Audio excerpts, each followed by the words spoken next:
appreciate your recommendation.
Not me manually slowly sliding the volume down in Spotify to create that dramatic effect that the volume is slowly cascading away as we begin the stream. I don't know why I did that. I could just literally pause the song as soon as the stream starts. How you doing? My name is Rogue Bitch. Welcome to Mask Off, which I haven't done a logo for yet, but yeah, look at my crown. Hang on. No, don't you fucking start, Spotify, okay? I didn't give you permission.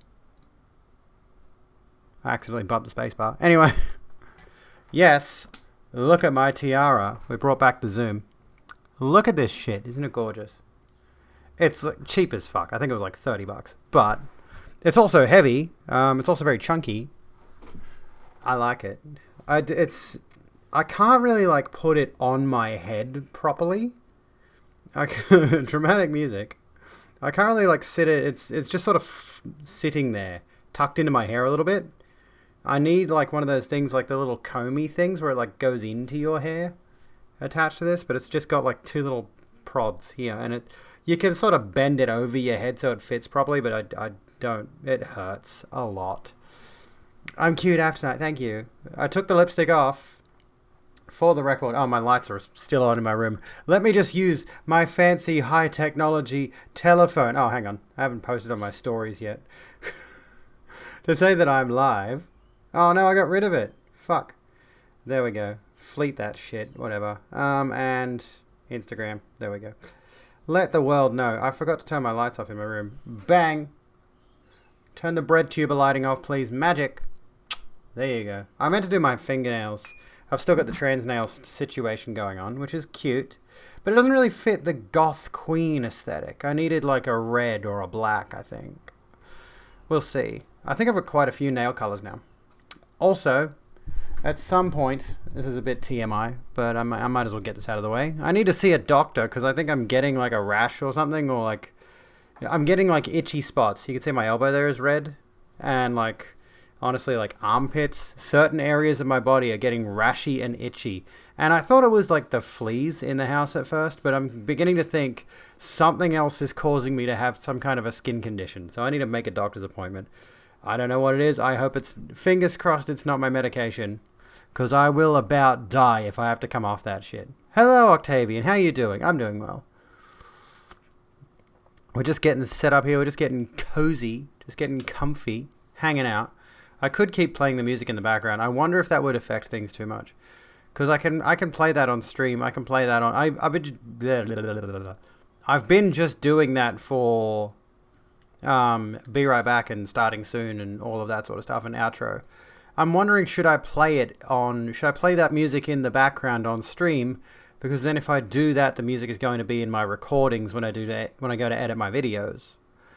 Which is not necessarily a bad thing, because I've been thinking maybe my videos do need some background music, but I tried like playing tracks in the background, volume turned down, so you can focus on me. But a lot of this music, a lot of the Harris Heller stream beat stuff, while it's good, I have this conundrum where it's like it's not really background music, it's not specifically just conversational, if that makes sense. Like it doesn't gel well with the kind of content I do, so I've been sort of avoiding bringing back any sort of background music to my videos just yet.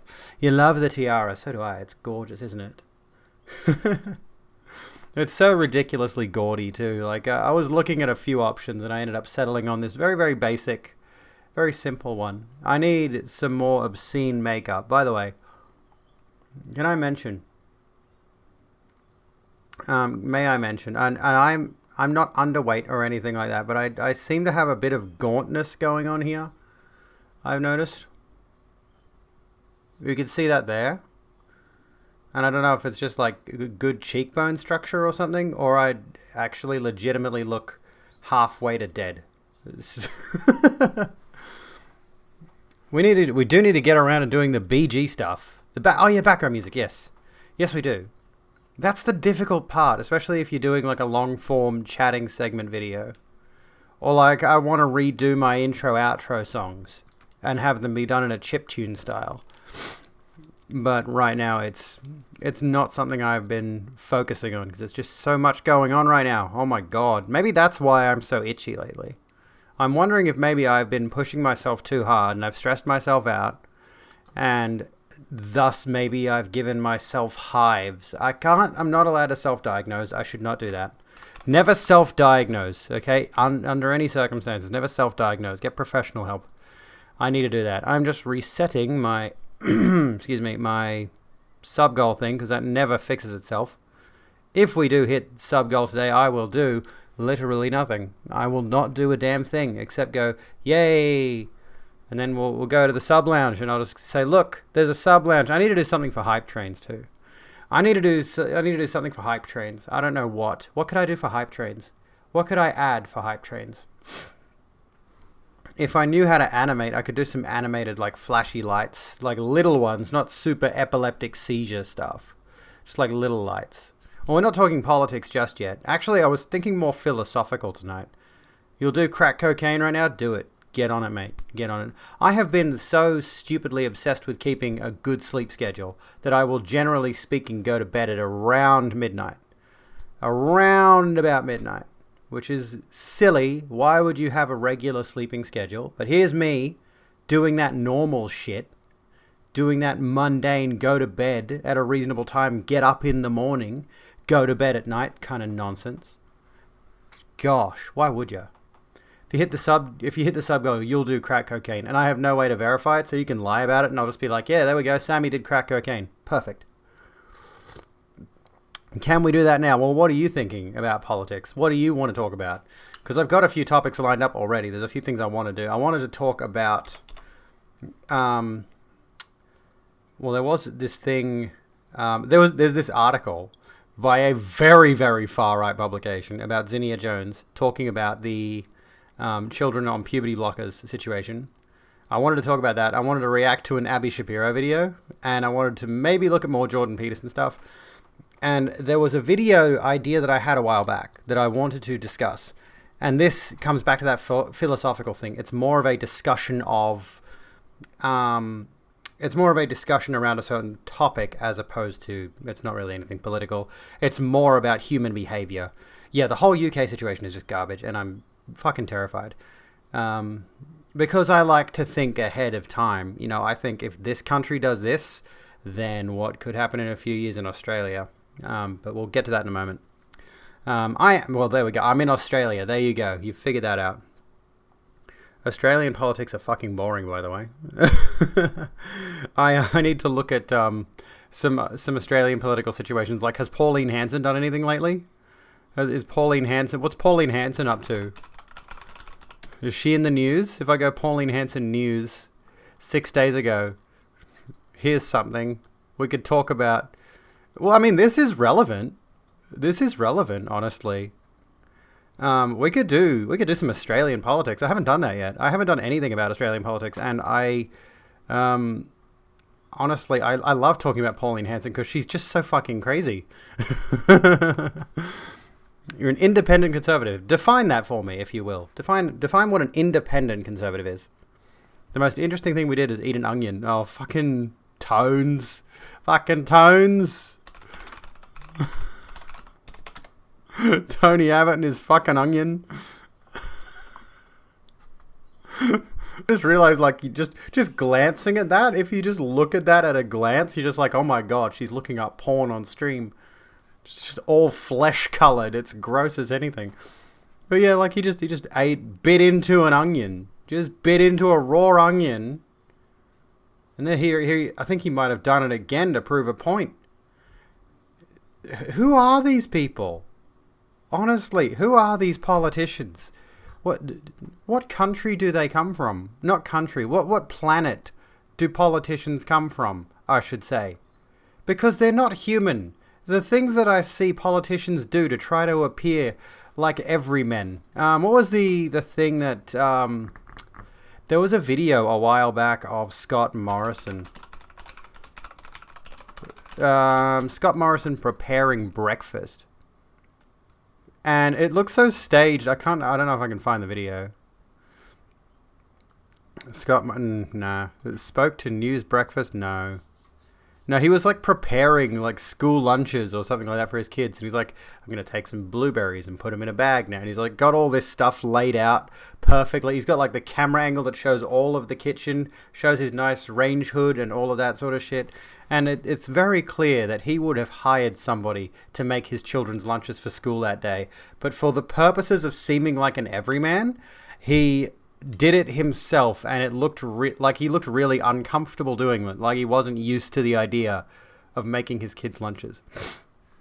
You wanted to pop in before you went to bed? Thank you, Max. I hope you have a lovely sleep. I hope you have a lovely, lovely sleep. Blah, blah, blah, blah. Republican Party is corrupt, Democrat Party is corrupt, neither are good. I mean, that's the same situation here. We've got a two-party system here, where it's like you've got the Liberal Party, ironically the right-wing party, and the left-wing party are hang on.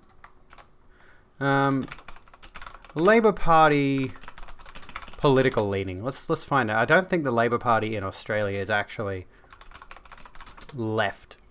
Are they left? They say major centre-left political party. I'd say they're centre-right. I think we've got the same kind of situation here in Australia where it's like you've got a right-wing party and you've got a centre-right-wing party. Like, it's stupid. Is the Liberal, the Labour Party, which is spelt, by the way, this insults me as an Australian. It's the Australian Labor Party. That's actually how it's spelled. L-A-B-O-R. That's insulting to proper Queen's English. Not that I give a fuck about a queen. But the Labour Party is spelled L-A-B-O-R. Where's the U? Bish. The Australian Labor Party, major centre-left political party.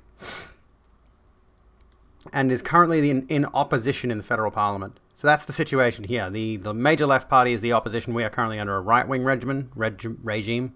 We are currently under a right-wing regime, I should say. Conservative is an ideology. Don't have a party in which you're affiliated with, you just have the same ideological views as a conservative. Okay, I see.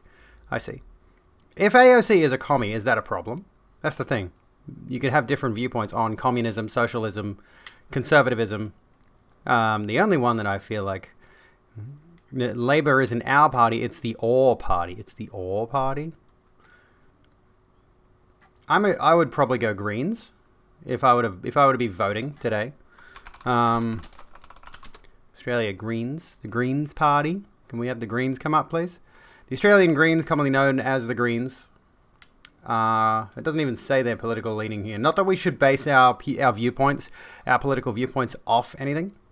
That's not what I mean. We shouldn't base our own political definition of ourselves on a particular party or anything like that. Like, I do agree with like independent. I would never sign up to a party necessarily.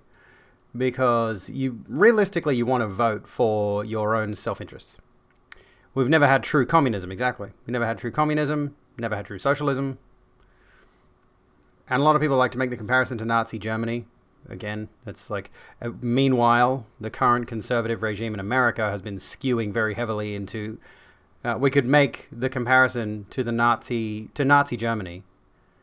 Like with what was the thing that person said the other day? It's like a lot of what we were seeing in Washington DC recently with the riots and the protests and the people getting beaten and stabbed and all of that is very reminiscent of what was happening in pre-Nazi Germany in 1933. That's why people were being, I mean, it's fear-mongering, obviously. People fear-mongering, people grifting for the sake of this is what the future could hold. People saying history repeats itself and all that. What's true communism? I mean, there's a lot to go into there, I think. I only know a few basic bits and pieces about communism, honestly. But I feel like there are a lot of people who are using it as a boogeyman because they're still stuck in this, was it 1950s or 1970s, where there was like big Red Scare kind of stuff. Mammoth, there you go. And a lot of people hang on to that. A lot of people hang on to that whole Red Scare stuff from decades ago, thinking that that's the current situation, that's the current problem that we should be fearful of. My face is like really brightly lit by all of the white windows on this screen. Can I like darken my screen over here? Let me see. I need to turn the brightness down on this because it's like reflecting on my face. Not that. Fuck. Give me a sec. Not that one. We'll turn the... No. There we go. Turn the brightness down. I don't need my screen that bright anyway. It's a bit much. If I play a game, I might change it back. Turn the brightness all the way up for Dead Space. How about that, eh? Oh no, I turned the screen off. Shit. The liberal regime in America... So, hang on a second. You realize America is still under a right-wing... Oh, fuck. Great. I've ruined... Hang on a second. My monitors have gone crazy. All of my stuff has just switched sides. No! Go back! What are you doing? We're having some technical difficulties, everyone. Sorry. Hold on a sec. Okay. Is that like the Liberal Party, or like, not the Liberal Party, I'm still thinking Australian politics. Liberals are not in at the moment. The Democrats are not in at the moment. What have I done there? There we go. Okay. So what do we think, like, what are like liberal policies? Don't mean government, which is not right wing. Are you kidding? You think your government's not right wing? In America? Oh, that's the Australian Liberal Party. Here's the dickhead, by the way. Here's our dickhead. Can I put this over here so you can see the Australian leader of the Liberal Party? This guy. God, I hate looking at him. He just looks off. He looks off. Anyway. Like I said, I don't think politicians are from this planet. Actually, that brings up like an interesting philosophical point. An interesting point about bad versus good, right? Like, there are obviously people, like, there's been this idea that's floated around for a while now, that the people who've committed the worst acts in history, like sheer atrocities, thought they were doing good. And I have this personal hypothesis, again, based on nothing, but I have this personal hypothesis that there are people who will commit atrocities knowing they are committing atrocities actively. Like, people who get into power and realize the only way to get ahead is to keep doing bad shit because it works. And they reach a point of sociopathy where they just completely cut off from their moral quandaries that they may have had in the first place. They move past those, or they are raised into a culture where they're just like, okay, we know this is bad, but if you want to get ahead, you're going to have to do it anyway. You see, do you know what I mean? Does that make sense? I'm not sure if that makes a lot of sense or not. But this is, I've looked up like what is it? Yeah, this is the Liberal Party. I didn't want the Liberal Party. I wanted to look up like general liberal policies. Like, what are general liberal policies? Such as corrupt government personnel, which is probably most of them, honestly.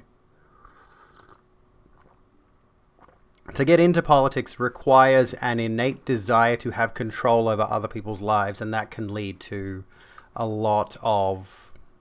Again, we come back to that sociopathy thing. Like, there's a theory in business management, where you have a circle of influence. Here's you, and here's your circle of influence around you, right? Your circle of influence, say you've got like 8 people around you. You're a manager, and you've got to manage these 8 people, right? But let's say you get a promotion to like area manager of a company. I don't know. I'm just throwing this out there. All of a sudden, you're no longer managing 8 people. You've got to manage 5 branches that have got 8 people in them, for example. Now, you have to manage, there's you, and you have to manage 40 people, right? There's another part on top of this. Your circle of influence also has the circle of, I forget what the other phrase is. The circle around the circle of influence is basically your circle of issues. So the more people you have to manage, or the more people whose lives you can have an effect on, the more problems you're going to have. And at a certain point, because politicians are innately going to be policy making for a large number of people, they have that circle of influence of everyone in their area or everyone under their jurisdiction or what have you. And then they've got that circle of issues where it's like there's so many bigger issues that they can't think of individuals. They can't think of, does this affect this particular person, and so forth. And that's why I think a lot of people will look at politicians and say they're corrupt by their very definition, is because your favorite politician can't be for everyone. Unlike what Joe Biden has said, and I think he will try his best, of course. I think his government. I think his government will try their best to be for America, meaning for everyone, to do the best for everyone as they see fit. But you're welcome. I think there is that inevitability that, and as we can see, it's plainly obvious that no one's going to be 100% happy all the time with the way things are going. So does that help at all? I don't know. I'm just rambling about ideas, rambling about concepts and thoughts. I want to know what like actual liberal policies fall under though, in terms of like, what's it called? Let's look up what liberal means according to Wikipedia. Not the Liberal Party of Australia. Stop giving me the Liberal Party, you dickhead. See, the thing about liberalism, and this is what's hilarious, is that like, that Steven Crowder video. Do you guys remember that Steven Crowder video a little while back where he did that parody of the Native American ad from like 20, 30 years ago? I don't remember how long ago it was.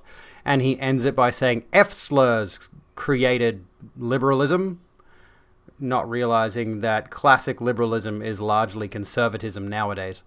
So he kind of got that. I mean, obviously, edgy dickhead being an edgy dickhead. But YouTube didn't say anything on that subject. Anywho. Okay, so if we use Wikipedia, the one true source of information on the internet that everyone should always trust, obviously. CGP Gray's Rules for Rulers. Is that a YouTube series? I'm just going to default to, is that a YouTube series at this point? If anyone says to me that they want me to watch something, I'm just going to say, is that on YouTube? Because if it's anywhere that's not on YouTube, I'm not going to watch it. Because I can't be fucked. YouTube is the peak of modern entertainment. Even if it's mostly shit. Okay, so where does this fall? So liberalism is a political and moral philosophy based on liberty, consent of the governed, and equality before the law. There's a lot to unpack here. A single video. Okay, well, we could look at that. How long is it, though? How long is this video, though?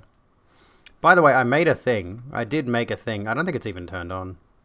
No, I think I've turned it off. Hang on. Let me go to my Twitch channel points for a second, because there was a thing that I did for the stream, which was supposed to help mitigate me being distracted. There we go. I'll put it in here. There we go. Oh, that's supposed to have a text thing for it as well. It's supposed to have a text entry. But the idea was, I set it pretty high because I didn't want people spamming it, of course. I could change the cost of it if you want. If you want to go down this road. Let's edit. Let's edit that down to 2,000. I don't want people spamming it though. That's the only thing. And we'll do a cooldown and limits. We'll do limit redemptions per stream 3 and time between cooldown 10 minutes, I guess. It doesn't really matter. And where's the thing? Require viewer to enter text. There we go. So if you want to suggest things, that's an idea I had. Oh, the commands thing is out of date. I've got to fix that up. It's out of date. I've added a couple of new things. But anyway, we'll fix that up later on. So, CGP Gray's Rules for Rulers. Okay. Let's have a look. The Rules for Rulers, 4 years ago. Adapted from the Dictator's Handbook. Should we have a geese? Should we have a geese, mate? Should we have a geezer? A gander? Should we have a gander? 12 million views on this one, and then a couple of things down. Lawyer reacts to Rules for Rulers, 12k views. Alright, let's have a look. I don't know. I've never seen this. Do you want to rule? Do you see the problems in your fuck. It includes paid promotion. country and know how to fix them? If only you had the power. Oh, before we begin, can you hear the volume okay? Can you hear the volume fine? Can you hear the siren in the background of the ambulance, I think, that is going past? Why is that so fucking loud? Can people please stop dying? Jesus. Rude fucking assholes. How dare they? Just take some Panadol or something and get over it. Stop calling an ambulance, you losers. To do so, Well, you've come to the right place. But before we begin this lesson in political power, ask yourself, why don't rulers see as clearly as you, instead acting in such selfish, self-destructive, short-sighted ways? Are they Because they're from the planet Mercury. And things is different over on Mercury. stupid, these most powerful people in the world, or is it something else? The throne looks omnipotent from afar, but it is not as it seems. Take the throne to act, and Also, this has got a very... Sorry to keep interrupting, but this has a very big Vati Vidya vibe. Or like, there's another guy. It's got a very big Vati Vidya vibe to this. the throne acts upon you. Accept that, or turn back now before we discuss the rules for rulers. No matter how bright the rays of any Sun King, no man rules alone. A king can't build roads alone, can't enforce laws alone, can't defend the nation or himself alone. The power of a king... Oh my fucking god, I'm gonna go out there and make them require their own ambulance. I think they're fucking with the siren.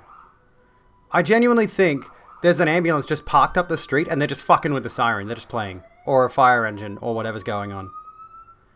It just keeps going. It's like right there. It's not moving away. It doesn't have that Doppler effect situation. It's not going up the street. They're just fucking out there playing with the siren.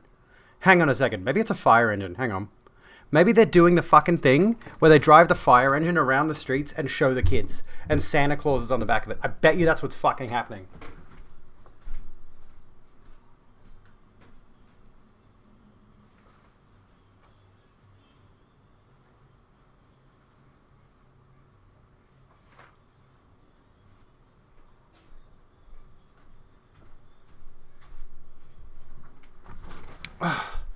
That is definitely what is happening. There are people out on the street looking at it. It's a dress. It is a dress.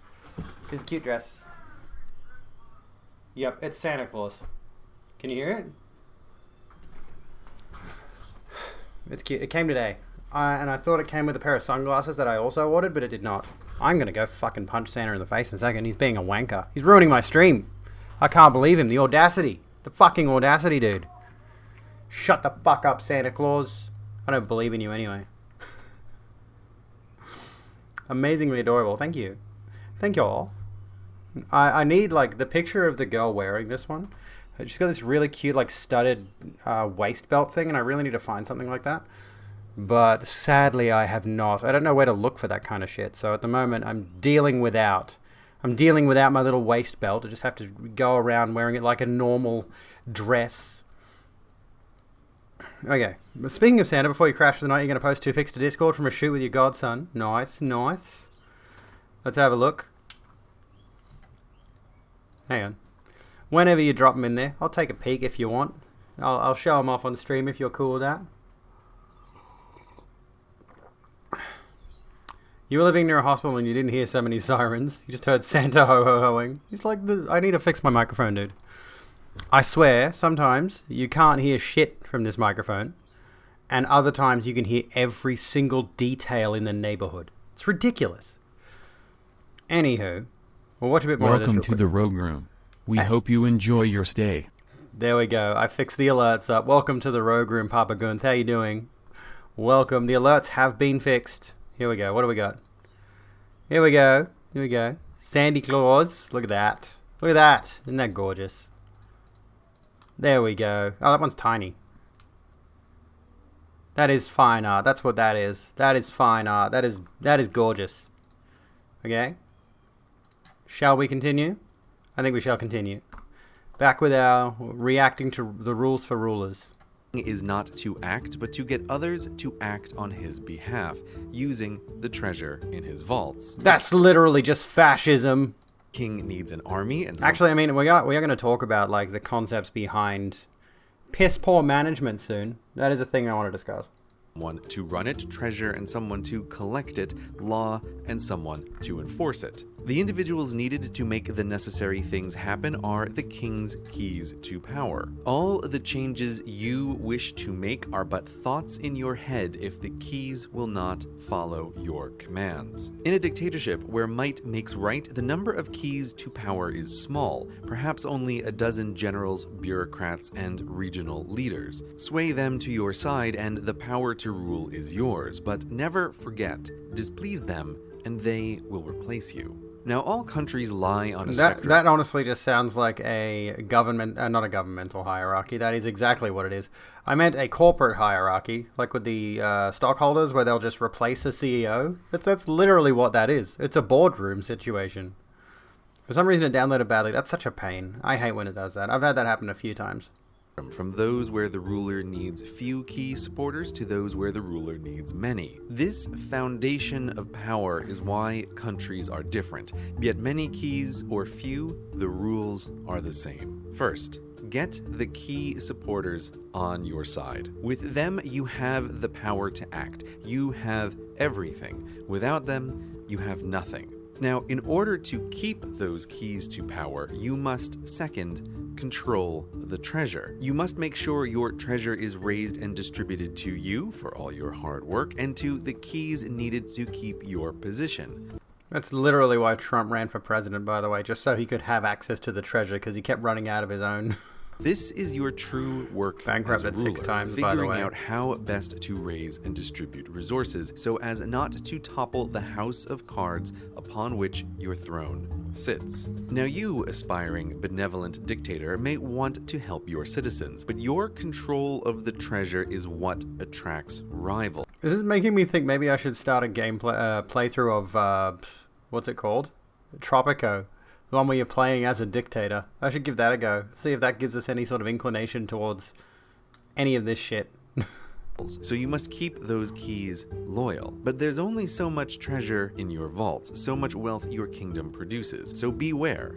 Every bit of treasure spent on citizens is treasure not spent on loyalty. Thus, doing the right thing, spending the wealth of the nation on the citizens of the nation, hands a tool of power acquisition to your rivals. This is kind of relevant to a point I was going to make about my own inclinations towards economic stuff.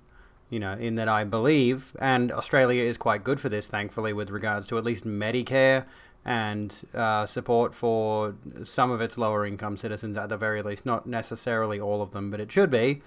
It seems like Australia's government is fairly decent at taking care of its people, some of its people. Whereas, you know, what I've seen of, say, America is quite the opposite. It's quite dastardly and disturbing how particularly... What's the phrase I'm looking for?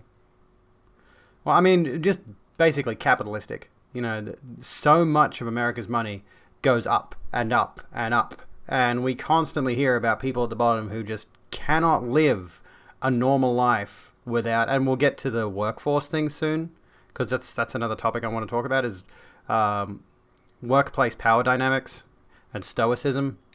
Yeah, like I think the first order of business of a government should be making sure its people are supported, making sure its people are kept aloft, I guess. Treasure poured into roads and universities and hospitals is treasure a rival can promise to key supporters if only they switch sides. Benevolent dictators can spend their take on the citizens, but the keys must get their rewards, for even if you have gathered the most loyal, angelic supporters, they have the same problem as you, just one level down. Being a key to power is a position of power. They too must watch out for rivals from below or above. Thus, the treasure they get must also be spent to maintain their position. The loyal and this comes back to that circle of influence side no matter what, but smart key supporters will always watch the balance of power, ready to change allegiance if you look to be the loser in a shifting web of alliances. In countries where the keys are few, the rewards are great, and when violence rules, the most ruthless are attracted, and angels that build good works will lose to devils that don't. So buy all the loyalty you can, because loyalty loyalty in dictatorial organizations of all kinds is everything. And this is why video game prices are so damn high. That's exactly it. It's because of the mafia. That's it. For the ruler. Or just because corporatism and capitalism has gone far too far. By the way, I still can't help but laugh at the situation with how many people, ironically, are defending CD Projekt Red amidst the release of a game called Cyberpunk. I'm going to keep bringing up Cyberpunk. Don't worry, that's not going away as a topic. Anyway, thus the dictatorship exposed, a king who needs his court to raise the treasure to keep the court loyal and keep raising the treasure. This is the self-sustaining core of power. All outside is secondary. Now, a king with many key supporters has real problems. Not just their expense, but also their competing needs and rivalries are difficult to balance. The more complicated the social and financial web between them all, the more able a rival is to sway a critical mass. The more key supporters a ruler has on average, the shorter their reign. Which brings us to the third rule for rulers: minimize key supporters. If a key in your court becomes unnecessary... Oh, I'm beginning to understand the small government argument now. Cyberpunk is that word you have to say to win. That's literally how you beat the game. Is you get to a certain point, but the credits don't roll, and you have to go Cyberpunk, and then the game's credits roll, and you win the game. That's how it is. You found a woman pedestrian in Cyberpunk who was wearing pink and blue and white, and I'm pretty sure she's trans. But why couldn't they have named an... Oh, there is an actual named character. Apparently there's someone in the game called Claire who is trans, as far as I'm aware.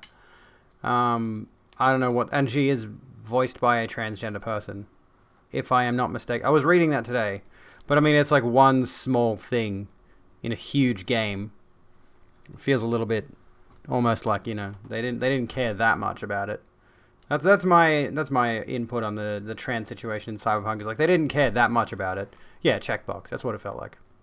His skills no longer required, you must kick him out. After a successful coup, the new dictator will purge some of those who helped him come to power while working with the underlings of the previous dictator, which from the outside seems a terrible idea. Why abandon your fellow revolutionaries? Are the old dictator's supporters not a danger? But the keys necessary to gain power are not the same as those needed to keep it. Having someone on the payroll who was vital in the past but useless now is the same as spending money on the citizens. Treasure wasted on the irrelevant. And by definition, a dictator that pulls off a coup has promised greater treasure to those switching sides. The size of the vault has not changed, so the treasure must be split among fewer. A dictator that sways the right keys, takes control of the treasure, cuts unnecessary spending, kills unnecessary keys, will have a long and successful career. Seeing the structure unveiled, you might be excited to get started and control a country to the benefit of you and your cronies. Absolutely. What country can I take over? How's Angora these days? Is anyone lording over that? Can I take that over? How many guns do I need? Or you might be exhausted, wishing to do good, but seeing the structural difficulties now turn to democracy for salvation. So let us discuss rulers as representatives. You again might have grand dreams of the utopia you wish to build, but no man rules alone, and never more so than in democracy. Presidents and prime ministers must negotiate with their senates and parliaments and vice versa, and they all have their own key supporters to manage. In a well-designed democracy, power is fractured among many and is taken not with force, but with words, meaning you must get thousands or millions of citizens to, if not like you on election day, at least like you better than the alternative. With so many votes... So the Joe Biden situation. Yeah, Uzbekistan is ripe for the taking. I feel like I'm missing something there. Voters and such fractured power, it's impossible to, as a dictator would, follow these rules and buy loyalty. Or is it? Of course not. Don't think of citizens as individuals with their individual desires, but instead as divided into blocks. The elderly or homeowners or business owners or the poor. Blocks you can reward as a group. Democracies have wildly complicated tax codes and laws, not as accident, but as reward for the blocks that get and keep the ruling representatives in power. Farming subsidies, for example, have nothing to do with the food a nation needs, but entirely with how key the vote of the farming bloc is. Countries where farmers' votes don't swing elections don't have farming subsidies. If a bloc doesn't vote, such as younger citizens, then no need to divert rewards their way. Even if large in number, they are irrelevant to gaining power. This is why you need to vote. You should simply vote. It solves everything, obviously. Which is good news for you. One less block to sway, and the treasure you give your key blocks has to come from somewhere. If you want long years in office, Rule 3 is your friend in a democracy just as much as a dictatorship. You can't eliminate those who don't vote for you, but there is still much you can do. Once in power, make it easier for your key blocks to vote and harder for others. Establish voting systems that reduce the number of blocks you need to win, the more rivals you get. Very handy indeed. Draw election borders to predetermine the results for you or your cronies. Literally redlining. And have party pre-elections with Byzantine rules to determine who blocks even can vote for. Mix and match the above for even better power perpetuation. When approval ratings couldn't be lower, yet re-election rates couldn't be higher, you'll know you've succeeded. Now, enough with thinking about the citizens. Even in a democracy, there still are very influential individual key supporters you need on your side, because their money or influence or favors keeps you in power. While you can't just promise... It's gerrymandering? No, yeah, redlining is something different. Redlining is... Fuck, what's redlining? That's different, but yeah, gerrymandering, you're right, that's gerrymandering. Which is absurd, by the way, when you look at the way certain districts are laid out. It's ridiculous. To give them treasure direct. I still don't quite understand how it works on that note. Like, my simplistic understanding, of course, and I mean, obviously there has been voter suppression this recent election in America. I don't know if that's ever really happened here in Australia, but I dare say it probably has. But yeah, there was obviously voter suppression in the recent election in the United States. Yeah, racist real estate, that's right. Like, they would have ContraPoints again. I'm just going to bring up ContraPoints again. I'm going to bring up Natalie at any given opportunity. Did a good video. Like, the earliest video I think available on her channel right now is America Still Racist. And it's literally a video about redlining, about the fact that I've forgotten all of the context, honestly. I know the basic idea of it. I know the idea of it is that, you know, redlining keeps poor people, mostly people of color, mind you, in certain areas that impact their ability to live and their ability to move up in the world. Meanwhile, people in other areas have got a lot more opportunities and a lot more funding and all of that sort of stuff. Higher education. There's a reason that crime rates in lower income areas happen. There's a reason that the crime rates are so high in lower income zones. It's because, you know, under education, under funding, all of that.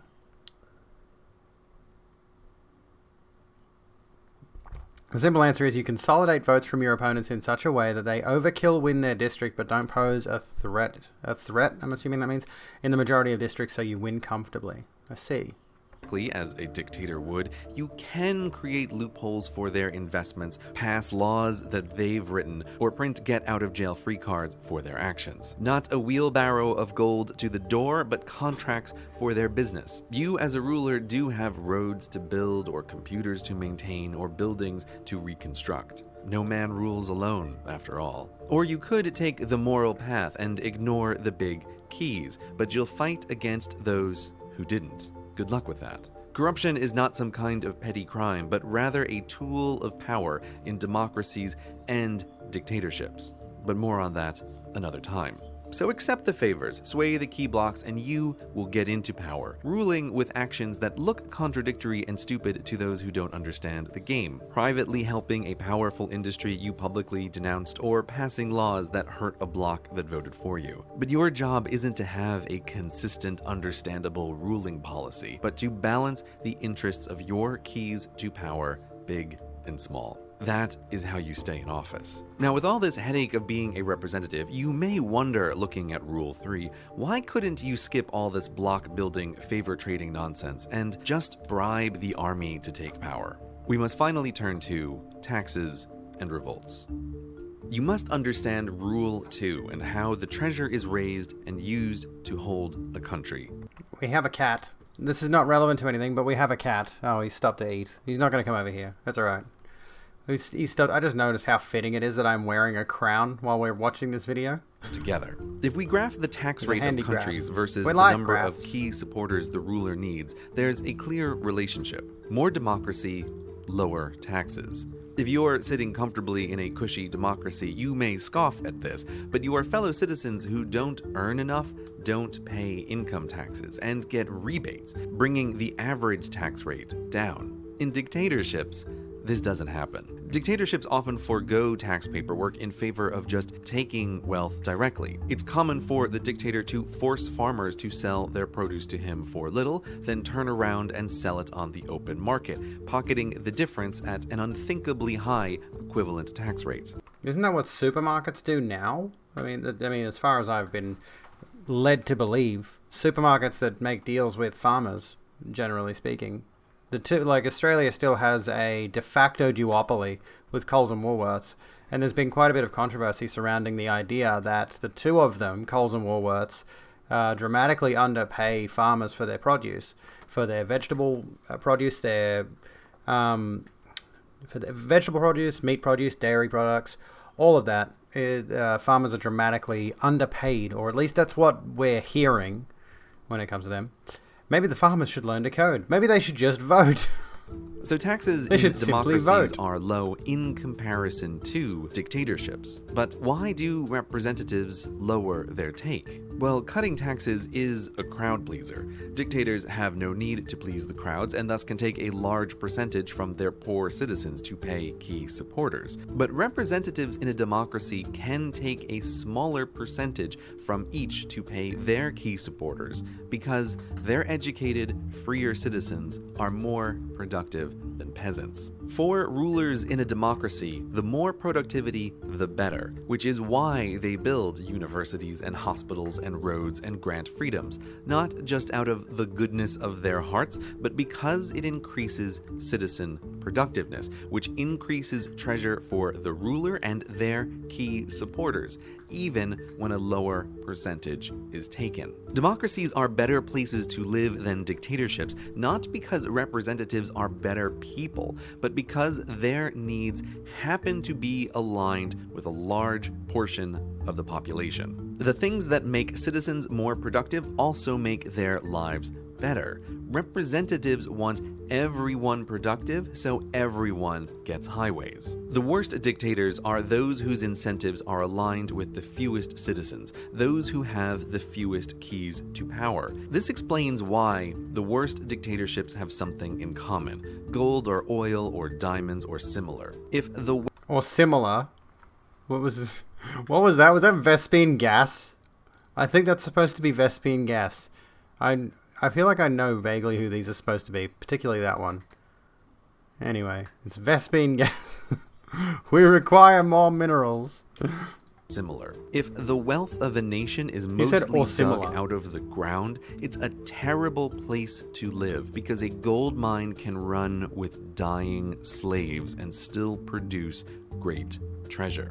Oil is harder, but luckily foreign companies can extract and refine it without any citizen involvement. With citizens outside this cycle, they can be ignored while the ruler is rewarded and the keys to power kept loyal. Thus, we live in a world where the best, smartest democracies are stable, the worst, richest dictatorships are stable, and in between is a valley of revolution. The resource-rich dictators build roads only from their ports to their resources and from their palace to the airport, and the people stay quiet not because this is fine or even because they're scared, but because the cold truth is starving, disconnected illiterates don't make good revolutionaries. Now, a middling dictator without resources must, as mentioned before, take a large amount of wealth directly from his poor farmers and factory workers. Thus, two roads won't do, and so he must maintain some minimums of life for the citizens. But keeping the workforce somewhat connected and somewhat educated and somewhat healthy makes them more able to revolt. Now understand, the romantic image of the people storming the gates and overthrowing their dictator is mostly a fantasy. I was hoping that would happen with Trump. The It would have been people amusing. only storm the palace when the army lets them to remove you because you lost control over your keys and are being replaced. This is why, after popular go. revolts in middling dictatorships, the new ruler is often the same as the old, if not worse. The people didn't replace the king, the court replaced the king, using the people's protest they let happen to do it. The very things a benevolent dictator wants to build to cross this valley take treasure away from the keys to power and make the citizens more able to revolt. With Trump, it can't happen because, by and large, his political opponents are also anti-gun, which they shouldn't be. I'm pro-gun. Can I say that? Like, in a country where there is such a huge gun situation and where the side that is barracking behind a fascistic regime is armed to the teeth, everyone else should be pro-gun for their own well-being. You know, you should definitely have a firearm if you are in America, whatever your stance on guns. I mean, I understand why you wouldn't want guns to be commonplace, because there is such an issue. There's such a huge issue over there with school shootings. Like we hear, I mean, and just generally mass shootings. We hear about the big ones, but last I checked, statistically speaking, there's at least one or two a week in the United States. But we only hear about the ones where a bunch of people have died, or even just one person has died. But people are still getting shot up in public places routinely in America. And that is, of course, a problem. You've got a bunch of uneducated or undereducated people in the United States who own guns, who will go shooting, who will do whatever. And their first thought, if they get into a confrontation or if they get pissed off at what's going on down at the library, for example. Oh, they got drag queen story time. Better go grab my AK and I'm going to go mow down some children. Like that's just legitimately, unfortunately, a thing over there. But I am pro-gun for the sake of you should protect yourself, your family, your rights, your property. But you should not be using it to mow people down that you disagree with. If you get pissed off that someone cut you off in traffic, you don't pull out a Glock and blast their brains out. Pro-responsible gun is a good way to put it. Yeah, exactly. That's the way I would say it. I'd love to own a gun as well. If I could, I'd have a fucking deagle. Have a massive fucking hand cannon. If someone invades my home, I dislocate my fucking shoulder, but their brains are on the next door's fence. Anyway. I'm being a bit ridiculous for the sake of humor. We're anti-gun because we're tired of psychos murdering people. Well, that's, yeah, exactly. Like, that's the problem that you have, is you've got those people who are murdering people in public places. We'll cut to this scene for a second while we talk about this. You've got the problem over in America of people who are using firearms irresponsibly and killing people irresponsibly. I mean, you've got the problem of too many irresponsible people owning firearms. It's too easy to own a firearm, but there are a lot of people over in America who basically just know revolution. Like, that's all they know. They just know revolution. I need my guns because what if the revolution happens and I need my guns? But the majority of the people who are paranoid about that shit, the ones who own the guns, generally speaking, are on the side of Trump and his policies and his slide into fascism, which America really needs to get under control, or things are going to go sideways, as we're seeing here. America may end up with an enslaved, uneducated peasantry in 10, 20 years' time if they don't curb this shit now. Things could go bad. Things could go really bad. And minorities could be rounded up and put in concentration camps because they want to maintain America's racial pride and purity, etc. Doesn't help the police and law enforcement are also conservative-leaning and tend to be white and male and cis. Exactly. Oh, sorry, cat. Yeah, I wouldn't trust cops in America. I don't trust cops in Australia, and they have degrees. cops in Australia have to go through 4 years of university and academy training before they can actually be a cop. Just a beat cop. They have to be qualified. In 222s, good caliber for self-defense, easy to learn and control, hugely important, and relatively cheap for their purpose. Won't talk about your literal buckets of bullets, though. I mean, if you're a gun enthusiast and you're going to the local shooting gallery to practice and have a good time of it, that's entirely fine. I don't see a problem with that. Itchy. Fucking see what I mean? I'm itchy, dude. I don't know what it is. Poised to pass a law requiring a bachelor's or minimum age for police. Even a minimum age isn't going to work because I've met many, many stupid people who are older. There definitely needs to be like a degree of some sort. It needs to be potentially like social sciences would be good, I think, for police as well as justice or law, something along those lines. Anywho.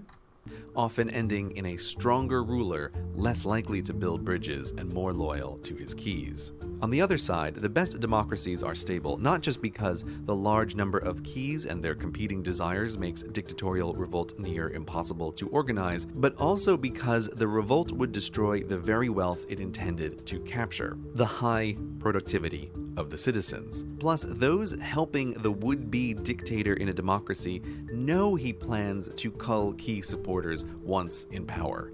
That's what a coup is. So potential key supporters must weigh the probability of surviving the cull and getting the rewards versus the risk of being on the outside of a dictatorship they helped create. In a stable democracy, that's a terrible gamble. Maybe you'll be incredibly wealthy, but probably you'll be dead and have made the lives of everyone you know worse. The math says no. Being on the right side of a coup in a dictatorship means having the resources to get you and your family what the peasants lack: healthcare, education, quality of life. This is what makes the competition for power so fierce. But in a democracy, most already have these things, so why risk it? So the more the wealth of a nation comes from the productive citizens of the nation, the more the power gets spread out and the more the ruler must maintain the quality of life for those citizens. The less, the less. Now, if a stable democracy becomes very poor, or if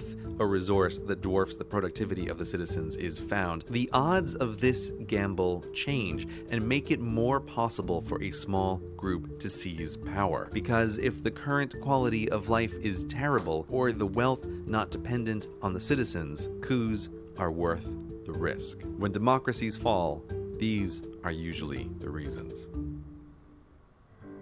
These rules for rulers explain not only why some men are monsters and others are merciful, but everything about politics, from war to foreign aid to political dynasties to corruption, all of which we can talk about at another time. But for now, I'm not going to sit here watching his entire catalog of may be videos. disgusted by the world of politics and have decided to avoid it entirely. But you cannot, for rulers come in many forms. Yes, kings, presidents, and prime ministers, but also deans, dons, mayors, chairs, chiefs. These rules apply to all and explain their actions, from the CEO of the largest global corporate conglomerate who must keep his board happy to the chair of the smallest homeowners association, managing votes and spending membership fees. You cannot escape structures of power. You can only turn a blind eye to understanding them. And if you ever want the change you dream about, there's a zeroth rule you cannot ignore. Without power, you can affect nothing. You may not like these rules, but surely better you on the throne than someone else. And who knows, maybe you'll be different. Well, there we go. That's a good recommendation. Thank you for that one. Was that you, Sammy? I can't remember. Where was it? I think it was Sammy. Yes. That was good. That was good. It explained quite a bit. A few things I'm familiar with, a few things that I guess I'd never thought about, so to speak. But yeah, there were a few things in there that I was familiar with. I've learned a bit about this stuff. Can you stop? My cat is clawing at my new dress. Can you fucking stop, you little shit? This is very, very fragile material. Here we go. We have to bring Cat up on stream because we have to talk about Cat. Because I think that would be a much more chill topic than Nazism. You good? Is there a reason you're harassing me? Putty tat. I got a hair in my mouth. Anyway, truth be told, they embraced that culture for a bit. But not in the way most think. One of your 22s is a 6-shot gate-load revolver, Wild West style. Part of a group called the Single Action Shooting Society. Mostly nerds reenacting Wild West stuff and your own version of a Western Ren Fair. That sounds cool. Couldn't even unholster your firearm at any of the events without passing multitudes of safety exams. This is Smudge. This is Smudge, and he is purring.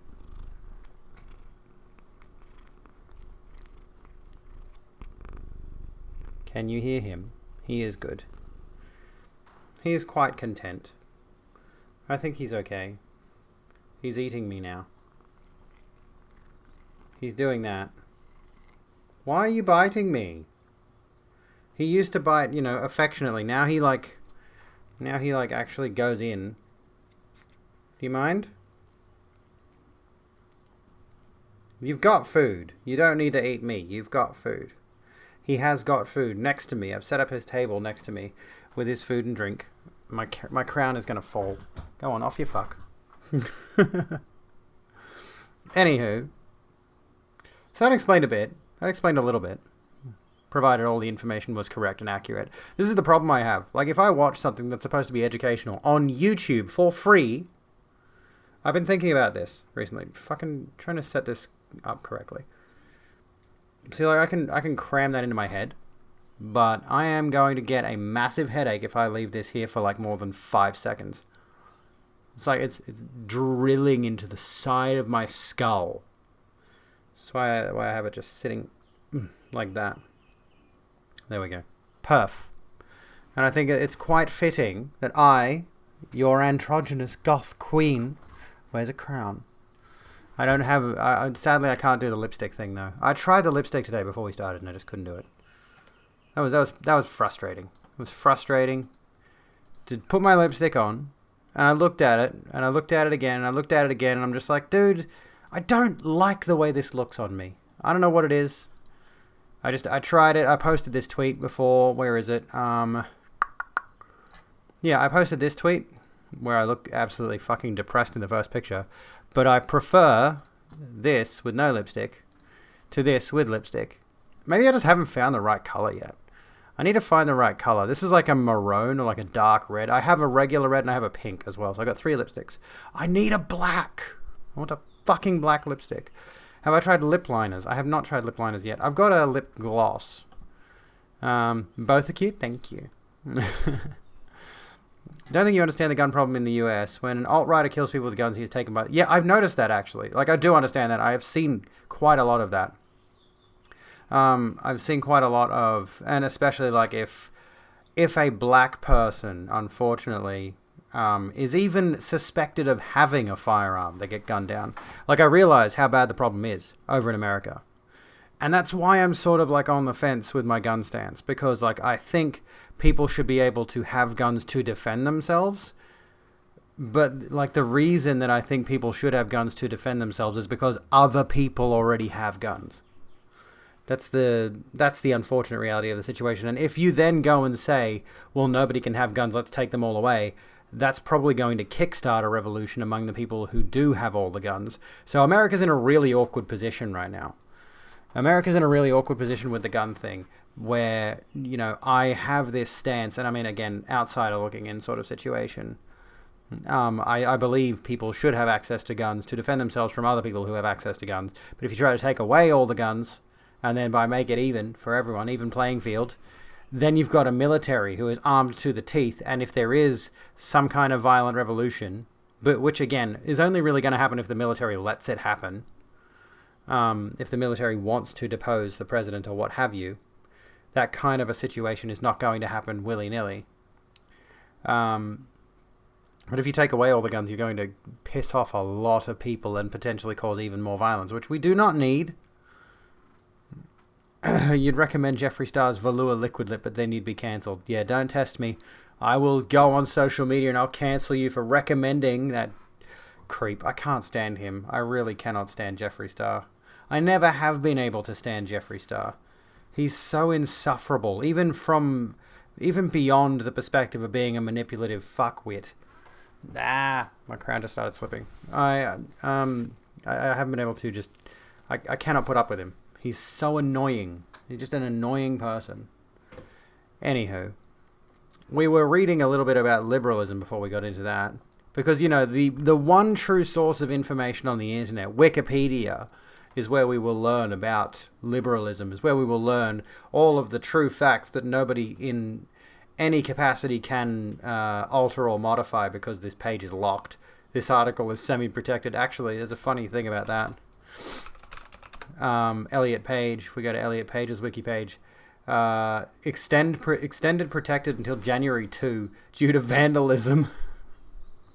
Elliot Page's Wikipedia page got defiled once the dickheads found out about their coming out letter and all that. You love the crown. Thank you, human. I quite like it. Whole notion of the Second Amendment with following for the formation of a well-armed militia to protect from a military led by corruption has been outdated with the advent of newer technologies around killing efficiently. I hate to be a consumer in this regard, but that's literally like what the plot of The Winter Soldier was, wasn't it?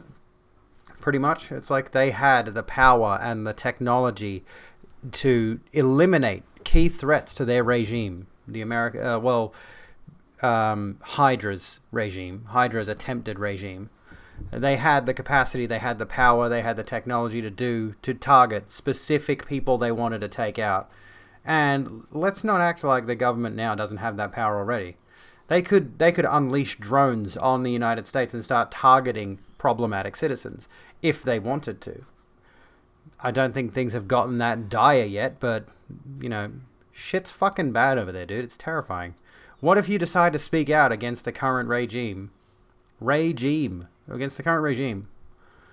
And the government says, well, we've got this drone that can snipe you from 3 miles away, or something, I don't know. We'll just bomb you in the middle of your speech among all of your supporters. If you're up on stage, this is, honestly, crazy thing I thought of. I would not be surprised, and I would be absolutely terrified, if Biden is getting up on stage during inauguration, and by some wild, like this is just a crazy fever dream I've had in my head, by some crazy, unprecedented circumstance, Trump himself walks up on stage and shoots Biden in the head. I don't know where this came from. I'd love listening to Anoni. What's that?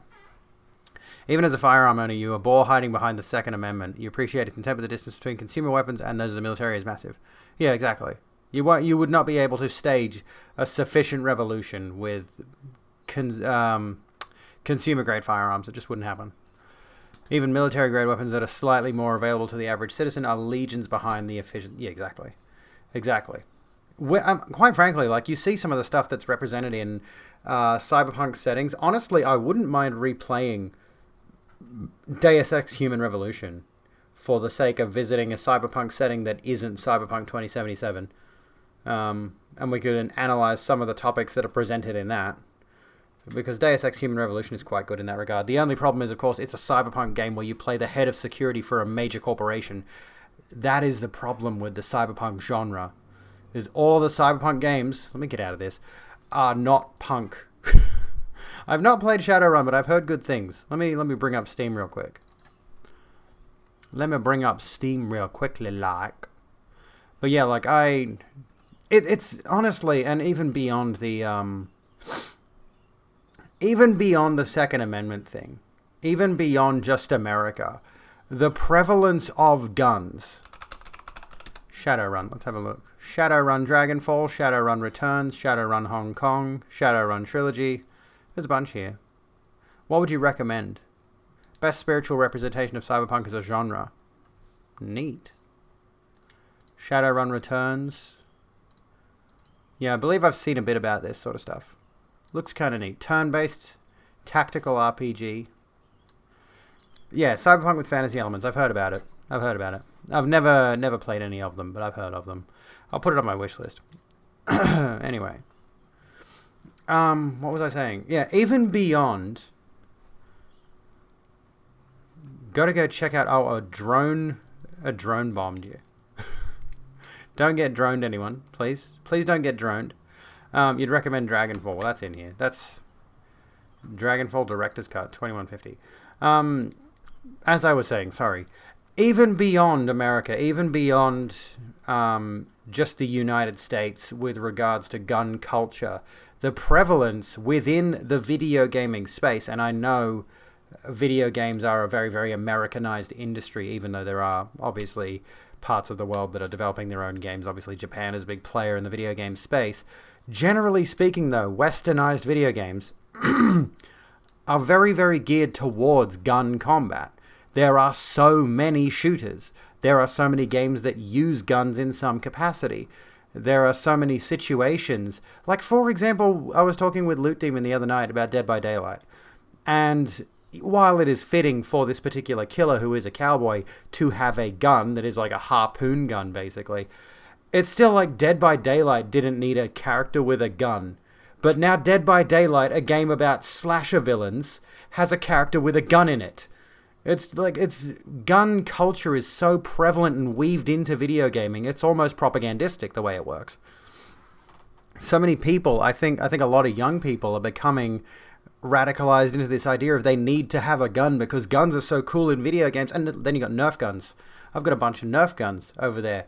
The symbolism of having a thing you can point at someone and injure them, because, you know, the rules on the packaging say don't aim at people's faces, but I can guarantee you a lot of kids are going to take their Nerf gun and try to shoot their friend in the eyeball because it'd be funny. They'd get a kick out of it. And that's the thing, like the whole gun culture thing, the whole gun nut situation. A lot of these people who get particularly obsessed with having guns be such a part of their lives find it amusing. They find mowing people down in a video game amusing, and some of them get so get so obsessed with that, or like get obsessed with action movies and get obsessed with, yeah, like I said, the video game situation, that if they had the opportunity, there's a thing in the back of their head. This is why people who open carry terrify me. There's this thing where it's like they are thinking about it. They've got a gun. They're out in public. Someone might be a little bit antsy. Somebody might be a little bit like they might be waiting in line at the bank, this person with a gun, and they might see a person in line a few steps ahead of them in line. This person's angry. I have to wait so long to talk to the bank teller. I'm getting pissed off, etc., etc. Go away, sister. I cannot answer the phone right now.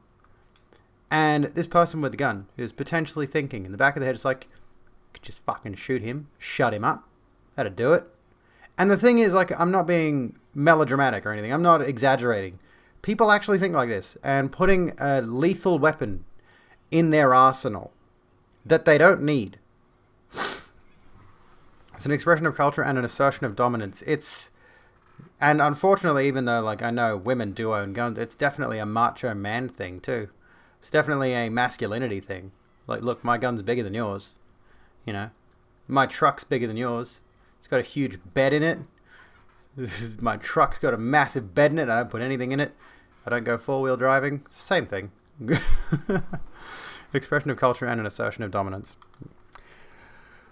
And that's why I think guns should be available here in Australia. I'm glad they're not. But if they were, I would definitely own one. And if I were in America, I would definitely own one. But at the same time, I would prefer nobody did own them.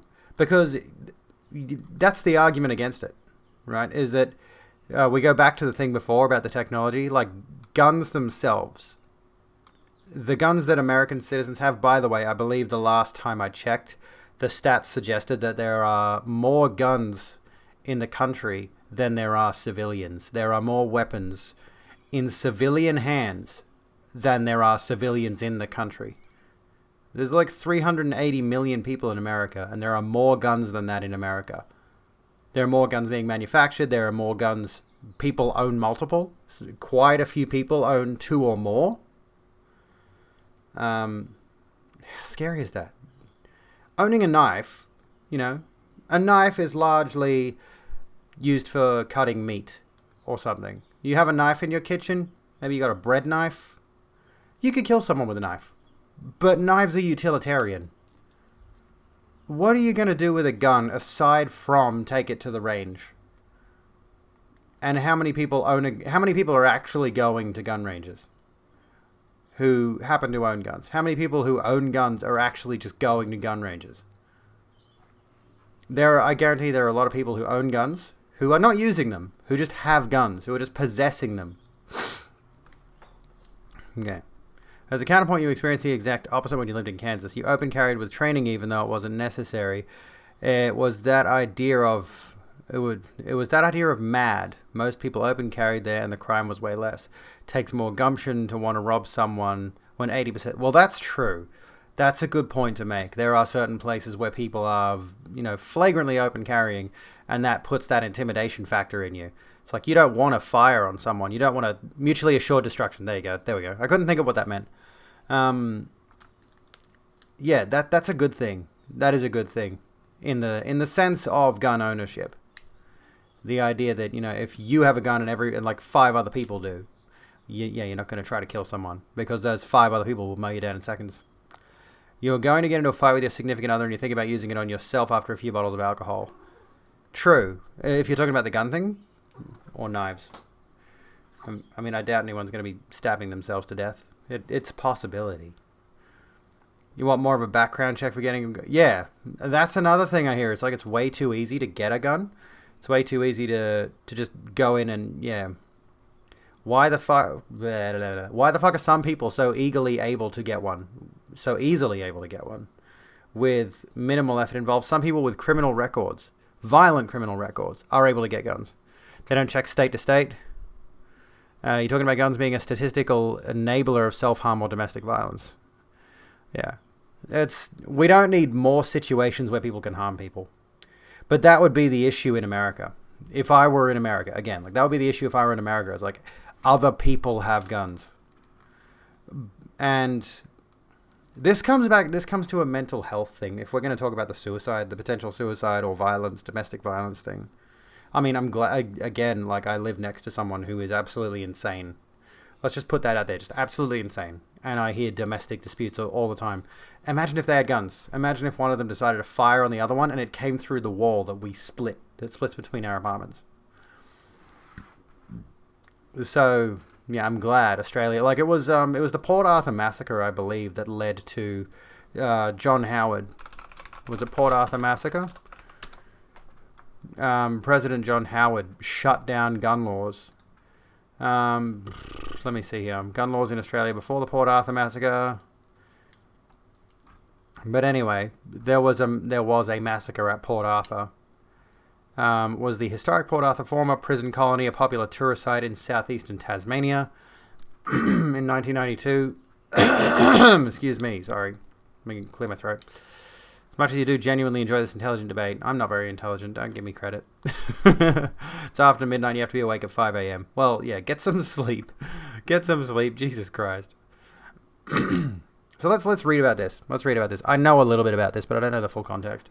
In 1992, Martin Bryant, then 25, was bequeathed about $570,000 in property and assets by a friend, Helen Harvey, who left her estate to him following her death in a car crash.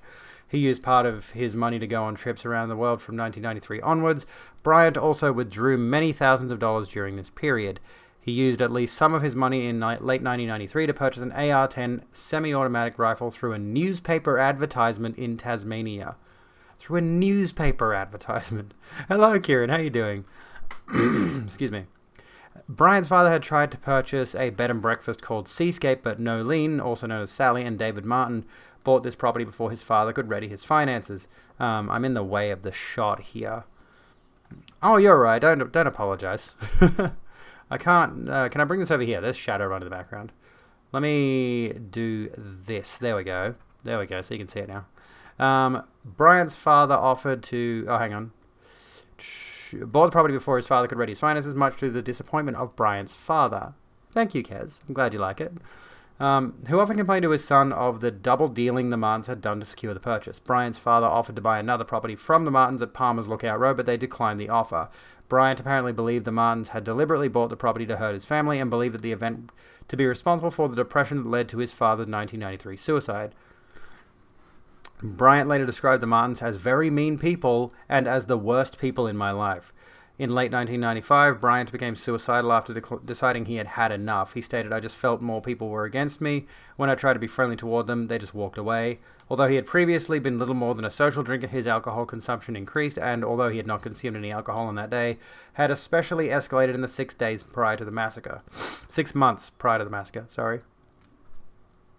We were talking about gun laws, and now we're talking about the Port Arthur massacre, which led to the virtual outlaw of guns in Australia, gun sales in Australia. In March 1996, Bryant had his AR-10 repaired at a gun shop and made inquiries about AR-15 rifles in other gun shops. At the time of purchase, non-handguns were not required to be registered in Tasmania. According to Bryant, he had thought the plan for Port Arthur may have first occurred to him 4 to 12 weeks before the event. Bryant's motivations for the massacre were the refusal of the sale of Seascape by owners David and Nolene Martin, and to become notorious as revealed by his lawyer on the Channel 7 program Sunday Night. Air date Sunday 6th, March 2016. From the moment he was captured, he continually wanted to know how many people he had killed and seemed impressed by the number. Bryant is only allowed to listen to music on a radio outside his cell and is denied access to any news reports of his massacre. Photographers who took pictures of him in his prison cell were first forced to destroy the film in his presence when the governor found out. So it sort of just goes from perpetrator to motivation. It skips to, like, past the point where he's been arrested. Gun laws in Australia before the Port Arthur massacre. This section is completely missing a ton of context. Half lurking, playing Yakuza 5. You're in jail. You're in jail. Speaking of guns, just had this article pop up. Former Houston police captain charged with holding repairmen at gunpoint in bogus voter fraud conspiracy. Good Lord. Jesus Christ. America, cool off, please. Okay. A redesign of all of the laws for all states and territories of Australia had been prepared by officers and presented at a meeting of police ministers in Launceston in 1995. It had been rejected by Tasmania. The events of this day were pieced together after investigation by police, then presented in court on the 19th of November 1996. Hi, Sammy, how's it going? We're reading about Port Arthur because that's a lovely topic. Bryant awoke at 6 a.m., notable to his family as he was not known to do so due to a lack of commitments. 2 hours later, his girlfriend left the house to visit her parents. According to the home security system, Bryant left the house at 9:47. Bryant travelled to Fawcett, arriving sometime around 11 a.m. He continued to Port Arthur and was seen driving into Seascape down the Arthur Highway around 11:45 a.m. He stopped at the Seascape guest accommodation site that his father had wanted to purchase, owned by David and Nolene Martin. Bryant went inside and fired several shots, then gagged and stabbed David Martin. Witnesses testified to different numbers of shots fired at this time. It was stated in court that it was believed that this was the time Bryant killed the Martins, his first 2 victims. So he started with 2, his first 2 victims, so it keeps going. We're not done yet. It's a wholesome stream today. Still powering through Cyberpunk 2077. It doesn't sound like, if you're powering through it, if you have to commit to it, it doesn't sound like a lot of fun.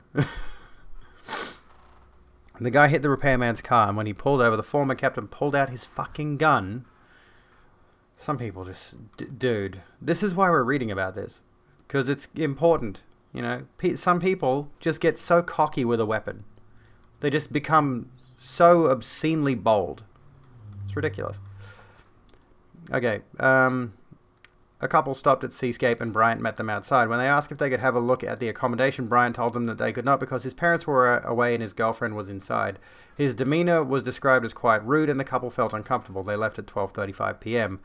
Bryant drove to Port Arthur, taking the keys to the Seascape properties after locking the doors. Bryant stopped at a car wash, which had pulled over due to overheating, and talked with 2 people there. He suggested that they come to the Port Arthur Cafe for some coffee later. It's getting a little bit psycho,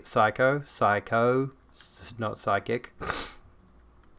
He travelled past the Port Arthur historic site towards the Palmer's Lookout Road property owned by the Martins, where he came across Roger Lana.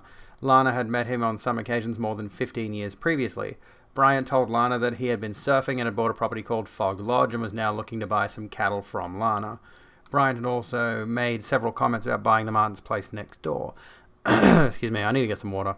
He asked if Marion Lana was home and asked if he could continue down the driveway of the farm to see her. Lana said okay, but told Bryant he would come also.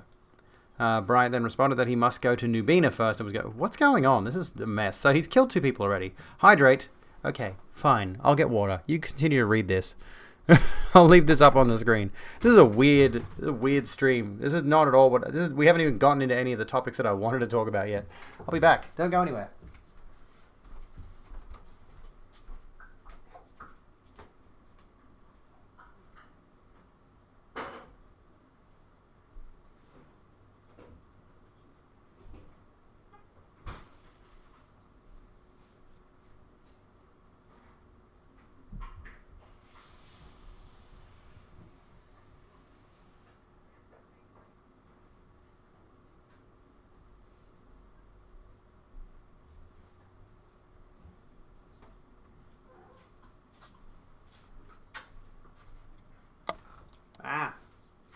I'm trying to keep my head straight because I don't want the crown to fall off. I don't want my tiara to fall off. There we go. Anywho, hydration. Okay, so at around 1:10 p.m., Bryant paid the entry fee for the site and proceeded to park near the Broad Arrow Cafe near the water's edge. The site's security manager told him to park with the other cars because that area was reserved for camper vans and the car park was busy that day. Bryant moved his car to another area and sat in the car for a few minutes. Why am I wearing headphones? I'm not listening to anything. I just do this. This is just what I do. I just have headphones in even though I'm not using them. Bryant moved his car to another area and sat in his car for a few minutes. He then moved his car back near the water outside the cafe. So he's already killed 2 people. I'm trying to find out... Oh, yeah, so it gets even... God, how many people did he kill? Jesus Christ. Where were we? The security manager saw him go up to the cafe carrying a sports-type bag and a video camera, but ignored him. Yeah, there's no reason to justify headphones. Bryant went into the cafe and purchased a meal, which he ate on the deck outside. He attempted to start conversations with people about the lack of WASPs in the area, or white Anglo-Saxon Protestants. Bougie types, basically. And there not being as many Japanese tourists as usual. He appeared nervous and quite regularly looked back to the car park and into the cafe. Broad Arrow Cafe murders. We're just reading about murders. It's great. It's awesome. This is what we do now. We just read about murders.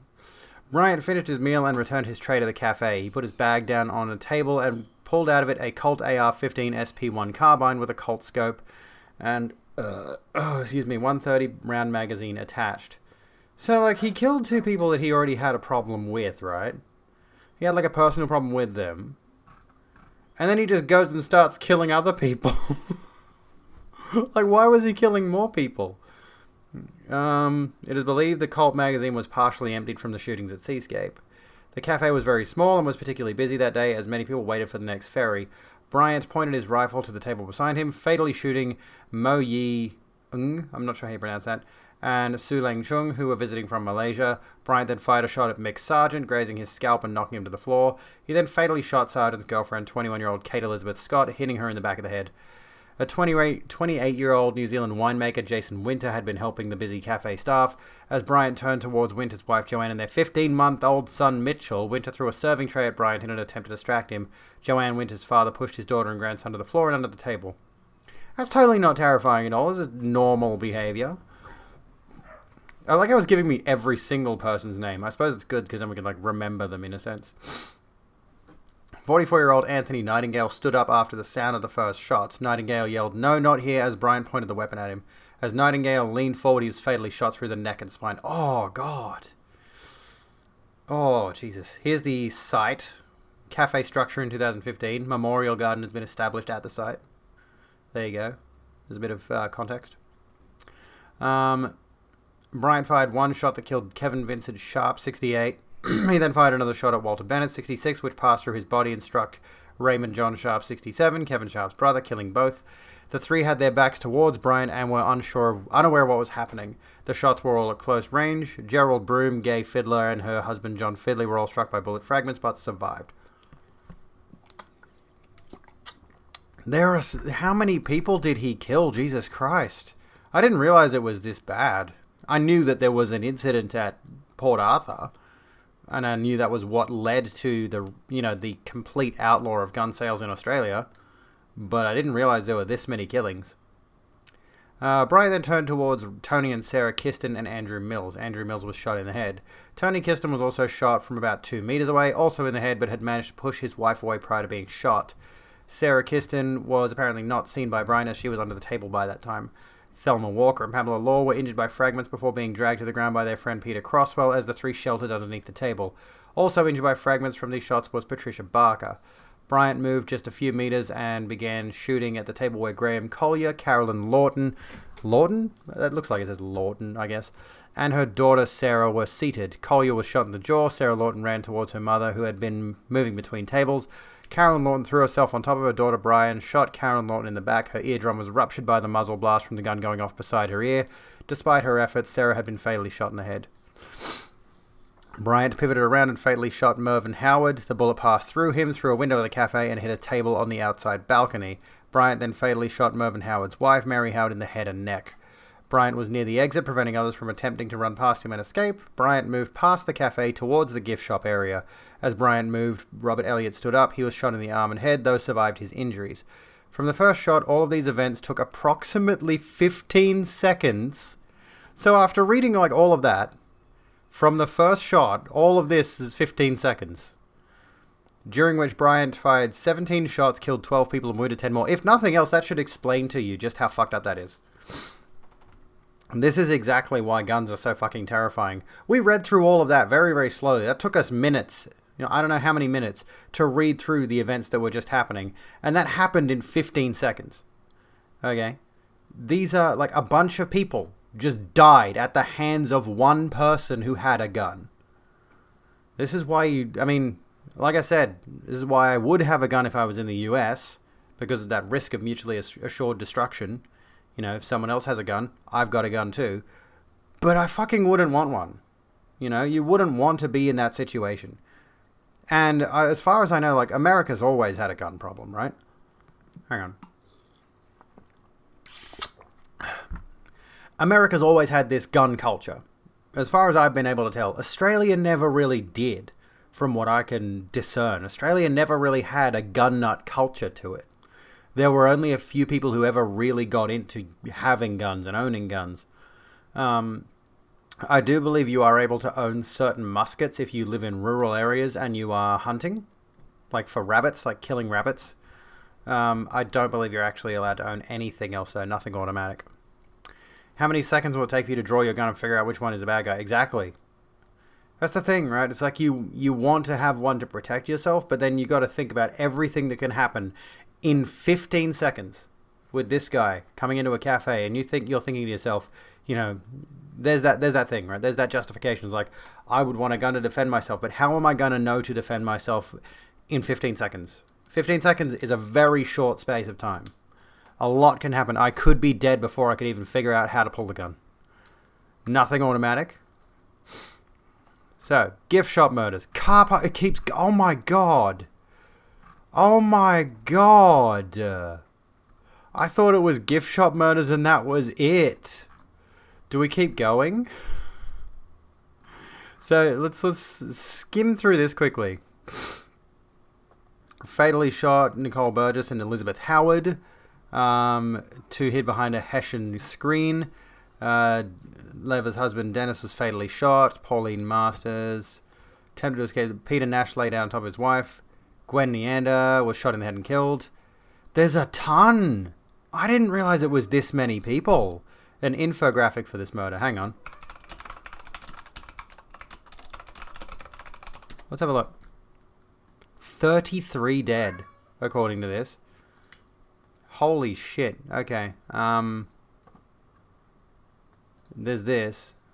A really, really long post about the Port Arthur massacre. Okay. Oh my god, dude. Jesus. Fuck. True crime, my neck of the woods. This is Tasmania. Let's go through this, shall we? Let's make this big again. No, not like that. There we go. So, hang on a second. Pretty small. It's not that small. It's about the size of a handful of smaller US states mashed together. Vermont, Massachusetts, Connecticut, and Rhode Island is about the size of Tasmania. I live here in Hobart. This is Port Arthur. Has a rich and dark history stretching back to the colonization of the country. That's talk for another time. When you saw this infographic for the first time, you couldn't make it through it. There's a lot here. Jesus, it's okay. We're gonna go through some stuff we've already read on the Wikipedia page. 28th of April 1986, Bryant Mansion. Woke up to an alarm clock that his girlfriend had never heard before, as he had no job and was the beneficiary of a sizable estate. So this was premeditated. This is what I didn't clue into initially. This was entirely a premeditated attack. He gets up at an unusual hour to an alarm clock his girlfriend had never heard before, and he has no reason to get up early. That's premeditated. He planned this. For those of you who missed that, it took me a second to realize. She would recall this detail later when she gave her statement to police. Using a blue duffel bag, Bryant packed an arsenal of weaponry. A Colt AR-15, an L1A1 SLR, a hunting knife, a Daewoo 12-gauge. Yeah, definitely planned. His Hobart northern suburb house alarm system would show that he eventually left the house at 9:47. From 11:15 to 12:35, driving his distinctive yellow Volvo 244 with a surfboard on its roof rack, Brian arrived at the Seascape Cottage Bed and Breakfast somewhere around 11:15 a.m. He was greeted by Sally Martin and David Martin, the owners of the Seascape business. They knew each other. It is said that the Martins bought the cottage before Bryant's father had the chance, and that he was bitter over the sale. We don't know exactly what happened, but it is believed that these were Bryant's first two victims. David Martin was bound and stabbed, and Sally Martin is assumed to have been shot. It is a lot to take in, but it does give a lot of good context for why these kinds of situations can happen, and why it's good that Australia has such strict gun laws, and why America should have such strict gun laws, because you've got people who are absolutely psychotic like this, who are just freely able to get guns and freely able to commit atrocities. And yeah, like, again, that's why I would be terrified living in America. I can understand some of the reasons why somebody would move there, particularly someone in my position where I want to be an entertainer for a living. You know, I would want to move there for the sake of possibilities and opportunities. But dude, stuff like this terrifies me. You know, stuff like this absolutely terrifies me. Leaving sometime soon afterward, Bryant was stopped by a couple waiting outside the Seascape wanting to look at the rooms. He told them they could not because his parents were away, his girlfriend was inside. His demeanor was described as rude, and the couple left feeling uncomfortable. I think we've already read that. Returning to his Volvo, continued where he saw two girls pulled over on the side of the road with an overheated engine. He returned to his car, blah, blah, blah. Also owned by Mr. and Mrs. Martin. I do want to be an entertainer. I would like to present professionally, honestly. I would like to be able to do this as a gig, as a job, but I need to be able to say things properly. This is why I do this kind of content, is because I would like to get a catalog of my presentation skills out there, and the kind of things that I would report on, and the kind of things that I would talk about. I know it's a long shot, and I know there's a lot I would have to do to reach the point where I would be able to do this successfully as a profession. There's a lot that I'm still learning. I know one of the big things that I have to do to succeed in this kind of space is to reach out to people who are also in this space and try to build a network of people who can sort of like work off each other almost, you know, help build each other up. But that's very, very complicated, especially when you don't know who to reach out to. For example, I would love to have Bad Bunny on the stream. I'd love to have a conversation with her. But she's a partnered streamer. She's routinely hitting like nearly 300 viewers a stream. And though we've had some minor interactions, mainly on Twitter, I feel like there's not enough of a connection there that I can reach out to her and actually say, can we do something? Can we collab? As much as I would like to. But that's really how you get ahead in this kind of game, is you've got to collab with people who are bigger than you and make a network of people who can vouch for you, basically. The whole ladder climbing thing. And that's every single, like, we could get into that's every single industry ever. That's literally how you get ahead in anything. You network to the top. You climb the ladder. That's how it works. Still want to hang with Philip DeFranco? I mean, an ideal situation for me. And I'm nowhere on his wavelength. I would love to chat with Hassan Piker. You know, I am not anywhere near as politically savvy as he is, but I would love to have a chat with Hassan Piker. Or Natalie Wynn is, again, my crush. Anyway. But there are big names that I would love to talk to. I would love to have a conversation with. And actually pick their brains about various things. I am planning on having Scaredy Ginge on soon to talk. I need to do like a scene where we can have two screens up and we're talking, and have us both on like a Discord video call or something, or Zoom or whatever, I don't know. So that's at least very soon I will be having someone on the show. And I will be doing another collab stream. Let me think.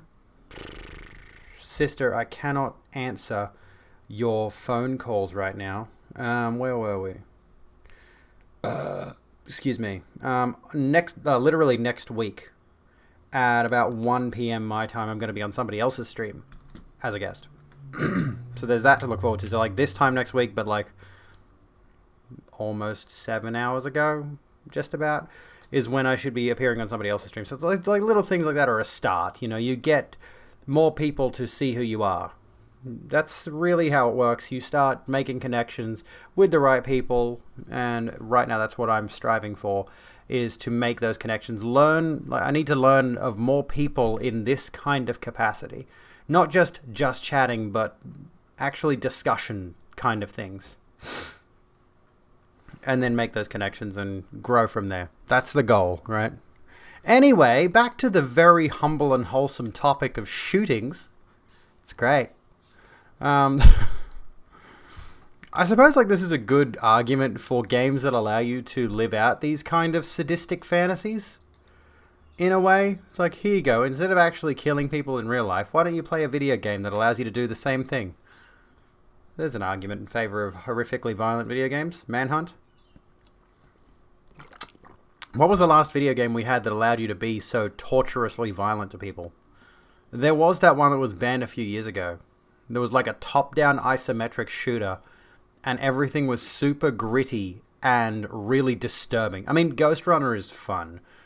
Ghost Runner is just a silly, fun... Oh, Hatred. Hatred. Do you guys remember Hatred? Hatred video game? Yeah. This one was massively fucked up. Can I show footage of it on stream? I don't think I can. I'll show screenshots. And it's like, this game is really, like, if you watch gameplay of it, you go watch gameplay of it yourself. I'm not going to show it on screen. I'll show screenshots. But as far as I know, maybe it's not top-down. I thought it was top-down twin-stick shooter. You take the role of the antagonist fighting against all of humanity.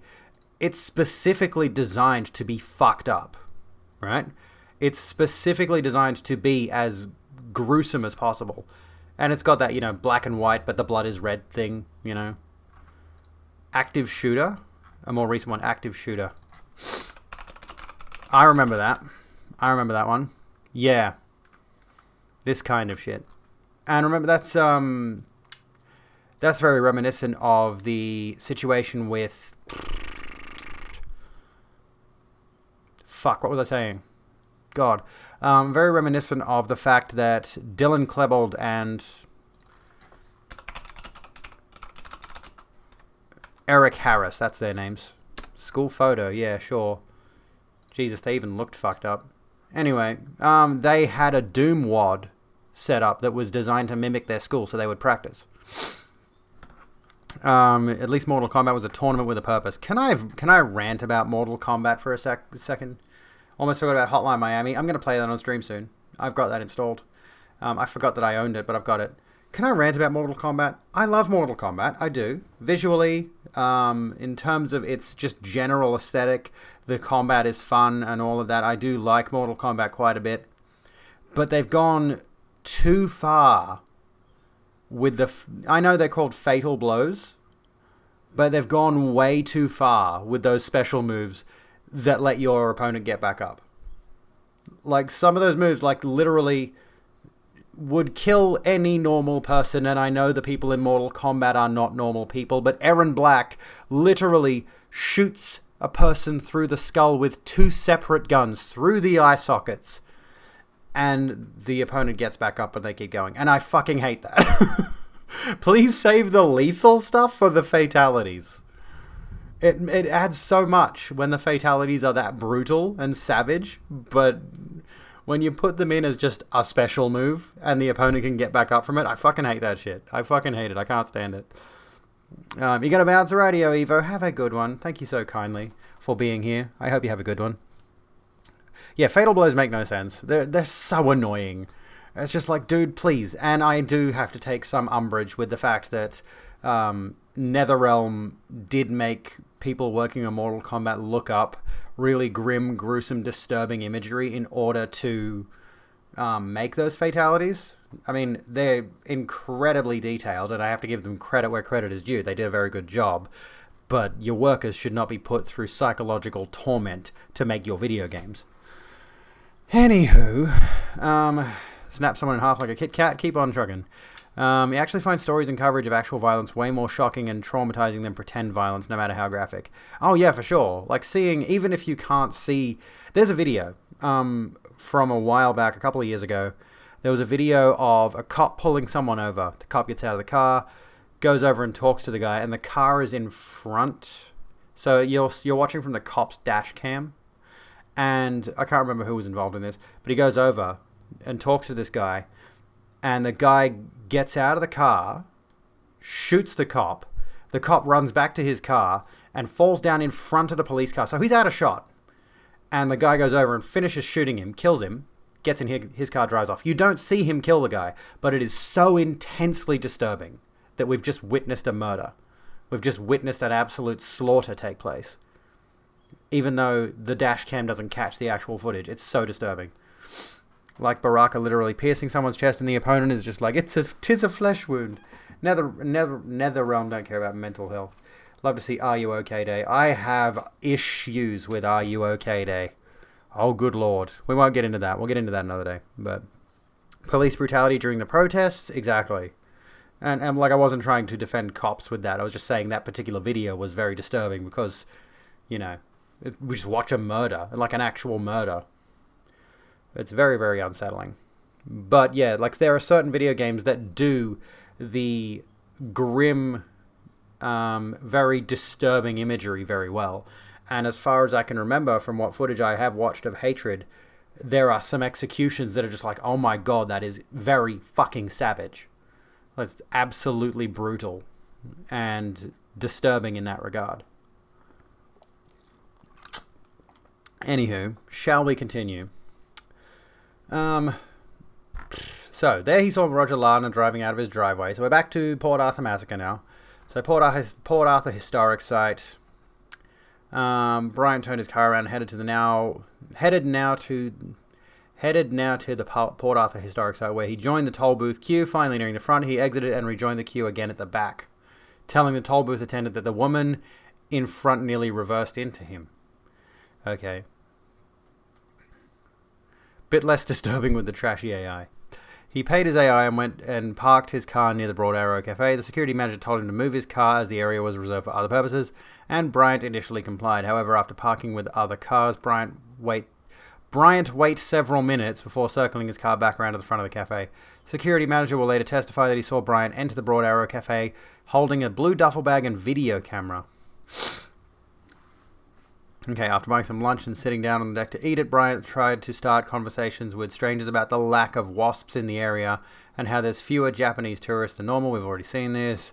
The massacre begins, so aiming from the hip, leveled his weapon at Malaysian tourists Mo Lee and Su Leng, killing them both, fired at Mick Sargent, grazing his scalp, firing a fourth time, executed Kate Scott, turned his attention to Joanne Winter, blah, blah, blah.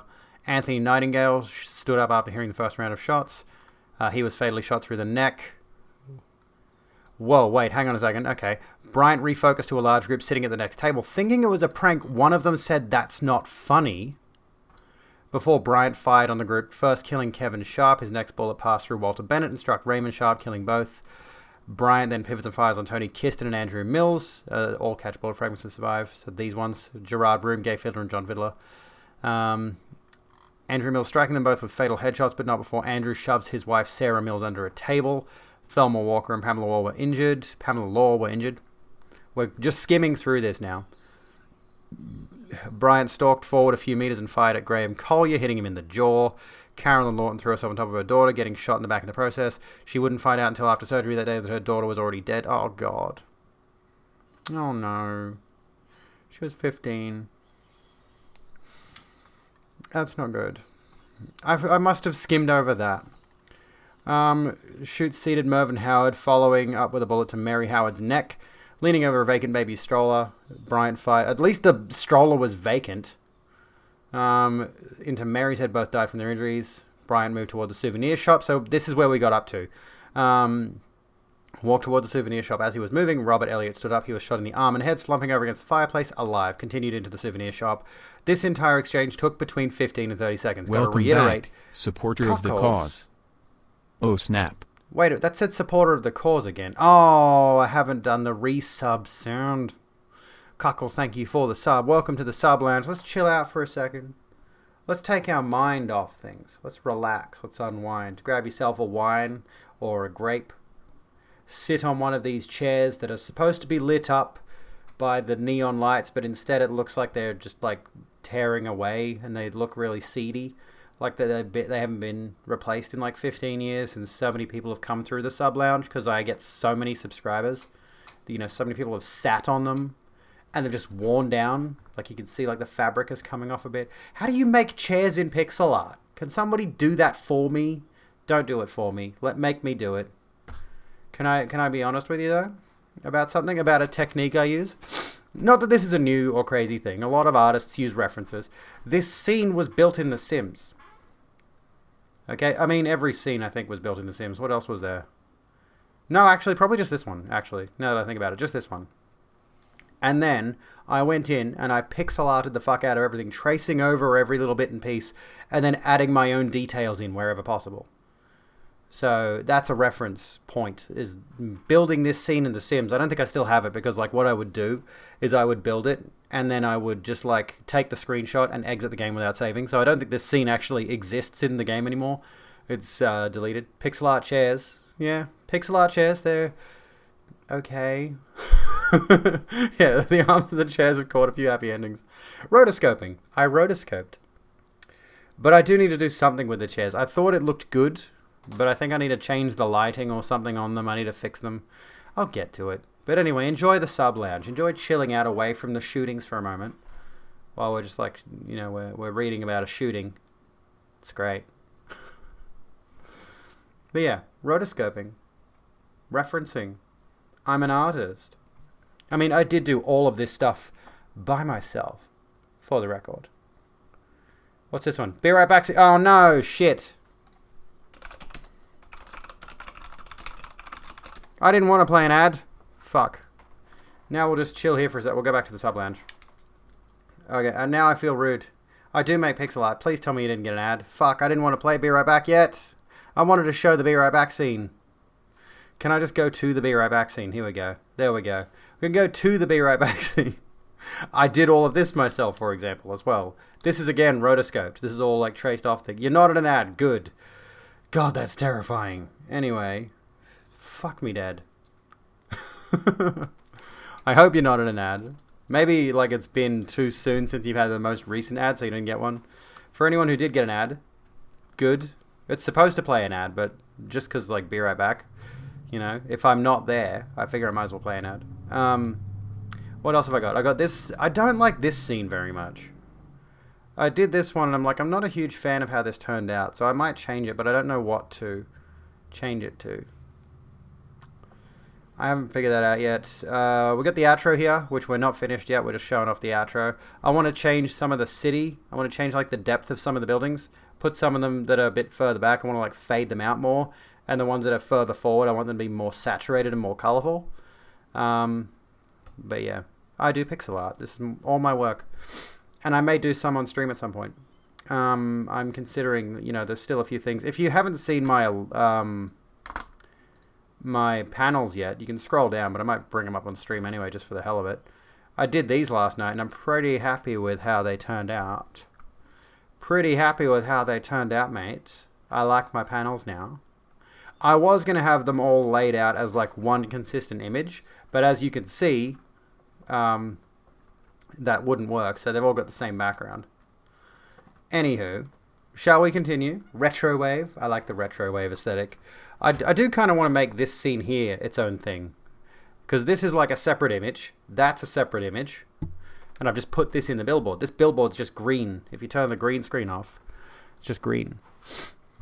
Anywho, we're 20% of the way to our sub goal, by the way. 20% of the way through our sub goal for the day.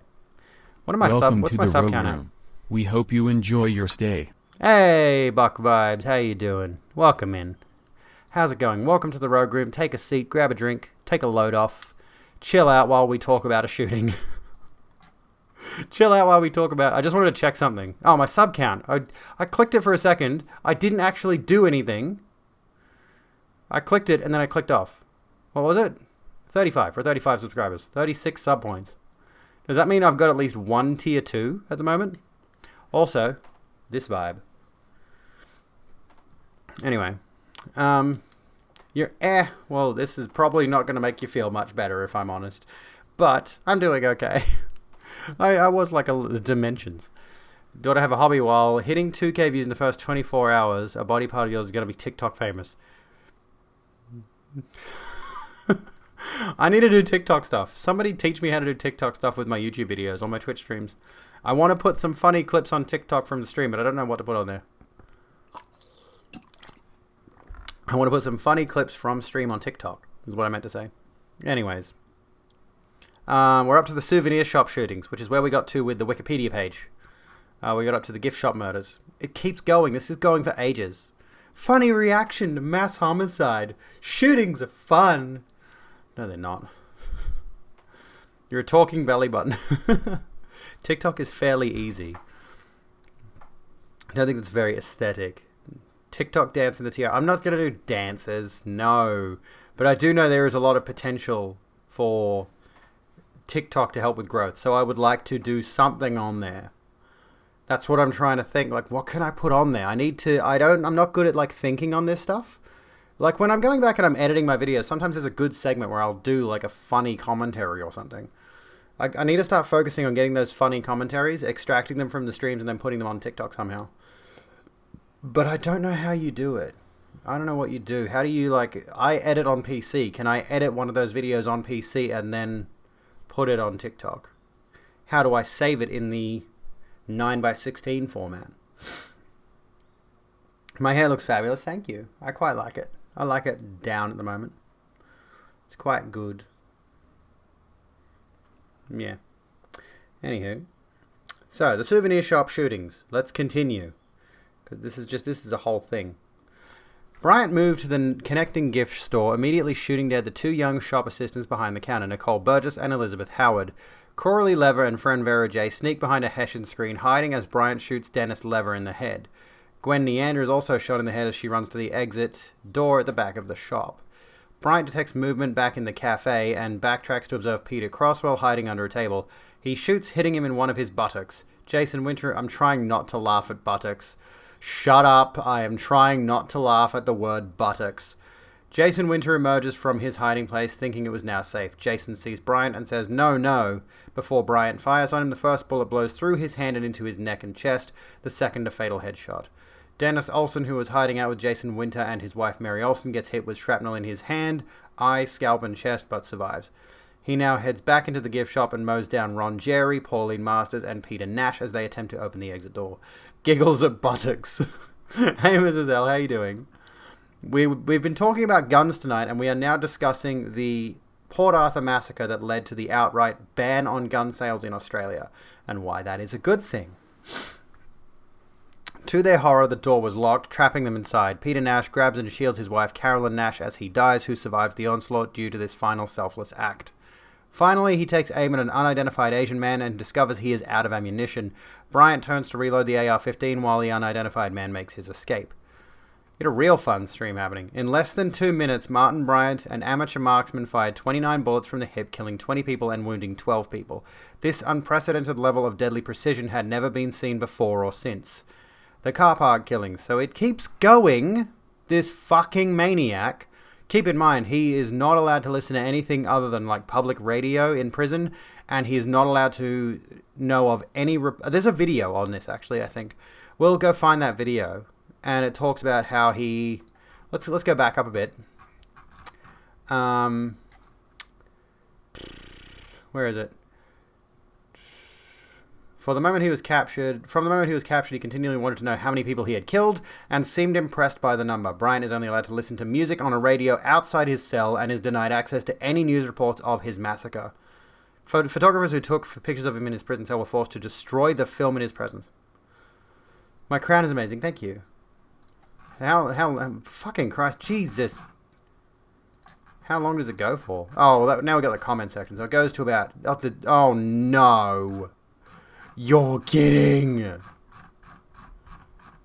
Jesus Christ. Fuck me dead, that's a long post. Okay, so I think we can wrap it up there. Oh god, he kills a little girl in the park. 643,000 guns were bought back at a cost of 350. So let's go to the end. Let's skip to the end. We're going to need a lot of brain bleach. We'll look at cats after this. Where's the apprehension? So around this time, where is it? Where are we? Approximately 2 p.m. Same day, I think. Was it the same day? Yeah, I think it's the same day. Arriving in 2 separate vehicles, the 2 officers walked towards Seascape Cottage and saw the BMW bonfire. Okay, with Bryant firing firing shots in their direction anytime they would try to escape, they would be trapped there for the next several hours waiting for police backup to arrive.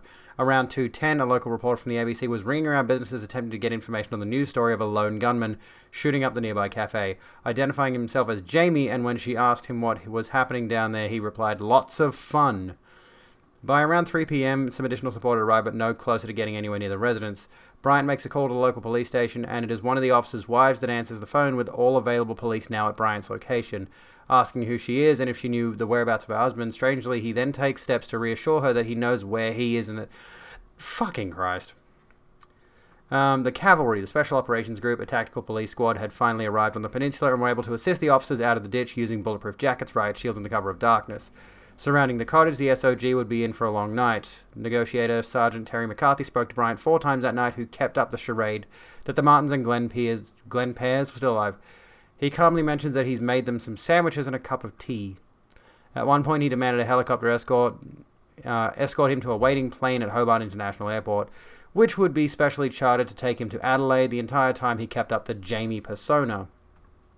Strangely, the squad were under orders not to fire upon the house despite repeated shots fired from the second story. They misspelled story. That's supposed to have an E in it. When it comes to talking about the stories of a house, sorry to be pedantic, Bryant fired 250 rounds over the course of the evening without one bullet shot returned. The capture, 29th of April 1996, approximately 7:45 a.m.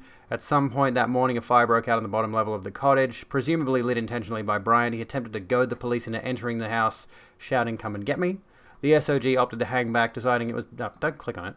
Deciding it was the safest bet, tactically, with rounds of ammunition beginning to be ignited and firing and surmising at this point the hostages are already dead. I didn't know there were hostages. We've skipped ahead a bit, so we missed any hostage talk. Bryant emerged... Buttocks. For fuck's sake. I'm trying to be serious. Bryant eventually emerges from the inferno, his clothes aflame and suffering burns to his back and buttocks. I am a 31-year-old woman. Anyway, he is apprehended. The SOG would be right about their assessment of the hostages already being deceased at the time of the fire. Mr. and Mrs. Martin were killed closer to midday before the start of the rampage, and Mr. Glenn Pears... Pears! He pretended the Martins were still alive. Oh, okay, that would explain a lot. Yeah. It was determined, was shot in the left abdominal wall and left side of the neck with no evidence of smoke inhalation in his lungs. His remains were found in handcuffs next to the smouldering ruins of the staircase, where they would later determine he was restrained at the time of his death. Buttocks! In the end, Martin Bryant had killed 35 people and wounded 23 people. So, today has been a very educational little lesson as we learn about why you don't have guns in Australia. And why guns bad. In the end, Martin Bryant had killed 35 people and wounded 23. The aftermath. Australia reacted to the event with widespread shock and horror, and the political effects were significant and long-lasting. A new swath of gun laws swept right across the country, restricting the legal ownership of self-loading rifles and self-loading shotguns. Born from this was a mandatory gun buyback scheme. I forgot about this. Yeah, 643,000 guns were bought back at a cost of $350 million. They went hard on this. And this is probably something that a lot of Americans might cite if they were aware of it. When it comes to the whole idea of the government buying back your guns, they'll say, "Oh, they're stealing our guns away like they did in Australia."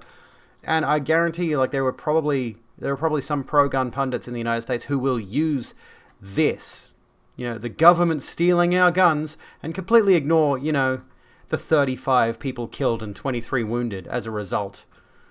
Anyway, this act was not without its opposition. However, directly following the attack, it was found that 85% of Australians believed in tighter gun control. Fucking go, Australia. I mean, I don't like this country a lot of the time, but fucking go, Australia. 85%. That's almost unanimous. That's a huge number. Believed in tighter gun control. New Zealand did a large gun buyback too, yeah. I remember that, yeah. No, it just reminded me of Fraser Anning and his stupid bullshit. Supporting a shooter. Come on, dude. You seriously get into politics and then you support a shooter? You idiot. Today, a monument stands tall at the Port Arthur Historic Site, honouring the lives of those that were lost that day. Winifred Joyce Applin, 58, Walter John Bennett, 66, Nicole Louise Burgess, 17, Sue Lang Chung, 32, Elva Rhonda Gaylard, 48, Zoe Ann Hall, 28, Elizabeth Jane Howard, 26, Mary Elizabeth Howard, 57, Mervyn John Howard, 55, Ronald Noel Jerry, 71, Tony Vadavilu Kiston, 51, Leslie Dennis Lever, 53, Sarah David Lawton, 15, David Martin, 72, Nolene Joyce Martin, 69, Pauline Virginia Masters, 49, Alana Louise Mickok, 6, Madeline, 3, oh my god, Nana Patricia Mickok, 36, Andrew Bruce Mills, 39, Peter Breton Nash, 32, Gwenda Joan Neander, 67, Mo Yi William Ng, 48, and Anthony Nightingale, 44. I have kids, so that hits a bit. But there we go, the final tally of the Port Arthur massacre, and why there's an argument against guns. There we go. There's an argument against guns. If anyone is going to say to you that we need guns in this country, in America, bring up the Port Arthur massacre. Bring up any massacre. Bring up fucking Columbine. Bring up any of this shit. Bring up the psychopaths that will use automatic firearms. I think I've just changed my stance. I don't want to be pro-gun anymore. Not for the purposes of self-defense, anyway. Largely a piece of Tasmanian history we'd sooner forget. There is still a lot not known about what happened that day. Over the years, conspiracy theorists have raised a number of concerns over official records. We Natasha, hope you enjoy your room. stay. Enjoy your stay in the Rogue Room. How are you doing? In many of these cases, they seem to grasp at very tenuous. I think that's supposed to say tenuous, discrepancies in accounts. However, in this writer's opinion, some points raised are truly thought-provoking. If there's enough interest in the uncertainty of the official version of events, I may put together a follow-up post discussing some of the points raised. Thank you, Kez. If you've made it this far, thank you for reading what has been my longest, most researched, and heart-wrenching post that I have made. There we go. That was Cloaker Josh, who made that post in 2017. There you go. If we wanted to learn more about Port Arthur... Some people do not need guns. They don't. Why do I have the Liberal Party thing still up? fucking Scott Morrison's dickhead face over here. Still got the Shadowrun Dragonfall thing. Here's Scott Morrison. We were talking about liberalism originally, and I wanted to look up, standard liberal policies. And I accidentally brought up liberal policies as in the Liberal Party. It's not what I meant to do. And now we have this douchebag who is... God. We were also reading about the Greens. So we were learning, and we were going... This is something. So there we go. So we've done the Port Arthur massacre thing. I don't know if that's going to be a video. Maybe it will, maybe it won't. I don't know. That was completely off track. I wasn't intending on getting into gun laws and stuff like that, but here we are. After all of that, we went through the whole gun law situation. We went through the whole Port Arthur thing.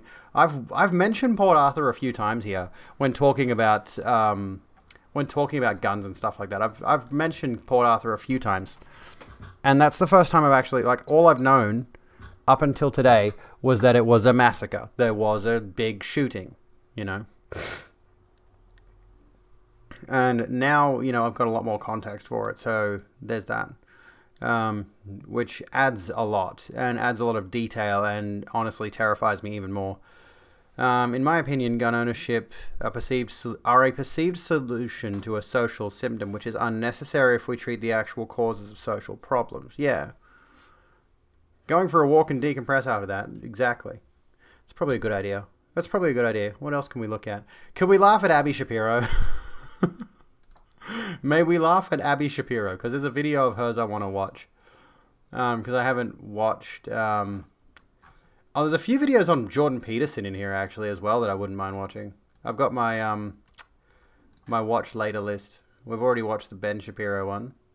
I'm not going to watch that debate. That's, like, too old now. I don't recall that video. Let me see here. We already watched the Isaac Butterfield cringe compilation. I am not going to watch a video by that dumb bitch. Anyway, I've got 2 videos here. Can we have some puppies? Let's look at some puppies. Let's look at... Okay, let's look at puppy dogs. Here's some puppy dogs. Here's some puppy dogs. Here's a puppy dog. Here is another puppy dog. Can we go to, like, this scene here? That might be better. There we go. So you can see more of the puppy dogs. Sort of. Not really. That sort of made it worse, actually. I need to be, like, on a different part of the screen because I'm, like, right in the way here. I'm in the way. Here's another puppy dog. Here's another one. Here is another one. There's one. Look, he's chasing a toy. These puppy dogs are in a basket. I can't take this one seriously. You can't tell me that's not just a cotton wool ball someone has stuck some little eyes on. What is that? Here's a puppy dog. Look, here's a puppy dog doing an awoo. That's what that one's doing. Here's another one. Look, there's a very little puppy dog. There's a mummy dog and lots of little puppy dogs.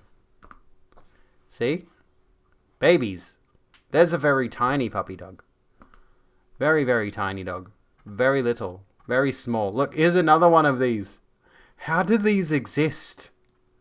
How did these things exist? Somebody explain this to me. I don't get it. What is this breed? I need to know what this breed is. Teacup. Teacup dogs. Let's look up teacup dogs. Ah, fuck.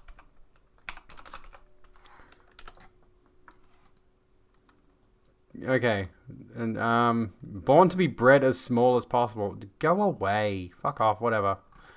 Born to be bred as small as possible. Most weighing in at 5 pounds or under. Jesus Christ. The most recognizable teacup dogs are the toy dog group, such as teacup pugs and Yorkshire Terriers. By the way, can Pinterest stop trying to dox me? For fuck's sake.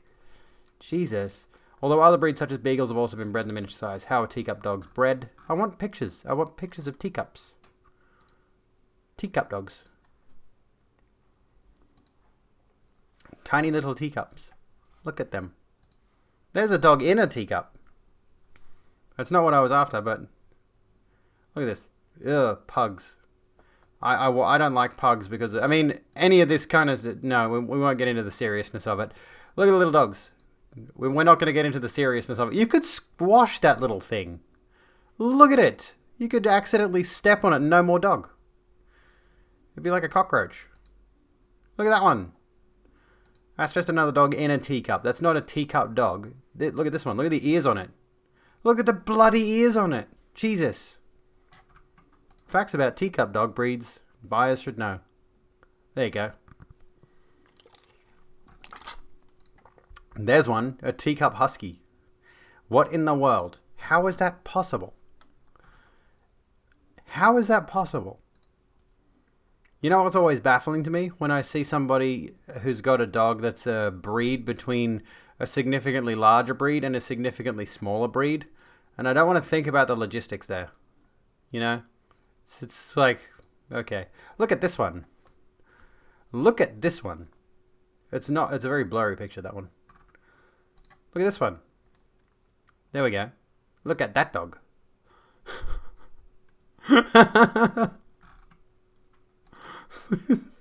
Look at them. Look at this one. Look at this one. What about this dog? That doesn't look like a teacup dog. That just looks like a Jack Russell Terrier. This one's got a bandage on his head, I think. Why does he have a bandage on his head? I should say on their head, because we don't know the dog's gender. Look at that one. Look at that one. Anyway, is that enough dogs? Have we looked at enough dogs? Has that brought me back some viewership that I probably got rid of thanks to reading about a massacre? I feel like I lost viewers doing that. Have we brought back some viewers yet? We need to get more viewers in. That's why we're looking at dogs. Maybe I should just look at tits on stream, since so many people seem to think that that's how you get viewers on Twitch. Just put tits on stream. You know, once we get to that point, I'll start taking progesterone at some point. We'll see if that helps. Anyway, thank you for the dogs. You're welcome. I don't know where Smudge is right now. In Michael Moore's Fahrenheit, I think it was Fahrenheit 9/11, wasn't it? There's a segment where he interviews survivors of Marjorie Stoneman Douglas and highlights the hypocrisy and lack of political will to address gun control in the US. There is a segment where we see/hear cell phone recordings of shootings, which includes at least one student pleading for her life and a visual perspective of a student, face hidden, lying on the ground with blood. Oh gosh. Probably need to sleep soon. Well, can we laugh at Abby Shapiro's 5 things I'll never apologize for? This conservative woman won't bow to the mob. Can we react to Abby Shapiro? Very, very... Hey, Kira, thank you for this Thank you sub. for your membership. Please, enjoy all the delights of the subscriber lounge. Welcome to the subscriber lounge. Enjoy your stay. I need to do something more than just a scene for more. I need to do something with this. If you're not in the Discord, feel free to join the Discord. But I don't have anything specific in there aside from like a role. I might add like a subscriber lounge thing in the Discord. Actually, there was an idea. I was going to add, because streaming on Discord is a thing.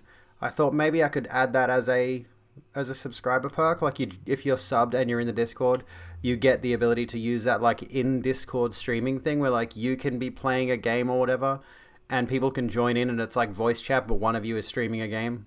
Or whatever it is that you do. I don't know. I haven't really fiddled around with it. I've had it turned off for the longest time. I don't think my Discord server, ironically, even has voice chat. I don't think there is even a voice chat channel in my stream. Oh, no, there's one. Sorry, there's 2. One of them is private. There's an art channel. There is. There's an art channel. There is, let's see. What else? There's a gym. We can talk fitness. I've been thinking about fitness today. I went to the gym today.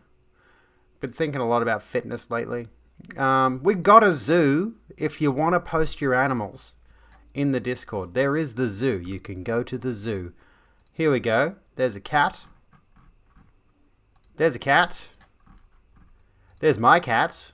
Look, it's all cats. Everyone's got a cat. It's just cats all the way down. Post Cheney on Discord. There's another cat. Cat. There's a cat in a video game. You'll be out for now, Octavian? Sounds good. Have a good one. There's another cat. Just looking at cats. Cats. I think those are Vorsh's cats. Cats. Another cat. So I should just rename this category to cats. Have a good one, Octavian. I love this photo. Because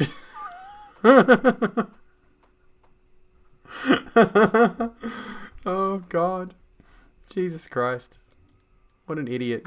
He was sat there staring at me like that for the longest time. There's a fun fact about cats, right?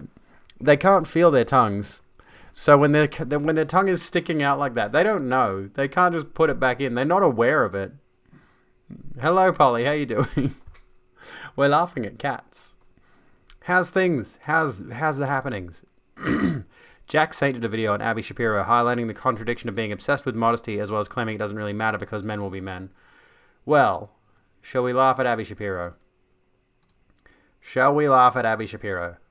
To unwind from the shootings, I feel like changing the title. Watching Abby Shapiro to unwind from reading about shootings. What is my title? Angry Bitch Talks Politics, Philosophy, and Gaming.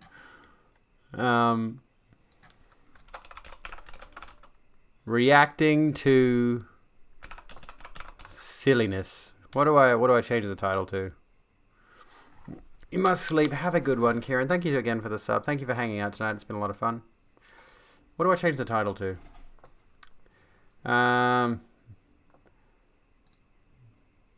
I can't remember. No, we'll just leave it. We'll come back to Pauline Hanson in a moment because I want to talk about Pauline Hanson because she's always amusing. Abby, do you want to be appreciated for your body or your family, Shapiro? As if women cannot be independent or ambitious or have meaningful careers in STEM. Clearly she doesn't think so. Also, I have some skepticisms about Abby Shapiro as a person. Hello, classic Hey, shut crew. the fuck up. I didn't say you could speak. Anyway, I have some suspicions about her channel. Like, I feel like she never would have got to where she is if she didn't go to Ben specifically and ask him for money to promote her channel. Because all I have heard about people reacting to Abby Shapiro and all of that, everyone has said the reason they found her is through promoted posts on YouTube, Twitter, Facebook, everywhere, Instagram, is promoted posts. Nobody found out about Abby Shapiro naturally. Everyone knew about her because she bought her way to any sort of audience. What's she got, like 86.5 thousand subscribers, right? Not even that many. She even hashtags her shit, dude. Gross. But anyway, yeah, she literally bought her way to an audience. And even then, as far as I know, her videos aren't even doing that great. Let me think. 3,000 views on her, 2.5 thousand, 6.2 thousand. They're not even doing that well. Her videos aren't even like... This one is like one of her most viewed ones. 60,000. Conservative woman. I wrote a Hanukkah song. How to wear pearls as a modern woman. Don't waste your time with a man who won't commit. My crown is slipping off my head. How many videos has she got? She's got quite a few. What do we got? So, Thanksgiving will survive COVID. Fucking hell, I can't get this to sit on my head properly. Be feminine for the holidays. I'm trying. Bitch, I'm trying. Hell, she probably doesn't agree with my existence. Get in, friends. We're going holiday shopping. 8 point. There we go. 135k views. Men wearing dresses is trash. Just like dirty holiday movies. What does that mean? So this is the thing about the what's it? The Harry Styles wearing a dress thing. Men, stop hooking up. I watched the Surfs react to this one. Men, stop hooking up. I think I watched that one. Or was there another one? Yeah, it was that one. But anywho, can someone pile drive this lady? Did some animating. Nice. Could be classic and play Dungeons and Dragons. At least she doesn't clickbait. Are you sure? I do. My latest video was like one of my latest videos was very clickbaity because I didn't even talk about Jordan Peterson that much. But it was like, who the fuck is Jordan Peterson? It's got 75 views. It's doing okay, considering I only talk about Jordan Peterson for like a third of that video, and then I get off onto rambling onto some other topics. Anyway, let's talk about Abby Shapiro. Let's react to this. Hello, classic crew, and welcome to today's video where I'm going to be talking about 5 things I won't apologize for as a conservative. Who's asking you to apologize for shit, bitch?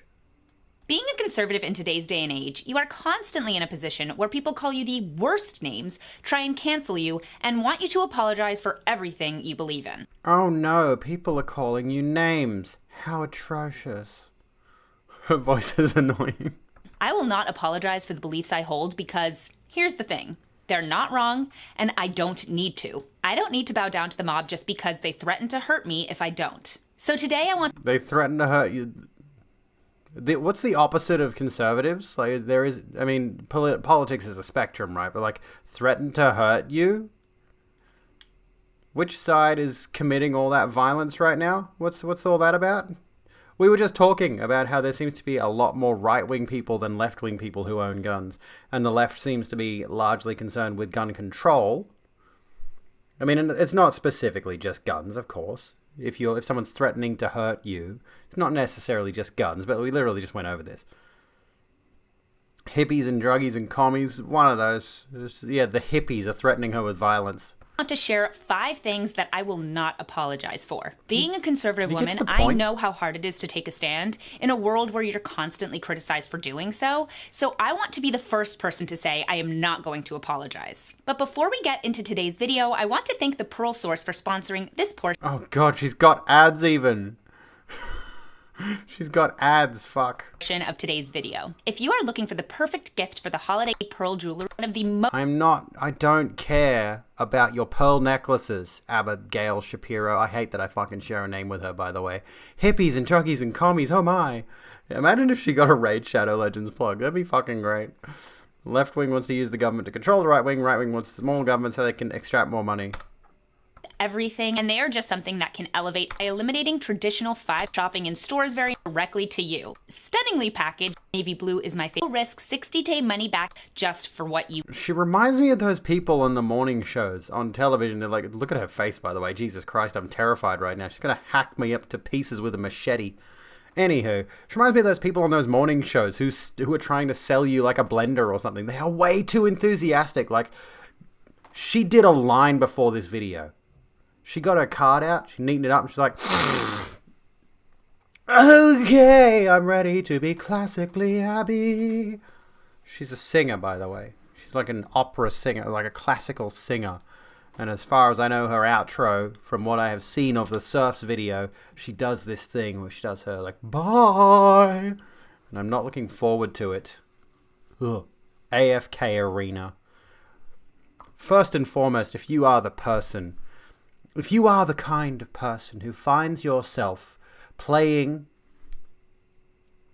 a video game on your phone where AFK or away from phone or whatever else is a core mechanic of the gameplay, this is the one stance I will take. You are not a gamer. I mean, I hate the word gamer to begin with, but I will gatekeep you out of the gaming community if you are literally not playing a game to play a game.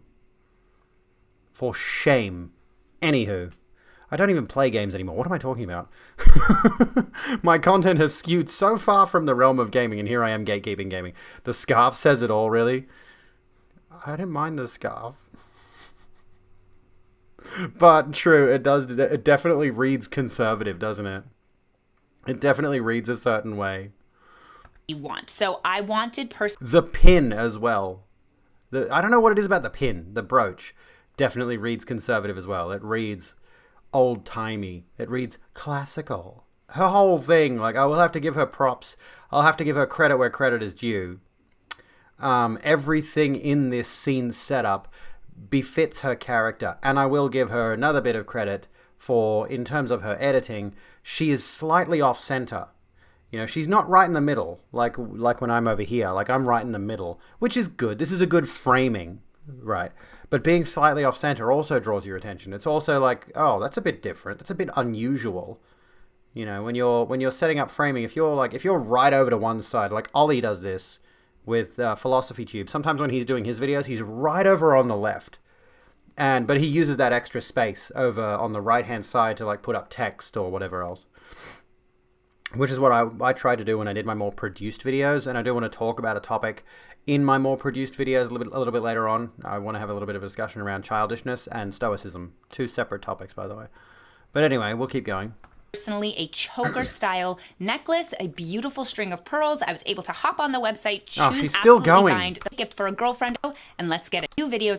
The first thing I will not apologize for is being pro-life. Here we go.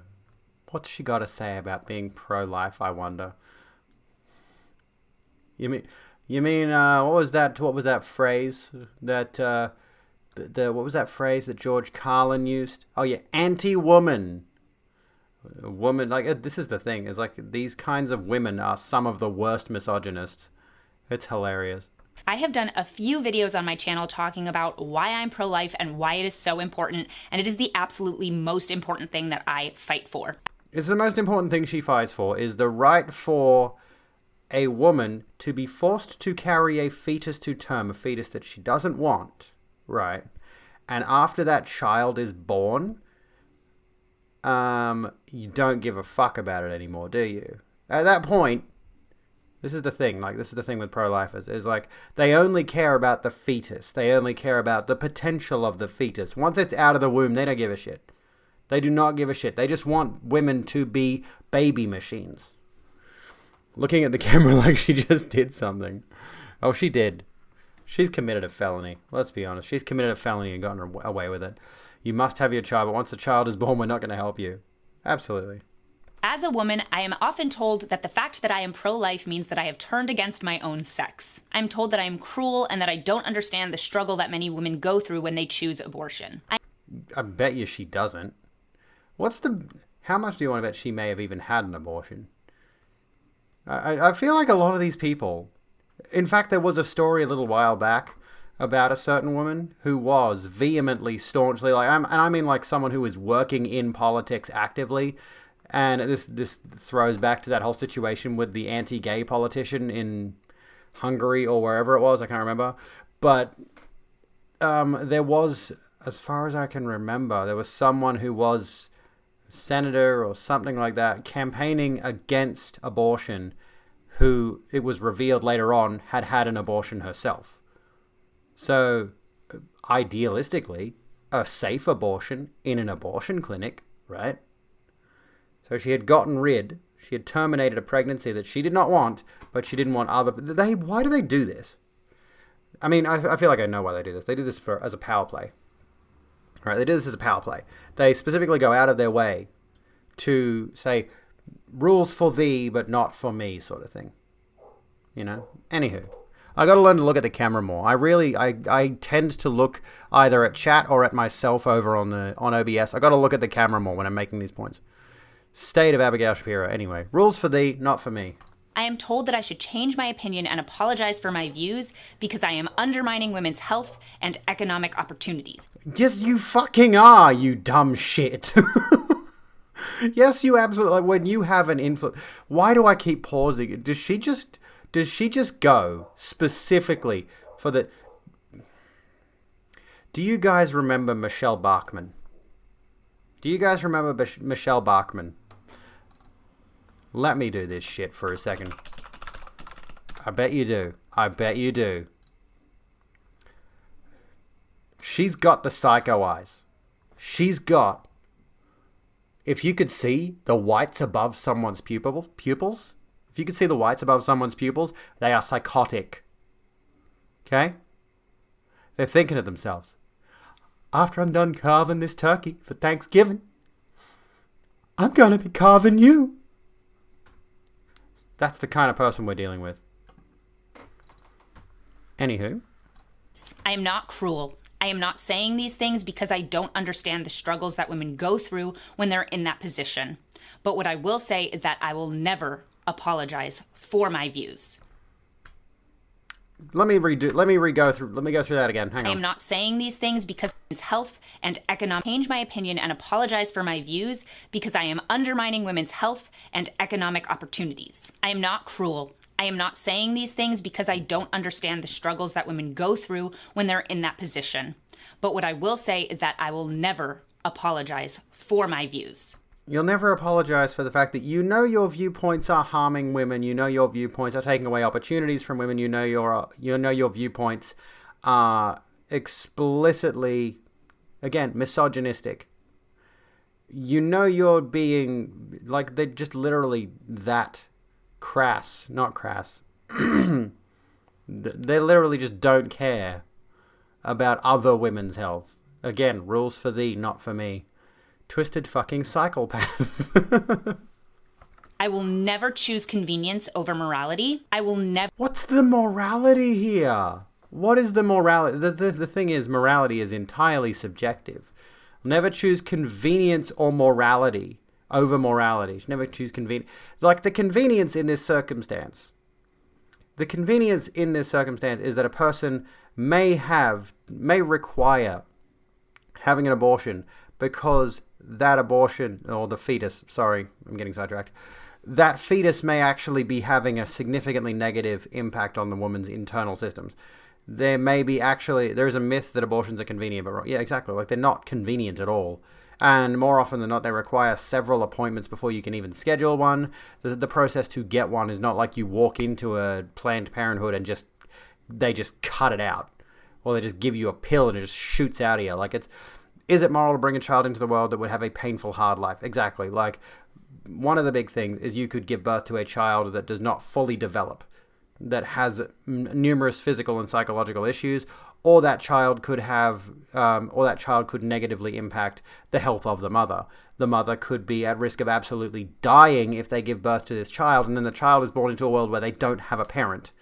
There are many, many suggestions on this. Not suggestions. There are many arguments against this, basically, the pro-life thing. There's so many. And the thing is, she's pro-life, meaning she doesn't want abortion to be an accessible option to anyone. But if you take away the option to abort a fetus, that doesn't mean that option goes away. It means it moves into back alleys. It means it moves into dangerous circumstances, which are even more dangerous for women. It moves into circumstances where those women, if they are under pressure to get an abortion, it becomes significantly more dangerous, as opposed to if there are legal, safe options available. Anyway. Literally cannot understand the position of women in that situation unless you have been in that exact situation. We were discussing before, has Abby Shapiro ever needed an abortion? That would definitely change your mind on it, I would hope. Or even the mother was sexually assaulted that received unwanted pregnancy. Exactly. No, you can imagine the psychological trauma it would have if a woman was raped and impregnated by that rape and then had to raise a child that is the product of someone who violated her. There are many stories about this. I sound like Trump right now. There are many stories of this exact thing. Can I do my best impression of a Wookiee like Chewbacca? No. Not for free. Nobody makes requests of me without paying me money. Fuck that shit. I'm not some cheap whore. Ever choose death over life. I will always fight for the right of the unborn. She'll fight for the right of the unborn until it is born, and then she doesn't care about it. And she goes, choose the right of life over death. And that becomes its own intense philosophical question of when is the fetus a life? Especially when, like, if it cannot survive outside the womb unassisted, is it a life? You know? There's a story recently you read about a 10 or 11-year-old... Yeah, exactly. Like, no. If you're good at something, never do it for free. Not that I'm good at a Wookiee impression, but I'm not doing it for free. And if you want to know the reasons that I believe these things, you can definitely watch my other pro-life videos. I will link them in the description box below for you. I'm not going to watch In those. my first pro-life video, I talked about the reasons that I believe what I believe, and in the second pro-life video, I actually responded to comments on the first video. So I'm okay. She may have convinced me. Link them in the description box below for you. In my first pro-life video, I talked about the reasons that I believe what I believe, and in the second pro-life video, I actually responded to comments on the first video. Abby Shapiro stream? I'm not good. We're only reacting to one video. I can't afford to react to another one. Don't take the bait. Do I do it? She's tempting me right now. It's like, what reactions, what responses does she have to people who have counteracted her arguments? I guarantee you, all of the arguments she made in the previous video, she's probably made a few. Everyone in the comments probably said everything I've already said. Like, none of these are original viewpoints. I'm just being not reactionary. Reactionary is right-wing by its very definition. But anyway, not for free anyway.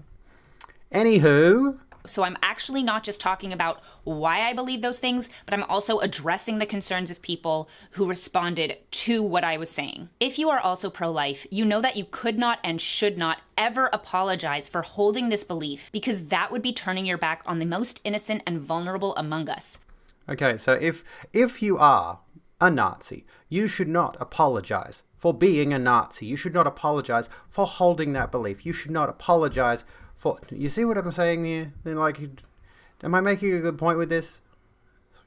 Not apologize for having a viewpoint that explicitly demeans and derides and dehumanizes women. Before you go to the source material, watch the Jack Saint video so I won't waste my time. But I want to waste my time. I'm a streamer. That's all we do. I'm trying to get this to fucking sit. This was a mistake. This was a mistake. I should not have bought this because it's not sitting correctly. A clump of cells doesn't need defending. Unborn children. The second thing Again, like, I'm going to keep bringing this back. You'll be back, you need a shower. Okay, sounds good, Kez. I'll keep bringing this up. It's like you're defending an unborn to the point when it is born, and then you do not care about it. You do not care about poor, unwanted children being born into social circumstances that will lend to them having a harsh and difficult life. They do not care about these people. She's a privileged little shit.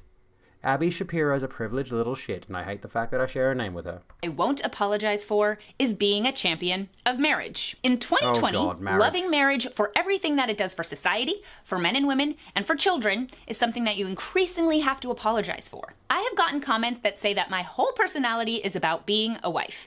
I mean, everything I know about Abby Shapiro is that she's very much a trad wife. That's her whole thing. No, she's not the Dry Shapiro wife, although I would forgive you for thinking that. She is Ben Shapiro's sister.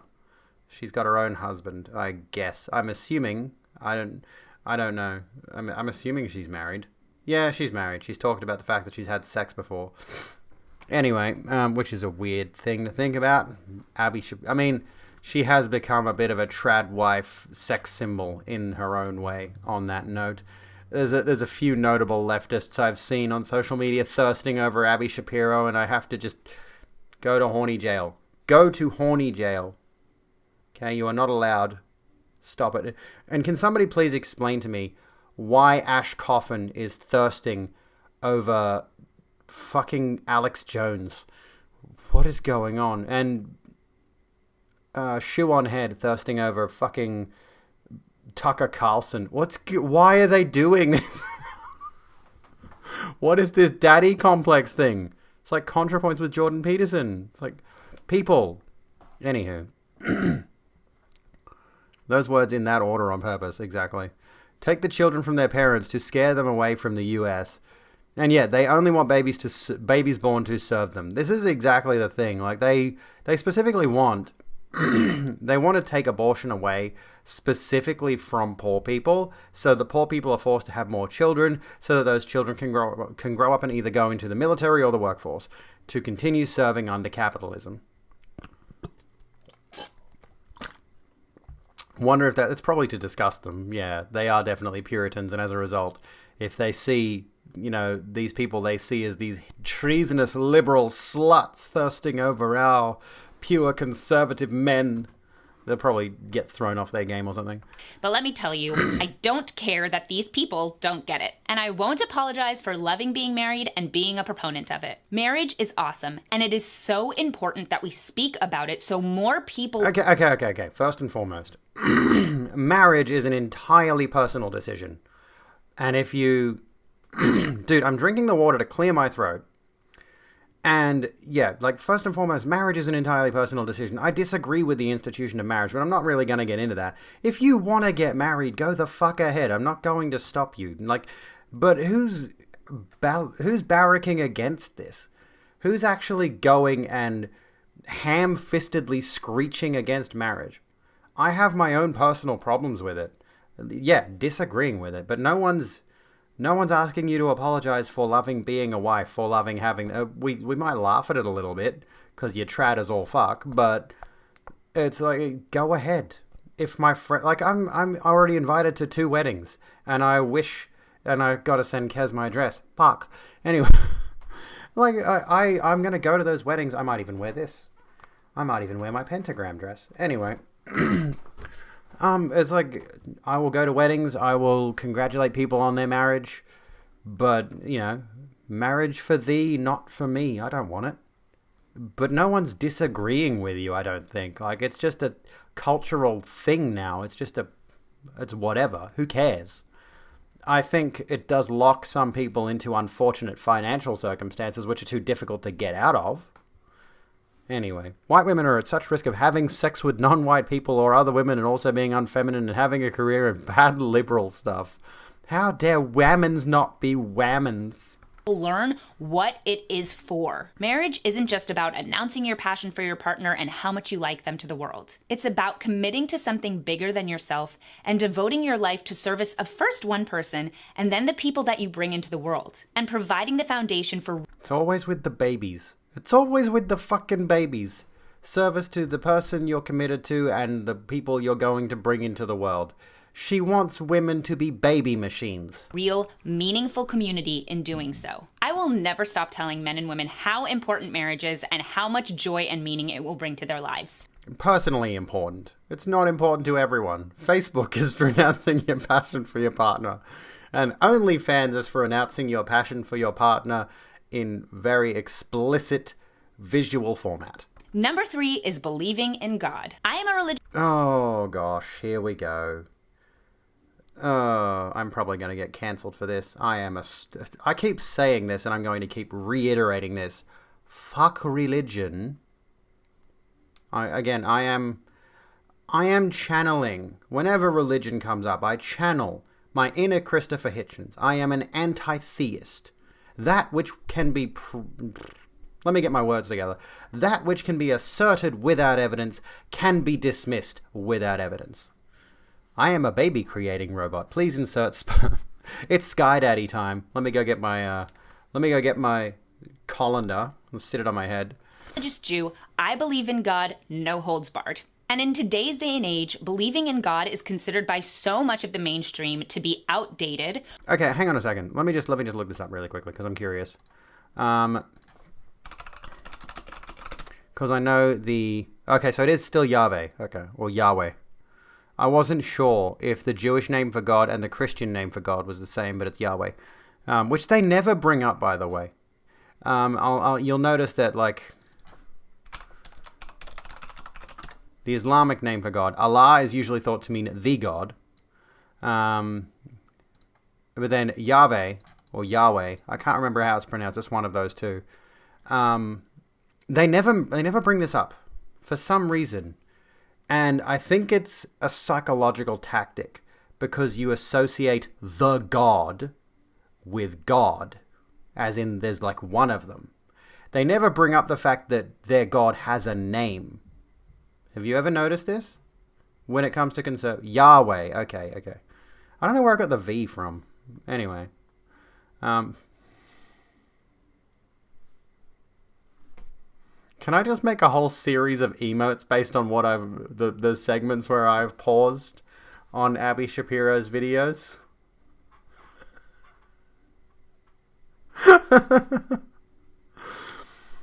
Oh, dear Lord. In ancient Hebrew, the male god had a female counterpart. Abby Poggers. Abigail Shapiro Pog. Oh, fuck. Dude, literally, you could just I feel like you could just go to any one of her videos and pause it, and you could have a great screenshot for an emote. If I was partner and I had a ton of emote slots, I'd just fill them up with Abby Shapiro Pog. Oh my god. Jesus fucking Christ, dude. I just realized I haven't been stream markering any of this. I don't fucking care anymore. I'm not going to bother. I'm just going to scrub through my VODs. Here I am saying I'm going to add a stream marker to my stream deck so that I can keep track of where I'm at and which categories I jump through. I'm just not going to bother. Anyway. I would sub to Abby's channel just for the emote. Welcome to the Rogue Room. We hope you Hey, enjoy your Topher. stay. Enjoy your stay at the Rogue Room. Grab yourself a drink. Anyway, let's keep going. Let's skip past Abby Pog. Or to even be the cause of all the hate in the world. But I will never apologize for my faith. So go Or back a aid second. God. I am a religious Jew. I believe in God, no holds barred. And in today's day and age, believing in God is considered by so much of the mainstream to be outdated or to even be the cause of all the hate in the world. It is. It directly is. There is so much evidence to suggest that the foundations of religion are those that lead explicitly to violence, dominion, fascism. It is. 100%. Okay, oh.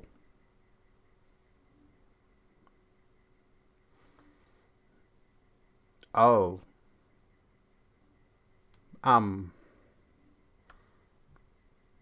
Well then.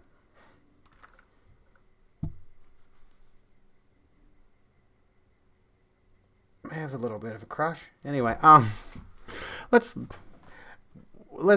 ignore the fact that she's just sultrily staring at me right now. Anywho, the issue is that religious institutions serve as a conduit for consolidating political power. Exactly, that's what I was trying to get across. Is like, religion has always been about one thing and one thing alone: control. Do I have to go to horny jail? She made me doubting her marriage with that face. Do you reckon she looks at her husband like that? Do you reckon she gives him that look? Okay, I need a horny jail scene. We need a horny jail scene. I will do that. That is my punishment. But thirsting over Abigail Shapiro, I will make myself a horny jail prison bar scene. I deserve that. That is my failing. I do have a clip thing. That is my fault. And I will freely cop to that. I will take my punishment like the strong, proud, trans something. I'm trying to define myself right now with labels, and I can't think of many. I need a portcullis. Yeah, I need a dungeon. I'm bad. Anywho, we've gotten off the whole religion thing entirely. I'll come to your what's it called? I'll come to Hanukkah, Abby X Abby. Horny jail banner and an emote. Oh god, we need a bonk emote now. I need to update all my emotes. Okay, I'm gonna update all my emotes. I need to update my channel currency, my sub badge. I thought I did everything. I haven't done everything. There's a bunch of graphics I need to redo. Anyway, we were talking about religion, and religion by its very definition, yes, is used to consolidate political power, and thereby, by its very definition, like, use the Crusades as an example, just as an example. And religion now is used to radicalize people. Religion is used, well, like we were watching that video before that was talking about undereducated peasantry. And though America, because she is American, of course, and here in Australia, Christianity is still the dominant religion, it is still used. Like, there was that thing with Hillsong a little while back. Do you remember Scott Morrison? During the height of the COVID pandemic, Scott Morrison, what's the thing called that he went to? GeForce Game Driver is available. Scott Morrison, Hillsong, COVID. Why wait until Scott Morrison speaks to no. Okay, if I just look up Scott Morrison Hillsong, it gives me so much, and that by itself is very. Oh, okay. Okay. Let's have a look. Confirms he sought White House invite for Hillsong pastor Brian Houston. Anyway.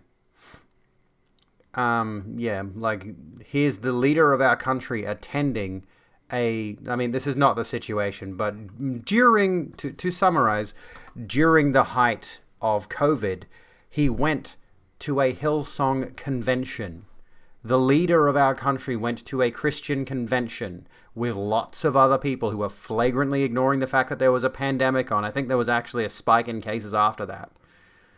And religion is still very, very prominent today in retaining political control. That was absolutely a political move. The Prime Minister attending a Catholic convention. He pushed the lockdown to the Monday rather than locking on the weekend so he could go to the Hillsong rally. There we go. Details. As an atheist who dislikes Christianity, it was the first social movement in human history. Yes. In a good way or a bad way? I mean, I suppose technically speaking, Jesus was Antifa. I mean, not that Christianity was the first religion. Is it the first social movement in human history? Because, I mean, there was pre-Christian civilization, of course, and there was pre-Christian religion, of course. You're an atheist, but not actively against religion, just people who use it for shit purposes, which is a lot of people, but others just like to believe, which is fair. Jesus was bi and a person of color. They don't like it when you bring up the fact that Jesus was effectively black. You know, they don't like it when you bring that up. Every depiction in the Western world of Jesus Christ is a white, almost blonde brunette, when he was most definitely a dark-haired, dark-skinned individual. And yeah, quite frankly, I really believe he would have definitely been bisexual at the very least. The man walked around with 12 male apostles. I don't recall ever hearing anything about Jesus having a female interest in his life. In a good way, in that Christianity provided a more socialist-leaning religious agenda to compared to the dominant Roman religion of the time. Okay. They occasionally called him King of the Jews.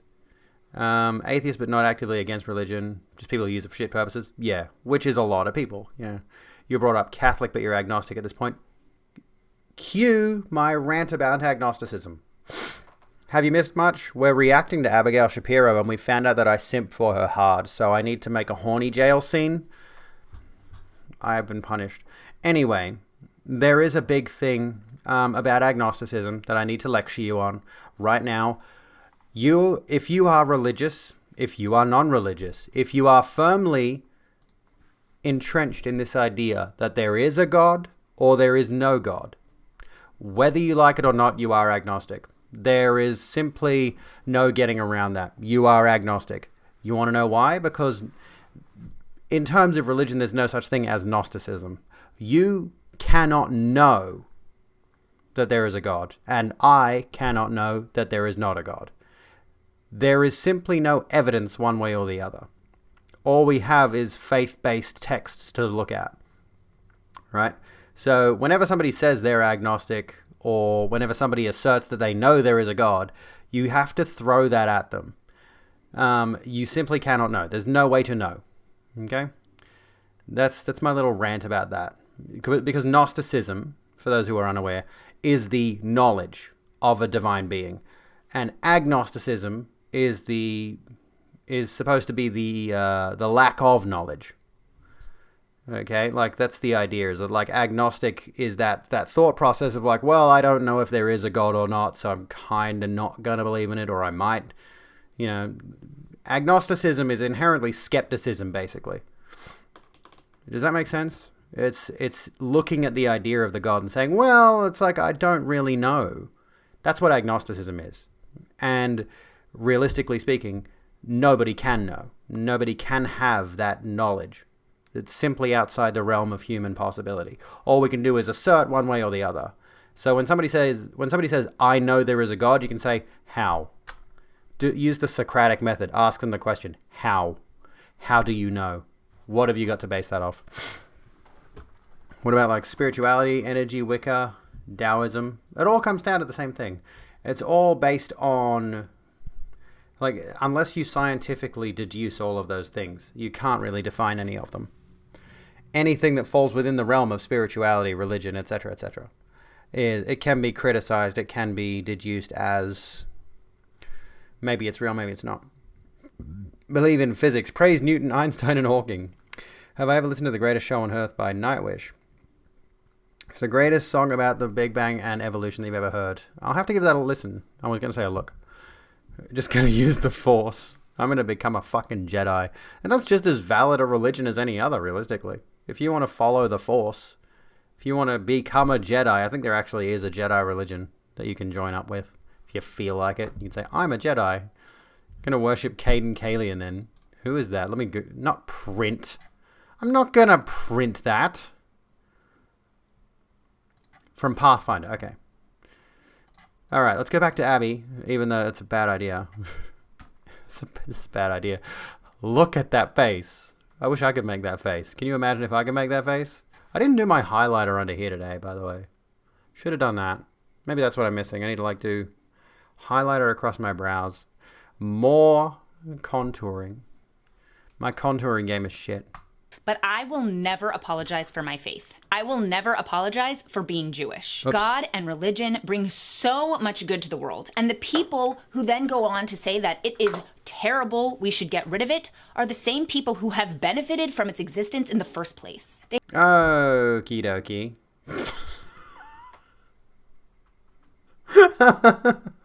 Okay, I'm free from horny jail now. Oh, God. I forgot. I keep pausing on such great freeze frames and I can't remember what she was saying. So much good to the world. I will never apologize for being Jewish. God and religion bring so much good to the world. And the people who then go on to say that it is terrible, we should get rid of it, are the same people who have benefited from its existence in the first place. On you. Thank you, for the Fox. Twitch Queen. For the Twitch Queen. Thank you so kindly. Okay, so she's going on about how religion has done so much for the world and it has benefited people. This is reeking of colonialism. Is anyone else picking up on that? It reeks of colonialism when she says that it's done so much good for the world, when things that have led to certain social situations are based entirely in religious crusades and things like that. There's, the crusades and even actual colonialist migration to other countries where native people have been exterminated to the point of borderline genocide and things like that. This is an argument that is brought up by white supremacists, you know. It's not specifically about religion, but this is an argument brought up by white supremacists. It's done so much good for the world. You're benefiting from the results of our religion. Religion has done a lot of bad things. A lot of bad things. And to say that we benefit from it is not exactly a good thing, sweetheart. They have no idea how privileged they are to live in a Privileged? From you? society that was shaped by our forefathers' faith in God. All of us. Every single person alive today benefits from Judeo-Christian values because that is what our morality is built on. No, it is fucking not. First and foremost, people were writing on morality long before the Christian doctrine was founded. Philosophically speaking, the concepts of good and bad and innate goodness and innate evil were being written on. What constitutes good, what constitutes bad, were being written on long before religion came into things, long before the Judeo-Christian values came into things. The entire East, Buddhism and Shintoism, and Western philosophy as well, like people in ancient Greece and things like that, were writing about this stuff. This is not something you came up with. You didn't write the 12 rules for life, Abigail Shapiro. Your religion, not that the 12 rules for life are anything meaningful, that's Jordan Peterson, but it's like the world obviously started. I mean, what's the bet? I mean, I don't think creationism is necessarily I don't think creationism necessarily ties in to Judaism necessarily, but she might be one of those creationist kinds of people. She might believe there were no dinosaurs and the world came into being when Jesus Christ was put on the cross or some shit. People think it is so easy to Notice that cut? I do this. Christian values because that Ready? is what our morality is built on. People think it is so easy. People think. Just like quick cut. It had like an in there somewhere. People think. I am not a robot. To reject all religion, but also think they would still be able to keep the Judeo-Christian values. We couldn't have made a second take. Not when you're streaming, you can't. But she's sitting in front of a camera. Although, I do have to admit, like, setting up to record the whole thing, in the moment, you're probably not going to notice. In the moment, you're probably not going to notice the ums and ahs and all of that while you're talking. And then when you're going through in post, you're just like, I fucked up that shot. I'd have to reset everything. I've taken my makeup off. I've put my hair up. I've changed my clothes. You know, by the time not that I think she's actually editing this. Honestly, I doubt she's actually editing this. I think somebody else is. So by the time she has come to the point of that, it's probably too late to re-record that shot. If Abby Shapiro stops responding, try turning her off and on again. Values that we all benefit from because they think that morality is common sense. That's like sitting on the end of a tree branch and trying to saw it off from the tree, thinking that the tree will fall, but that you'll somehow stay floating. I missed that whole thing. Why is she using that analogy?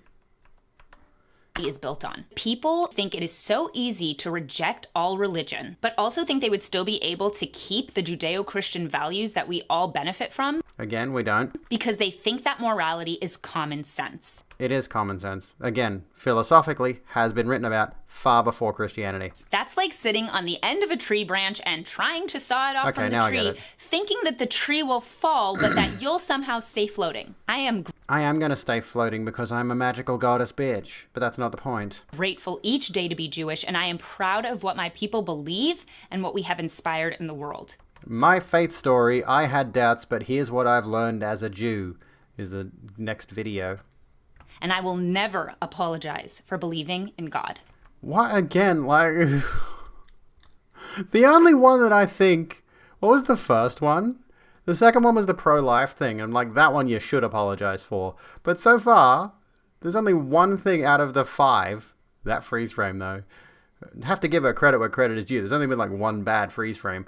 But like, she's had one argument where I'd be like, okay, you should apologize for that. The others, I'm just like, who fucking cares? Oh yeah, the marriage thing. There was the marriage. No one asked you to apologize for believing in God. Please apologize for the pro-life stance because that's killing women. But... And there was another one. Are we up to number 4? Number 4 is praising modesty. Okay, we're up to number 4 now. What was the first one? I've forgotten now. I will not apologize for is being pro-life. Oh, okay, so that was number 1. That's the one she should apologize for. Then there was the marriage thing. Being a champion of marriage. Who cares? No one cares. Believing in God. Who cares? We're not asking you to apologize for those 2. First one, yes. Where were we? This is a long one. Oh, okay, hang on.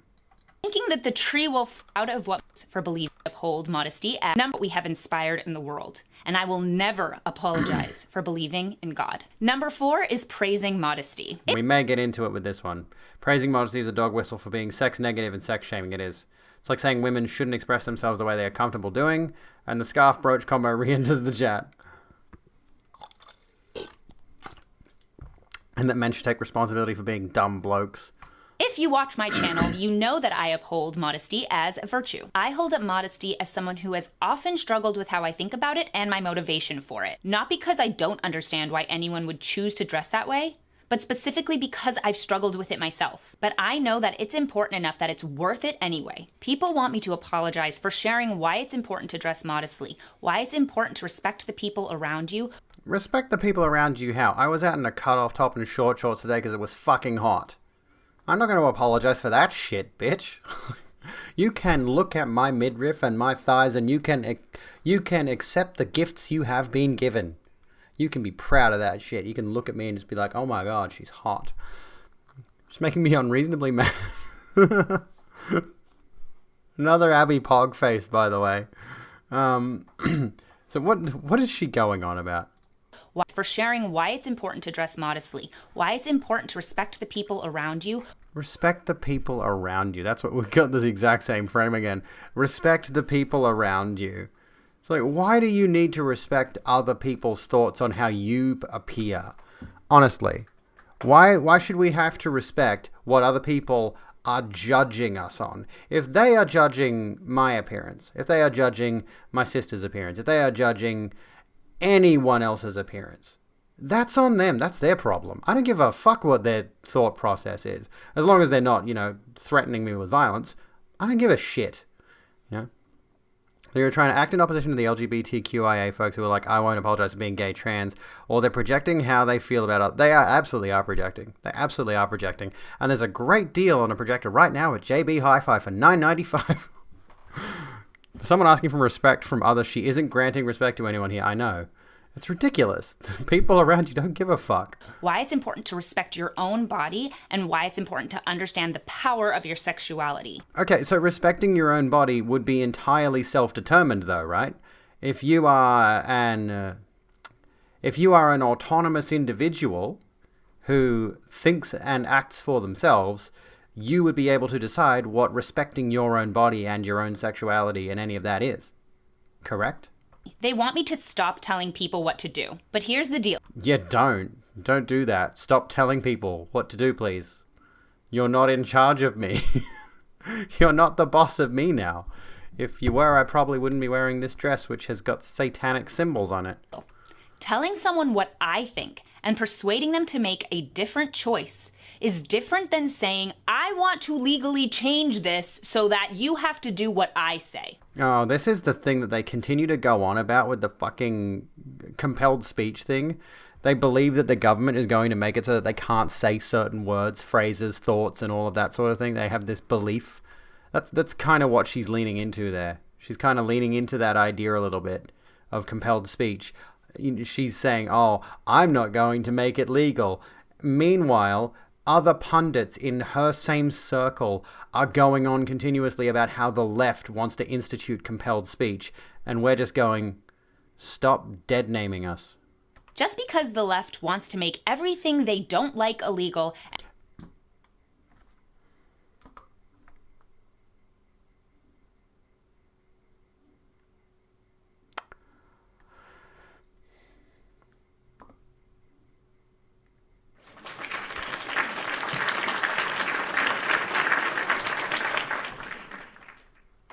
I don't like celery. Illegal. She's got the standard Japanese hoodlum face on now. I brought a couple of sound effects back. She's implying that a woman who dresses immodestly is disrespecting her own body and her own sexuality, where sexuality is defined by Abby as motherhood and baby manufacturing. Saw that coming, yeah. I'm a psychic. Hang on, I think he died recently. James Randi? Yeah. That makes me sad. James Randi died this year. Amazing debunker of people who were like psychics and telepaths and things like that. The amazing Randy. We need more amazing Randys in our life. Ah, so sad. Anywho, on the outside, maybe, yeah. Like, she's nice to look at. We'll give her credit where credit is due. Abby Shapiro is nice to look at. And everything they do like mandatory doesn't mean I'm authoritarian like they are. Another fucking shit cut. Like illegal, and everything they do like mandatory doesn't mean I'm authoritarian. What was happening? There was barely a cut there. What did she say? Hang on, what did she say for that cut? So that you have to do what I say. Just because the left wants to make everything they don't like illegal and everything they do like mandatory doesn't mean I'm authoritarian. Doesn't mean I'm authoritarian. There's something in there, and I'm trying to deduce what it is. Doesn't mean I'm an authoritarian. That's still like legitimate speech. She said something, but it's very, very short. What do you think? What do we think she said? She had to cut something out there. She had to cut out something there, and I feel she said something saucy. Something spicy. Maybe 2 different takes of the same speech? Maybe. I should get into the habit of doing that. Run 2 different reels. I mean, not that I'm doing, like, particularly produced content lately. The editing is so doomed. Her eyebrows are threaded as fuck. I gotta get my eyebrows threaded. Mine are shit. Mine are absolutely dreadful. It's only like $20 to get them done. I'll have to give it a look. Came too close to making sense. But yeah, like that, she and others like her like to go on. She said, Rogue bitch is a sexy little tart and I loves her. Please don't. I've been in horny jail once tonight. We are not doing this again. Okay? Even that face is getting me going, okay? She almost put something together in her mind. It doesn't mean I'm an authoritarian. Like... She said something. Doesn't mean I'm an authoritarian. Maybe she's just like, doesn't mean I'm a fucking authoritarian. I feel like she got a little bit heated. And then the editor was just like, oh, we can't have her swearing. Like they are. I won't apologize for believing that dressing modestly is a great thing to do and will actually make you happier in the... It won't necessarily make you happier, though. I mean, I literally... I get around pretty sleazy sometimes. Like, I mean, maybe it's because I'm in shape. You know, if you've seen my Instagram or my Twitter, I like to show off these abs and these arms and these legs, and I want the world to know that I am a fit-ass bitch. Okay? I want the world to see that shit. I will dress immodestly if I fucking please. And that brings me a lot of happiness. It would be the same, right? If you took the speech and had a leftist saying it, maybe we should transcribe it. Should we transcribe what she said here? I wonder if they've done that thing where they've left the entire... No, they haven't. Damn it! There was a video we watched recently. It was PragerU, and her whole speech, the girl's whole speech in the video, was in the description. And you could just like take that and just twist it. That'd be great. Just take the manuscript and just twist it to be leftist. They want to make it illegal or mandatory. Gay marriage and prayer in schools, but I'm not authoritarian. Exactly. I'm not authoritarian. I just want to take away the rights of people I disagree with. In the long run. And and sharing with you all why I think so and how to do it with style. Repair. I will not apologize for that. The fifth and last thing I won't apologize for is loving America. I will never apologize for loving this amazing country and everything it stands for. This country was created by men who had a... Fuck yeah. Coming again to save the motherfucking day, yeah. America. Fuck yeah. You dress modestly on mask days because men's professional attire is pretty covering. You dress modestly on other days because you're fat and ugly. Kez, you're not allowed to do that. No self-deprecation. Hey, Detroit, how you doing? Even that face, dude. Fucking Christ. God. Maybe the auto captions. This country was created by men who... Oh, God. Just going straight into the men thing. Congratulate the men. Amazing country and everything it stands for. This country was created by men who had a vision for a nation that was a bold step forward, where people had the power and responsibility to achieve great things, build wonders, and strive for lives of dignity and meaning no matter their background. This, again, comes back to the colonialism thing. This comes back to the colonialism thing. It's like, this is the kind of stuff that Isaac Butterfield was going on about. In a video of his a little while back, he's going on about how great white people are because of all the things that they've given the world. And she's skirting around saying that. She's skirting around saying white people... I mean, the founders of America made this country great. She's like edging around it. She's like tiptoeing around saying white people made this country great. I think it's actually just her eyelashes. Her eyelashes are pretty good. They are pretty good. I'm envious. My eyelashes are shit. And we've worked to make that vision more and more a reality throughout our history than any nation ever So England made the US great. has. From all backgrounds, we've made America e pluribus unum. Out of many, one. We are a country that was founded on true... What does that even mean, honestly? I know what it means. I know what e pluribus unum out of many one means. But... what does that mean to you, Abby Shapiro? It feels like it doesn't actually have any definition. It just sounds like it does. Didn't you literally fight England, though? Makes a full transcription of all video, and it's in extra settings with the 3 dots. Ooh, we could snatch that, and we could have a little bit of an experiment. We could play with that. I do need a lesbian girlfriend so bad. Now I'm going to be looking for someone that looks like Abby Shapiro. Great. Awesome. Thanks, guys. Welcome to the Rogue Room. Dan, We hope you enjoy your stay. welcome to the Rogue Room. We do hope you enjoy your stay. Sit down, grab yourself a drink, grab yourself, we got like a little, we got those little footstool things. Got a couple of those around. Grab one of them, put your feet up. Hydration is good. We are still on her video, yeah. liberal ideals. Because I keep pausing it to simp over the... Oh my god, she's got the top face now. That's... I solemnly swear not to simp. I solemnly swear I will not go full...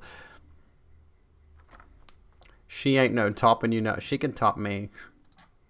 Can I, hang on. Before I open Twitter. Okay, I'm glad I moved that.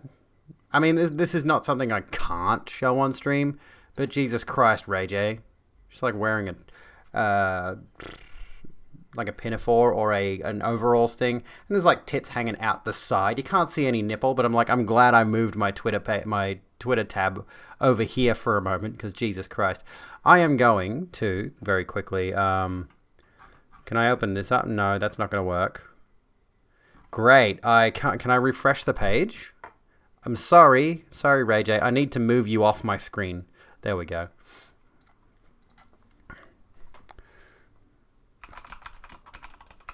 We have successfully... hang on. Thanks to the efforts of tonight's stream, we have successfully deduced...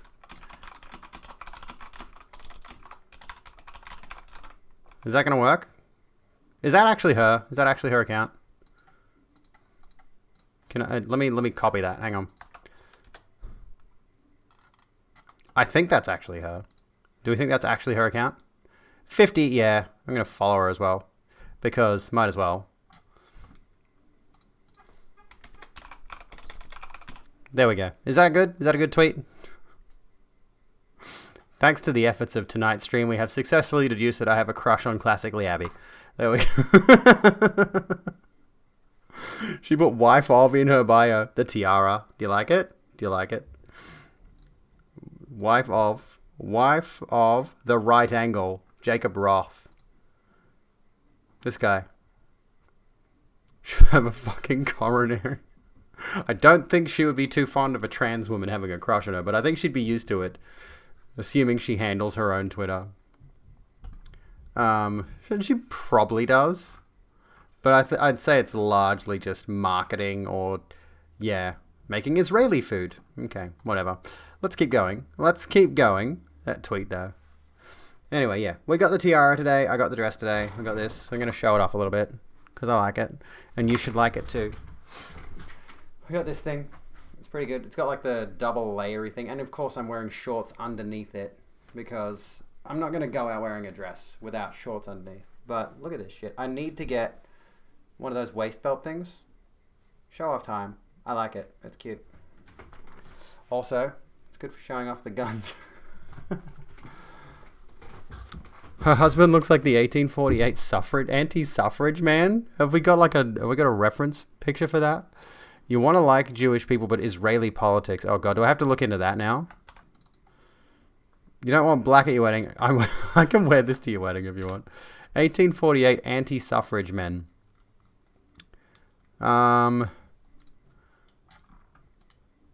Those arms. I got the gun show going on. Like, not gonna lie, they look pretty good these days. It's unfair. Like, there's a reason I don't go into bodybuilding. It would just be unfair to everyone else. Don't need to worry about upsetting anyone. Good. Anti-suffrage men. A suffragette's home. Suffragists on the warpath. What am I looking for? I don't know what I'm looking for. So we've got, hang on, let's go to Classically Abby Tweeter. Let's go to her husband for a second. By the way, she did a whole thing about how masculine and manly her husband is in the wake of that Harry Styles thing. And I'm just like, that's not him. Is that him? That's Harry Styles. It says, like, that's the only picture we really have to go off. He looks like he would be anti-suffrage. I think I know the kind of man you're talking about. Like, I kind of have headquarters, National Association opposed to women's suffrage. Yeah, he doesn't look masculine. Like, he doesn't look particular. He looks like someone from Harry Potter, the movies. Google got hacked. Fucking oh great, awesome. That's amazing. Yeah, he doesn't look like the most masculine that you could. You know, he's wearing a shirt. That's about it. Not a shirt, a suit, sorry. Not a shirt. He is wearing a shirt. He's wearing a suit, which is a pretty typical masculine thing. But, like, honestly, his beard is possibly, like, the least masculine part. When I think of a masculine beard, I think quite full, like around the cheeks. He's got a lot of thinness around the cheeks here. And he's obviously grown it out because he can't get that sort of thick coverage at a shallower depth, if that makes sense. I know that's all genetics and that's not in his control, but I mean, and again, like the eyebrows, the way his eyebrows look, it's like sort of like, I can't even do that. It's got like the puppy dog eyebrows. And like the frown, I can't even mimic that face. Anyway, I keep getting distracted by her top face. I reckon she does top him, honestly. She breaks out the strap on. She only uses him as a semen demon when necessary. The rest of the time, she's topping. Can confirm Cyberpunk is a decent game, just stupidly buggy. Oh yeah, I expected that. I expected it would be a decent game. I just was, and I've watched, like, again, I keep bringing up Bad Bunny. This is Classically Abby, yeah. I watched Bad Bunny playing a bit of it, and it looks good. It looks like there's a lot of bugs with it. Although the combat left something to be desired. I was watching some combat segments, and I'm like, what is this? It doesn't look very exciting at all. Until you see him chopping wood on a fire, no sale. Oops. that we should cherish and fulfill, not tear down. Hang I on, will hang on. truly pluribus unum. Out of many, one. We are a country that was founded on true liberal ideals that we should cherish and fulfill, not tear down. I True will liberal never ideals. apologize for loving my country and being a proud American. The wokists can come after me and try Wokists.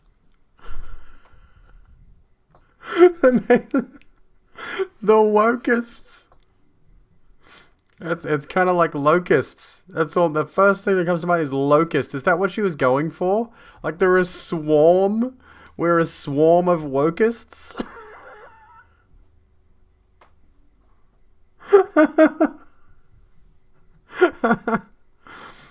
Oh, God. try to cancel me and try to cancel the country that has given them everything they have, I including fucking hate the cancel thing. Jesus Christ, no one is canceling you.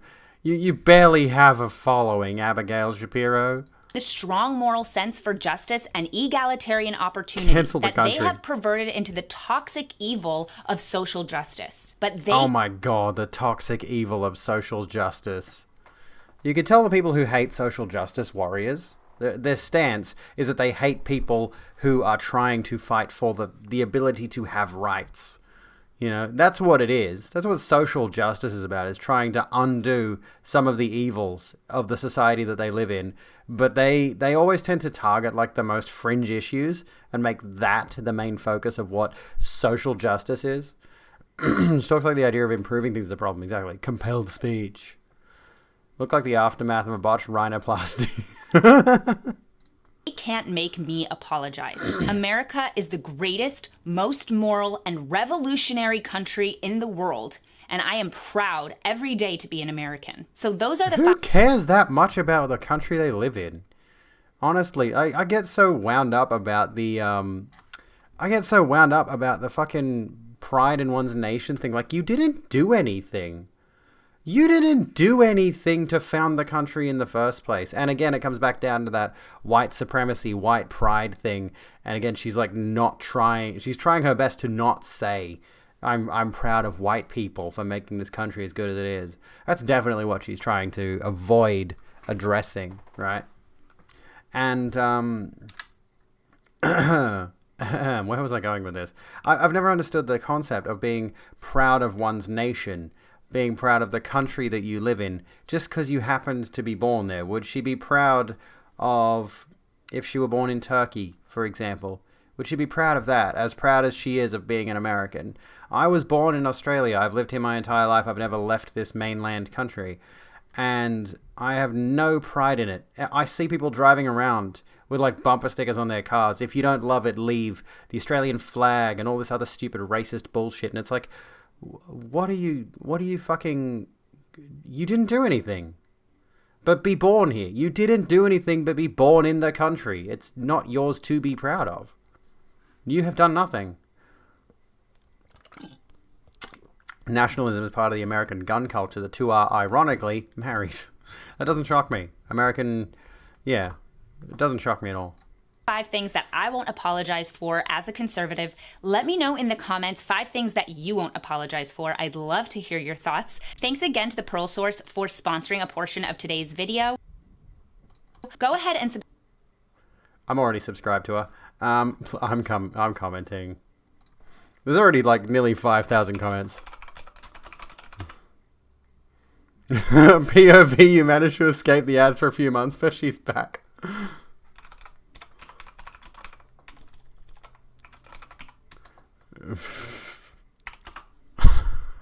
Five things I won't apologize for.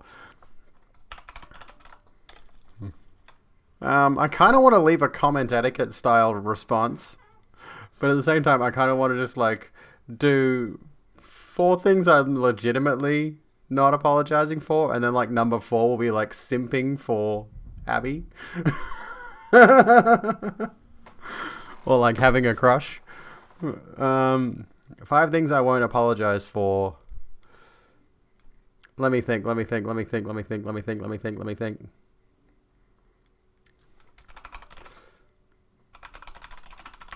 Being radically anti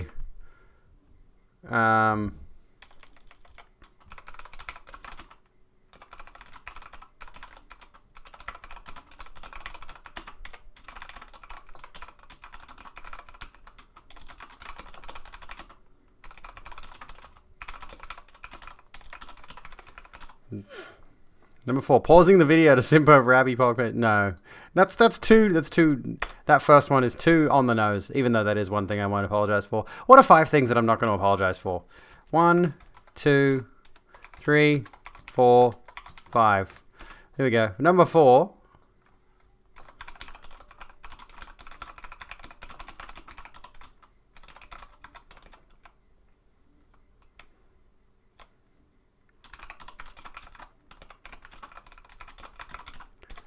There we go.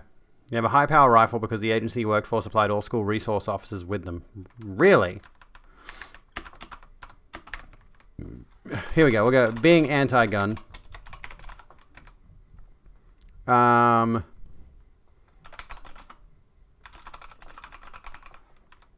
Being anti-gun, being a proud atheist, if you're trained, that makes sense.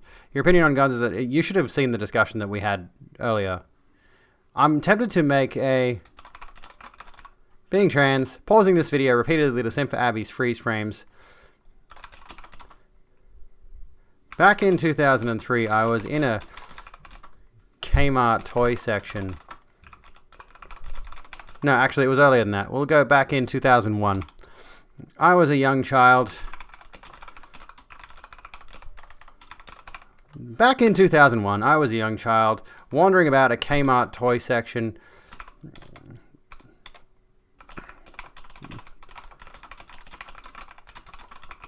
Gleefully looking at all the toys I knew I couldn't have. My mother wasn't in the... My mother wasn't in the money, you see. And as a single parent, she had to consider the needs of taking care of 2 young children entirely by herself. However, while she spoke to the what's the person who works at the store and you go and talk to them, while she spoke to the cashier, not the cashier, while she spoke to the employee, I'm just going to say at the employee, while she spoke to the employee about trying to find an item that she needed for the home, I believe it may have been a garden hose or something of the like.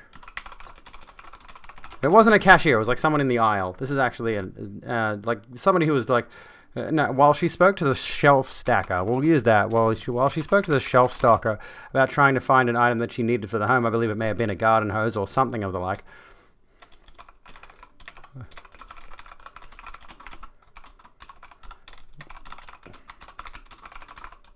I stumbled across the Bionicle section. Here at a shelf that sat about here at a shelf that sat about chest height for a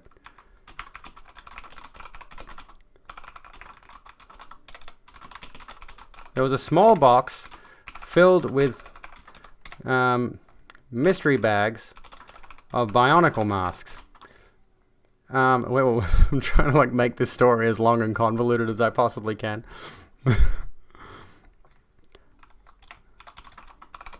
As I rifled through the bags trying to feel out if one of them was what was the fire guy's name?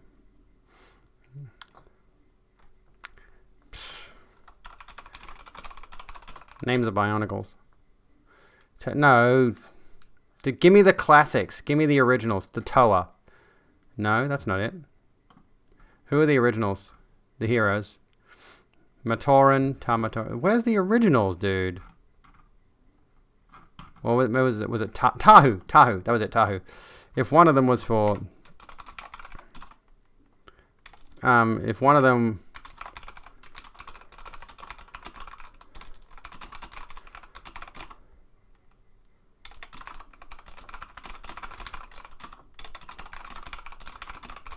Sitting there on the shelf, just behind the box.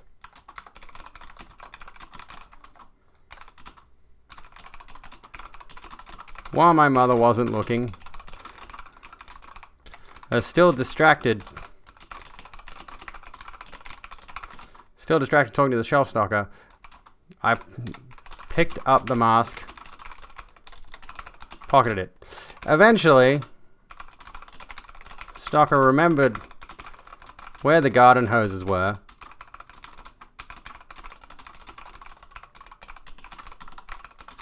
Committed has 2 T's in it.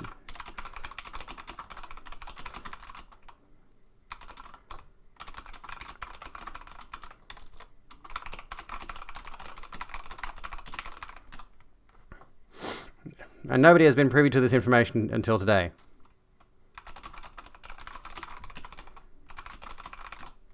There we go. Back in 2001, I was a young child wandering about a Kmart toy section, gleefully looking at all the toys I knew I couldn't have. My mother wasn't in the money, you see, and as a single parent, she had to consider the needs of taking care of 2 young children entirely by herself. However, while she spoke to the shelf stocker about trying to find an item that she needed for the home, I believe it may have been a garden hose or something related to garden work, I stumbled across the Bionicle section. Here at a shelf that sat about chest height for a 12-year-old child, there was a small box filled with mystery bags of Bionicle masks. As I rifled through the bags trying to feel out if one of them was Tahu's specific face shape, I spotted it, sitting there on the shelf just behind the box. A golden Tahu mask. So, sneakily, while my mother wasn't looking as she was still distracted talking to the shelf stocker, I picked up the mask and pocketed it. Eventually, the shelf stocker remembered where the garden hoses were, and we set off, and I successfully committed a heist of a Bionicle mask, and nobody has been privy to this information until today, and I refuse to apologize for that. Done. Nobody's going to read that fucking comment, and it's even hidden. You'll read it, and you'll see read more, and nobody's going to see all the effort I just put into that novel. Dude, can I like link the comment? Can I put a link to the comment? No, I can't. You're not even gonna find it. You could try, like, somebody go to the video for me, sort the comments by new, and like it. Respond if you want, I don't know. There's comments as early as like 5 days ago. Newest first. 1 hour ago. 5 things I won't apologize for. Go and like my fucking post. Go and like it. Oh, that was fun though. Yeah, we had a big discussion about guns before. We had I just linked it. 5 things I'll never apologize for. This conservative woman won't bow to the mob. We did a big discussion before. We're not going to revisit it right now. I may make it into a video. I'm not certain. It's a bit of a heavy topic. But look up the Port Arthur massacre and you'll understand why we don't have guns here in Australia. Sorry, I missed the whole discussion that you guys were having about guns while I was busy throwing together that load of shit. But, but yeah, we did have a discussion earlier about... Sorry, I got to adjust this. I'm, like, not particularly comfy right now. I'm sitting all over myself. There's another video here that I want to watch called The Tragic Decline of Jordan Peterson, but maybe we should play a videos game. I don't know. What are you feeling? What are you thinking? That was alright. That was pretty good. But there is like a video called The Tragic Decline of Jordan Peterson from the Gamer from Mars, and I could watch that. How tragic, really. I mean, he came back. Dead Space? Could do more Dead Space. I haven't done Dead Space in a minute. Or I could, watch more classically Abby videos and just simp for her a little bit. I wouldn't. I'll limit my simping. I promise. Video games. It's probably easier to play video games. Video games. Do we like the video games? Although, Southern fuckwits approve. I want to check my notifications. I don't... we've only got one. I only got one notification regarding the Abby Shapiro thing. Dang. Liked and commented. Am I going to be able to find it? Oh, YouTube unexpectedly closed the application. Oh, shut up. It's restarted the video. There we go. I got 5 likes on it. Lulu. Go here, sort the comments by new, and like my comment that I left. I relate to this comment. Thanks, YouTube. I'm glad you like The Crown. Video games and rock music cause school shootings, not access to firearms and poor socialization for boys. There's probably a video we could watch about that exact thing, about the correlation between school shootings and poor socialization or things like that. I did want to talk a little bit about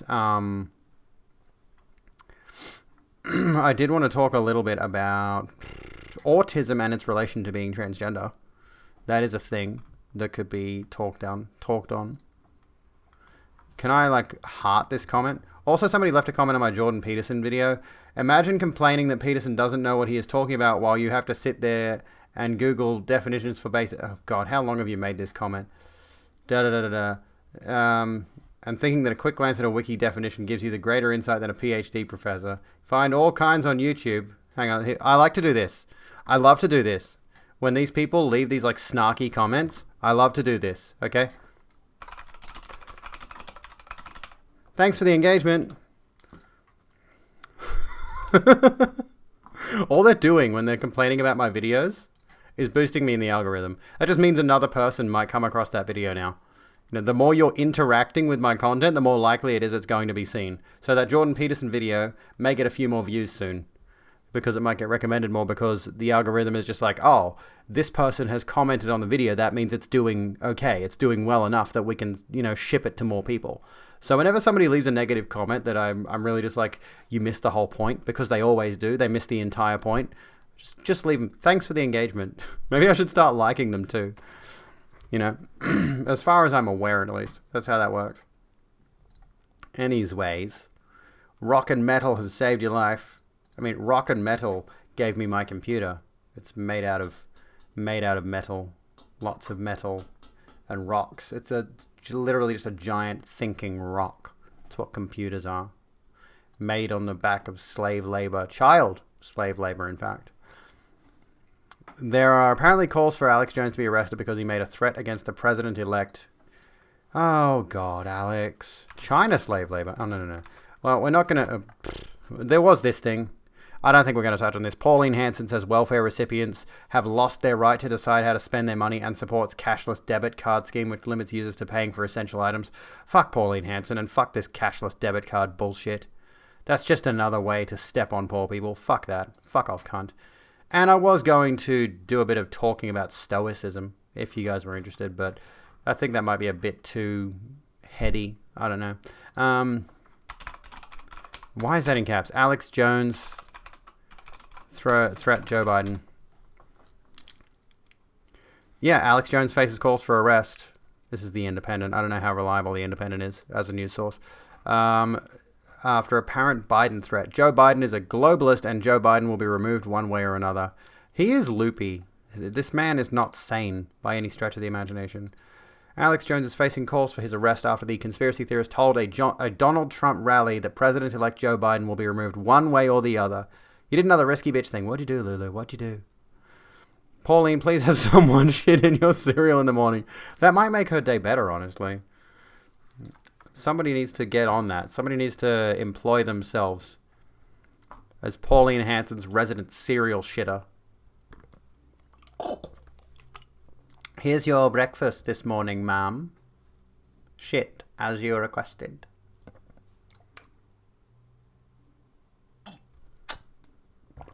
I'm out of water. Also, I think it's a good time to take a be right back. A little bit of a be right back segment. We'll come back because I need to pee because of the water. It's the water's fault. BRB, we'll come back to this. And then you let your husband cut off your hair. Well, that's... okay. I hope it turned out all right. I'll be right back.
Please keep your drama to a minimum.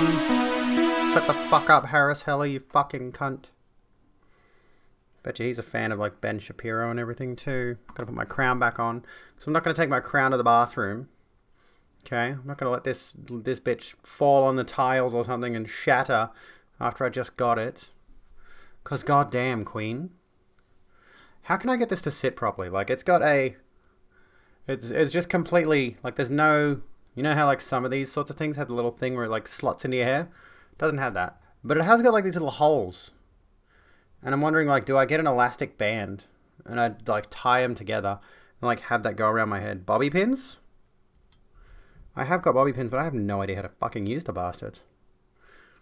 I've got them, but I don't know how to use them. Like, do I have my hair come over the sides of that and then bobby pin that down? Is that what you do? Like you bobby pin the hair there? So that it's like locked under that. I'll see if I can get my sister to help me like tomorrow or whenever she's free next. Because I want to be pretty. This is the reason I bought this. This is going to be a stream standard issue stream thing. Just bobby pin it straight on. What do you mean? Like through the holes? Put the bobby pins through the holes and then like connect it to the hair? Is that what you mean? I could do it like this. Look at me. I have a crown. I'm a pretty now. I'm a pretty girl. Anyway, we were discussing Alex Jones. I haven't done any Alex Jones reacts. You can't find him on YouTube anymore, can you? Is he like he's banned on YouTube, if I'm not mistaken.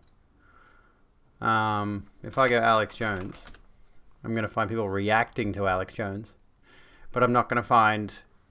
Oh, by the way, I decided to get myself a drink. Can you guess what's in this Coca-Cola cup? Can you guess what's in this Coca-Cola cup? I'll give you a guess. Give you like one guess. It's not Coca-Cola. It's close. You know, it's not rosé. Close. Spumante. Strawberry spumante. Strawberry wine. Sparkly. A little bit of the bubbly. Yeah. What can we look at? What can we... So yeah, we're looking at Alex Jones at the moment. Is facing calls for his arrest after the conspiracy theorist. I like how he's addressed as a conspiracy theorist. Told a Donald Trump rally that President-elect Joe Biden will be removed one way or the other. The InfoWars host has been accused of attempting to incite violence during his speech at the Million MAGA March, which was held to drum up support for Mr. Trump's baseless claims of election fraud. So I'm pretty sure The Independent is pretty far left given how, like, the language they're using here. Baseless claims, like, if it were, like, any more centrist or anything like that, they would just say claims. But using the phrase baseless, using the term conspiracy theorist to refer to Alex Jones, etc., I'm going to assume The Independent skews left. The speech quickly drew backlash on social media, with some critics demanding Mr. Jones be arrested in light. I look at Mr. Jones, and I think Tom Jones. I think Tom Jones. They called him Mr. Trump. They called him Mr. Trump, not President Trump. Oh, God. That's great. That's great. So I don't know who's going to the White House in 38 days, but I sure know this. Joe Biden is a globalist, and Joe Biden will be removed one way or another.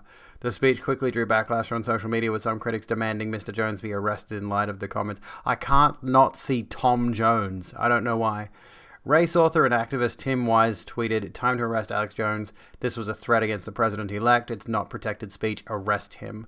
Members of the this has happened before. There have been threats against political opponents of Trump, like physically violent threats against opponents of Trump, and nothing has been done. And maybe like someone's social media account gets banned or something.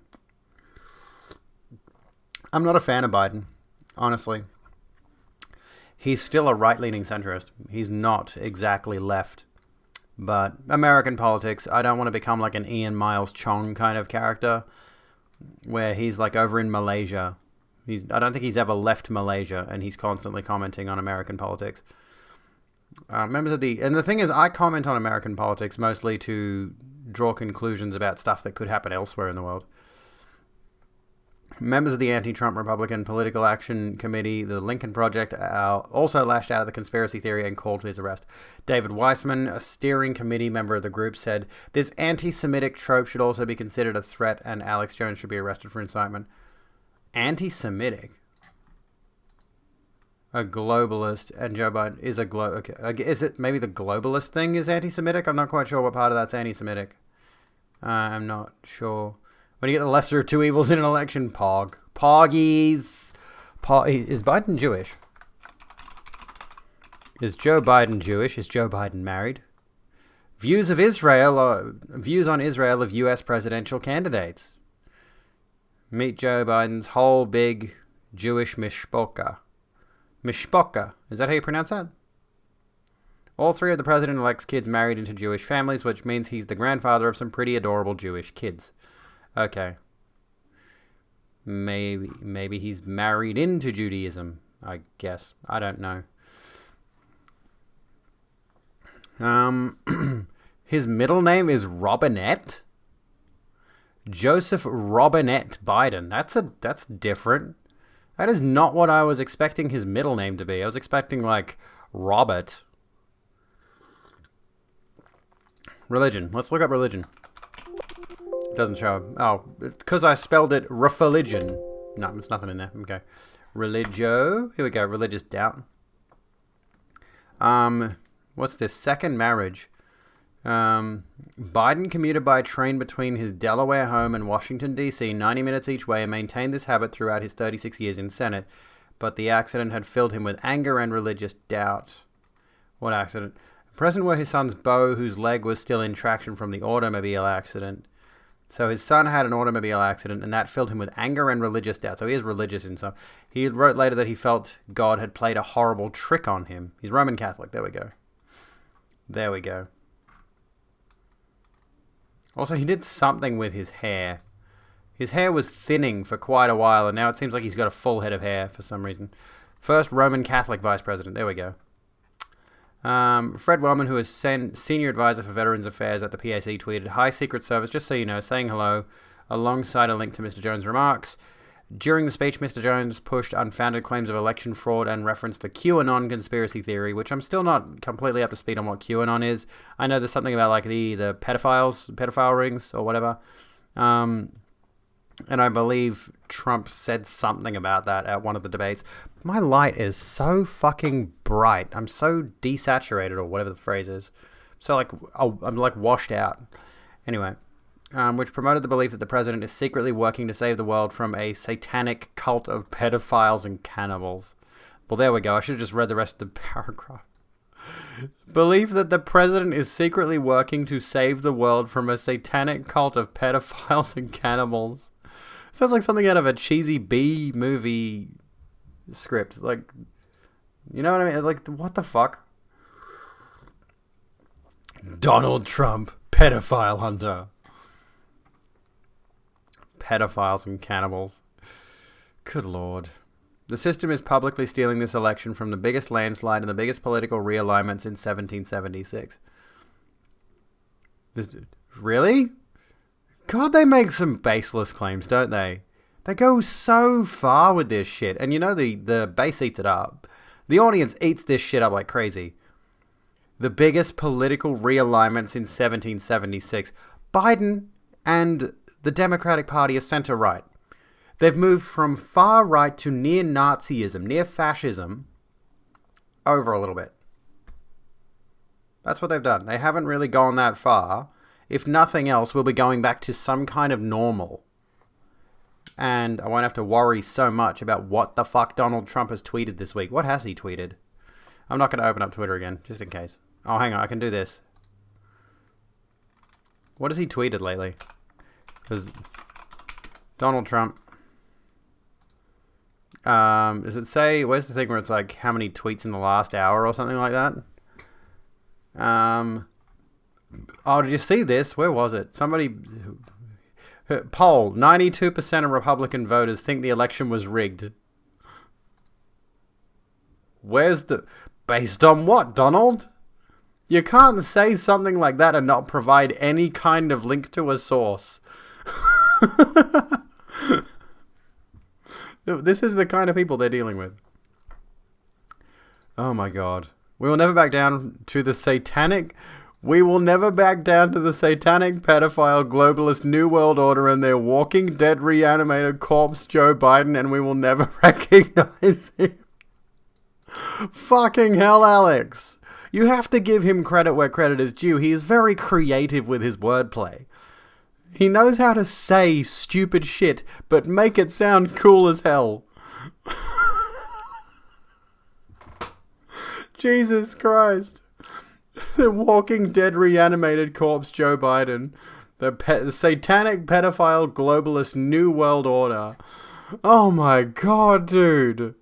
They go so fucking far with this. You know what it reminds me of? Heimsker in Whiterun in Skyrim. The guy screaming at the statue of Talos about the Thalmor. He's like just going off his head about them. I know you've probably got it memorized by this point, but I need to bring this back into everyone's heads because this is Alex Jones. This is literally Alex Jones. Terrible and powerful Talos, we, your unworthy servants, give praise, for only through your grace and benevolence may we truly reach enlightenment and deserve our praise you do, for we are one. Ere you ascended, and the 8 became 9, you walked among us, great Talos, not as God, but as man. This is what Alex Jones sounds like. What about this? What about this one? Where is it? I want Hillary to give me milk. No, stop. I want to sit right next to her. We don't know what I it's want to like. drink her. Hillary, I want you, Hillary. I want your milk. Like Romulus and Remus. I want him to hang down. I want your milk, Hillary. Give me your... This is who we're dealing with. Sounds like Enrico Maxwell from Hellsing Ultimate. I have not seen that. Or played it? Is that a game or is that a show? Hellsing's an anime, isn't it? Hellsing, as far as you love Skyrim with all of your heart. I have played. How many hours have I got on Skyrim? On this alone, how many hours have I got on Steam alone with Skyrim? Right, let's have a look. Where are you, Skyrim? I actually had it reinstalled recently. Oh, it's in Elder Scrolls E. The Elder Scrolls Skyrim. I have 572 hours on Steam. Right, and then we go to. I can't spell. Twitch tracker rogue bitch. Let's compare that to what I've got on here. How many hours have I got on this? 258 streamed hours of Skyrim. But some of that is PC time. Some of that is PS4 time. I don't think you can deduce which is which. Unless you were to like go back and specifically pinpoint, oh, this is when I stopped. Oh, hang on. Well, that might be it. If we go back to 2018, that's not really going to help me, though. Plus, I played a lot of Skyrim before I purchased it, if you get my meaning. What else? I've played a lot of Skyrim. I've completed it. You'd love more gaming content? We can do some Dead Space. I think we're done with politics for tonight. I was going to go into Stoicism. I had a whole discussion on a certain streamer Discord with someone who was deeply entrenched in that idea of because we were talking about crunch, we were talking about overtime. This is where Stoicism comes into things. They were going on about how, I've worked so hard my entire life. I've worked 12, 16-hour days. I've worked long weeks where I haven't slept or seen my family or eaten. And they're going on about how I had it so tough and people these days are such snowflakes and all of that. Like, he's one of those people. That is Stoicism, right? That is what Stoicism is at its basic level. Like, there's a lot more to it than just that. But I think, like, Stoicism is an incredibly toxic thing, especially in modern masculinity. And I was going to go into that, but I think, if you want, we can skip on that for right now, and we could play some Dead Space. How about we play some Dead Space? Because the Abby Shapiro stuff has had me, like, that was just good content. I'm just going to use that as my next video. So how about we go play Dead Space for a little bit instead of instead of more of this, because Alex Jones is just always a laugh. We'll do some react to Alex Jones proper content soon. I think we can. I think we're allowed to react to Alex Jones on stream. And I also want to react to Steven Crowder next week, if there's something that he's said or done. I want to do more react content. I like it. Anyway, we'll switch this over to Dead Space. Dead Space. Dead Space. Give me the category, you dumb shit. Tags. Oh. You know what I just did? I went to change my tags, and I immediately went to type in blind playthrough.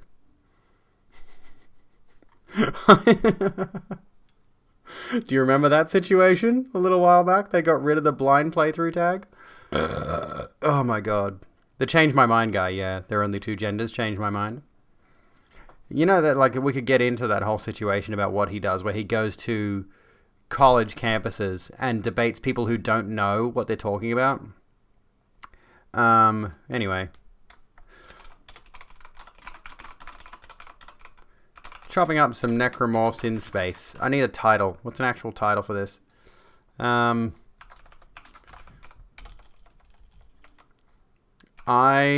would... Hang on.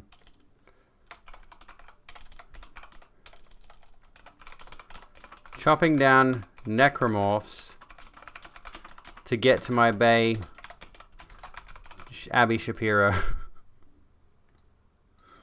to save.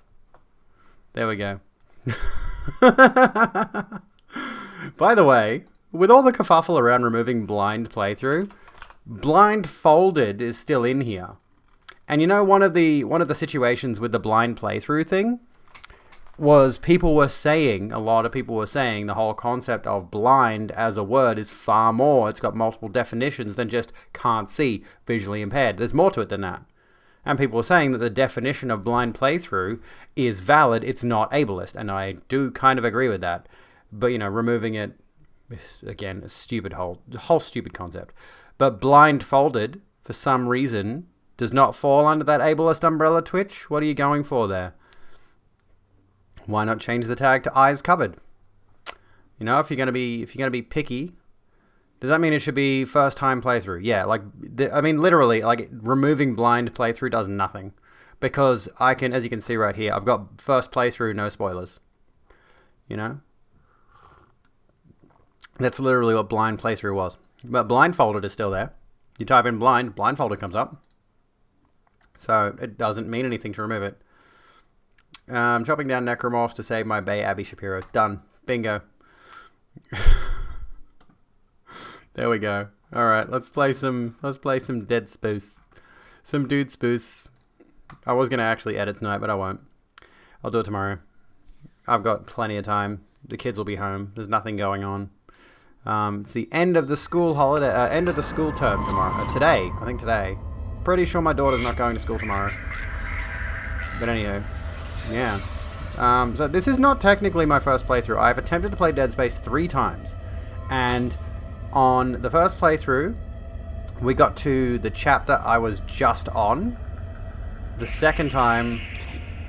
Hang on, let me think for a second. Oh, the first time I didn't get very far at all. The second time I got to the chapter we were just on, and this is my third playthrough. Third attempt at a playthrough. So it's, you know, first playthrough... Shut up. So this is like, I've got it set to first playthrough mainly because I haven't finished it. But I get the gist of the game. Ishimura tram system. Here we go. Let's have a go, mate. I love this game.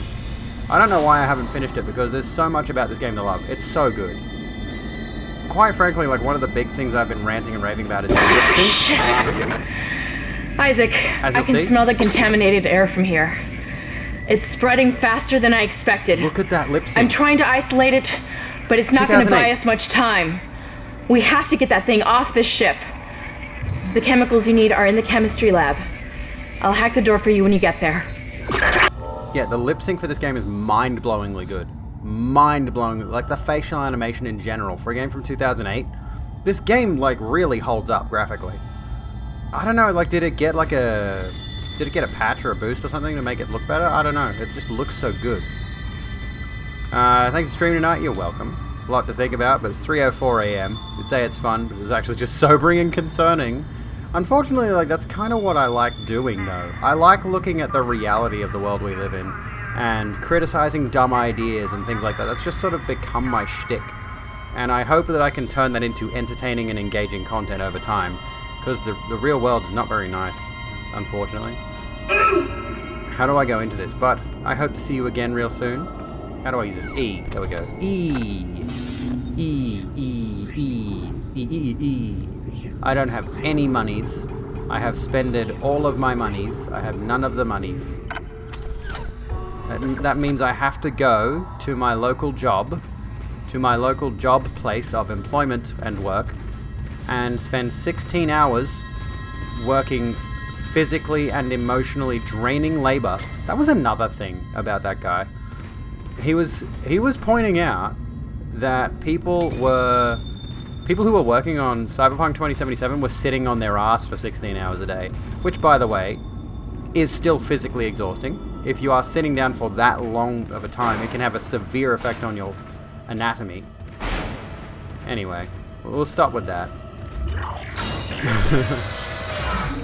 Oh, hey, open up. I'm not done with you. There's just an anatomy statue. Oh, we're back here again. Can't stand in the way of God's plan. What the fuck? The natural order.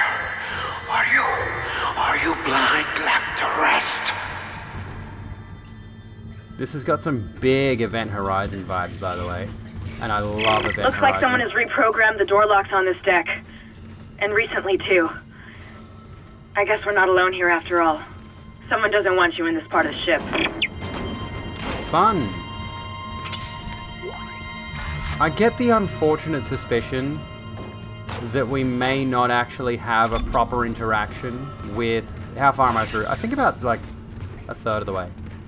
Oh, what am I doing? I don't have any money. What am I doing? Get out of this. I get the unfortunate suspicion that we're not going to interact with any real human villains in this, and it's all just going to be monsters, which is fine.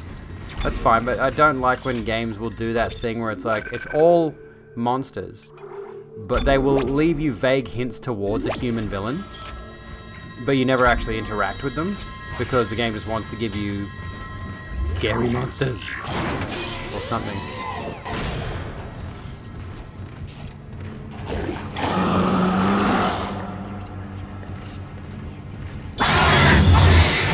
Oh, you guys.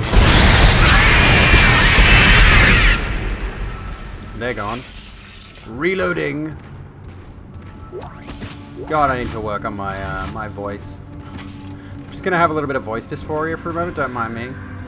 My voice is so incredibly masculine by default, and though I have been trying my best to change it, try and shift the way I sound, it's not really working. I gotta take up some voice training or something. Open sesame, bitch. Oh, we got a big bad. We've been here. We've been here, dude. We've literally been to this section. But it's like a different, it's like the next level. Do I have nodes? I do have nodes. Let's cap out our damage. There we go. Maximum damage. And we'll put a point in. There we go. We'll go for speed. I've almost maxed out my plasma cutter. We've literally been here. This is the same area that I've been to. Is that going to be a thing? We're going to be backtracking for ages.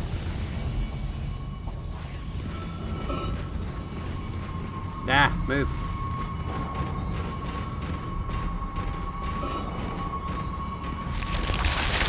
Oh, great. Cool.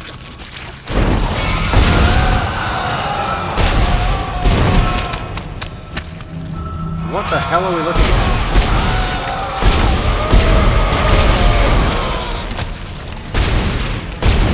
He's sending babies at me. Stop that.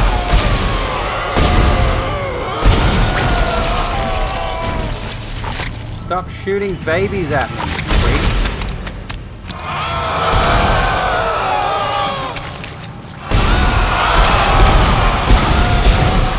Wait, what do I do here?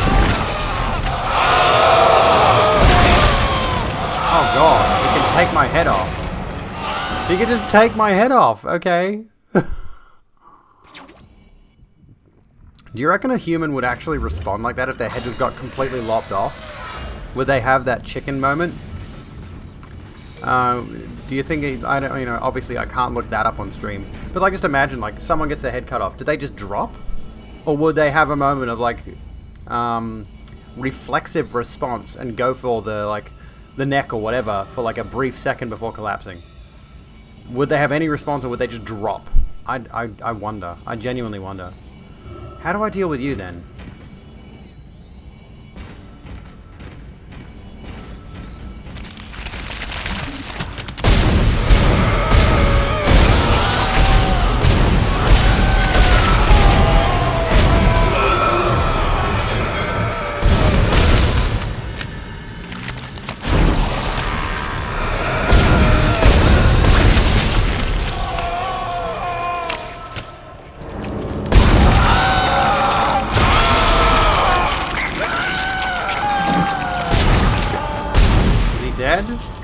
Okay, I don't know what I hit just then.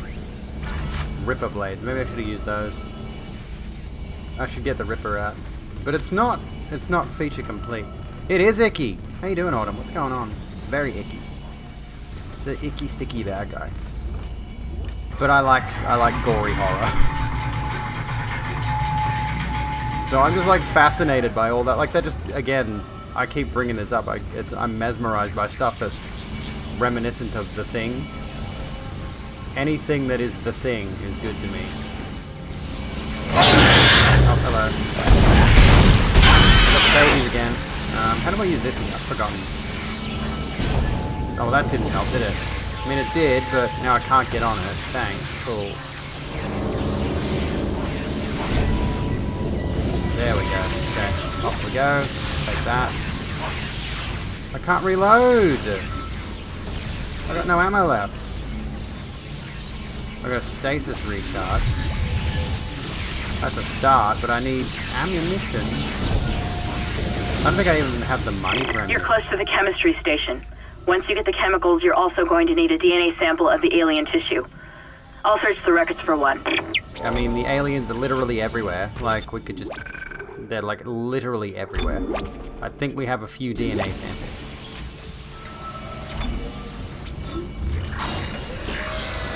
Oh, excuse me. The marker will save us. What's written on here? Weird symbols. Put it back. Put it back. Put back where it belongs. He looks pretty messed up. Sure, he's having a good old time. What about you? I guarantee you we're going to have like a gauntlet moment in a minute when we get to the chemistry lab. We're going to have to like fight through a whole bunch of these dudes. That's the one issue I've got. Like, as cool as the monster designs are, they're putting through gauntlets, and I'm like, that's kind of counterintuitive to horror. Personal log, Dr. Charles Mercer. I now have a live subject for my study. I'm eager to validate my tissue regeneration theory. Initial restraint was problematic, but now the patient's resting comfortably. He trusts me, Dr. Kind.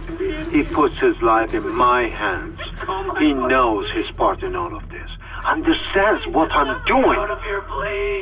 The forehead has been swabbed clean and marked. What are you doing with that? And I'm now attempting to create a passage to insert the sample tissue into... Good lord. How do I stop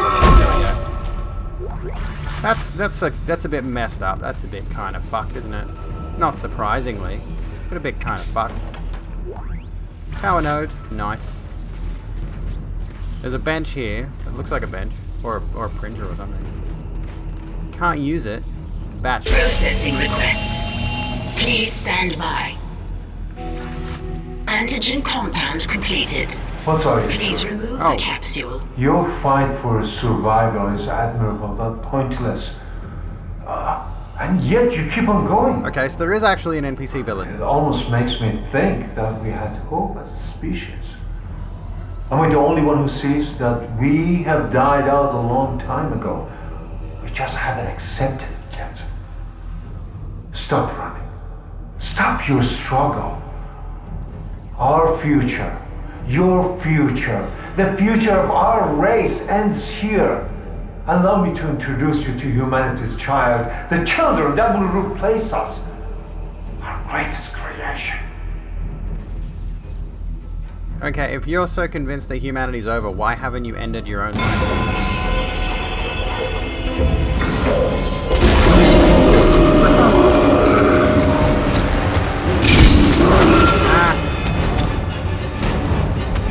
No. Fucking hell.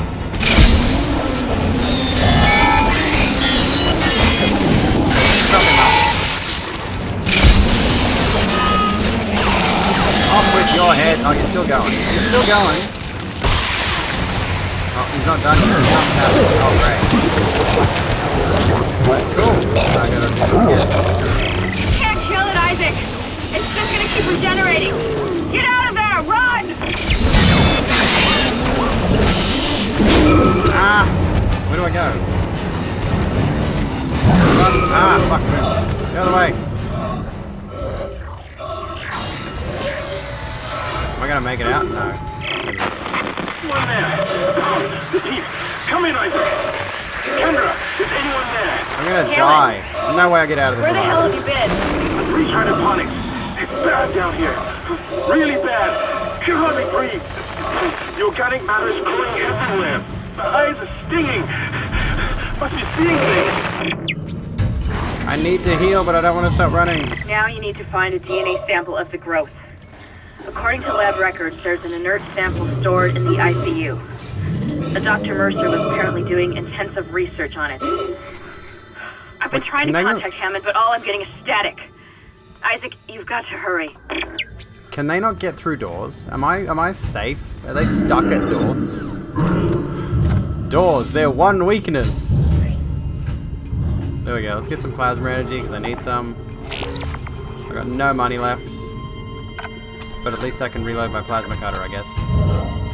Can I reload it? Oh, I've only got 15 shots.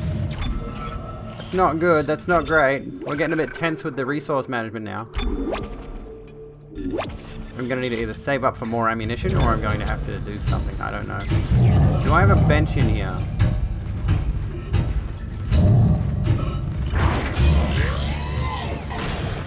Okay, so we got to run from the guys who regenerate, apparently.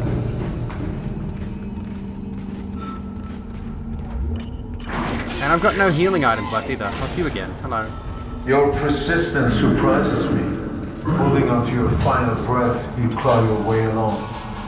You hold on to what was once your world, but now it belongs to the children. Come back here. I want to look at you. Be glad of the knowledge that your death will bring their birth. Listen. Can you hear it? It's coming. Say your prayers. We just went over the whole religion thing. You know I'm not a religious person. You did that on purpose, trying to trigger me.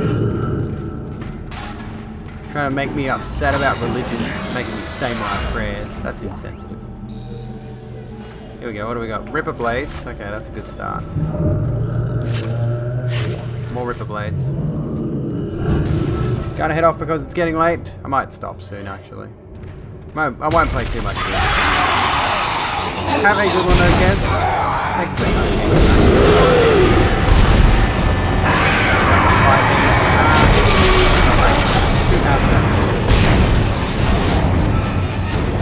What have I got to do to get away from it now?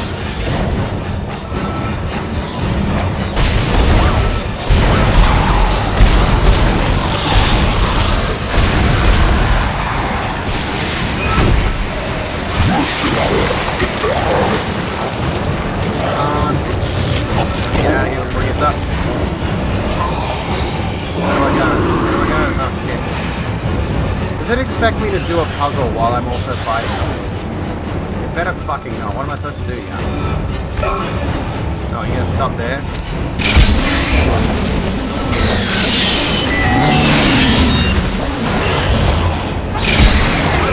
Oh, what? Ah! I gotta take out the other one.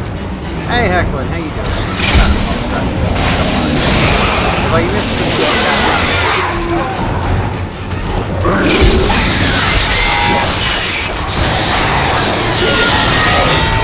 I need flame fuel. Is that what it is? That's the flamethrower. Where are you?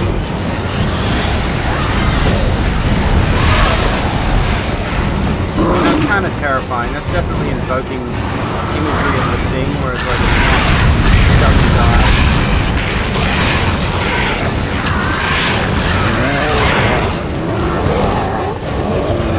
Where are you going? You maybe I need to... Oh no, he just gets back up. Okay. I thought maybe chopping his wings. Game sound is pretty loud. Oh, I know why. Because I've turned the game sound up because we could hear YouTube videos, and that's the problem. Alright, let's turn that down a bit. Turn it down to like that. There we go.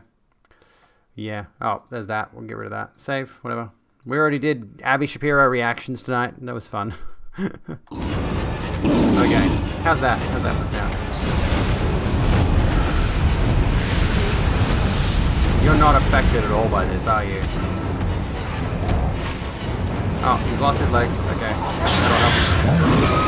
Oh my god. Nice crown. Thank you. I'm glad that finally arrived. It's very heavy. I mean, it's not super heavy, but... I'm fine to wear it. It's a little bit heavy, though. I mean, I suppose that's good. It's well made.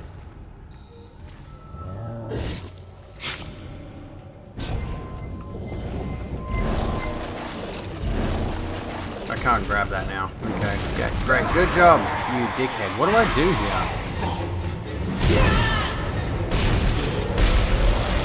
Okay, I gotta avoid him. Ah!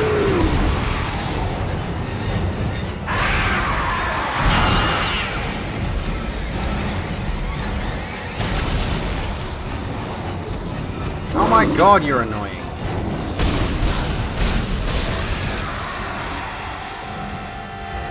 What do I do to deal with him? Because it doesn't seem like you can keep him dead.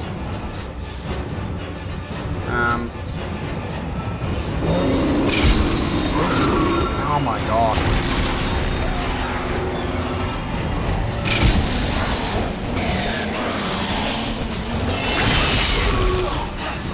I think it's the only... Oh, for fuck's sake, I'm gonna die. I'm gonna die. I don't know what to do here.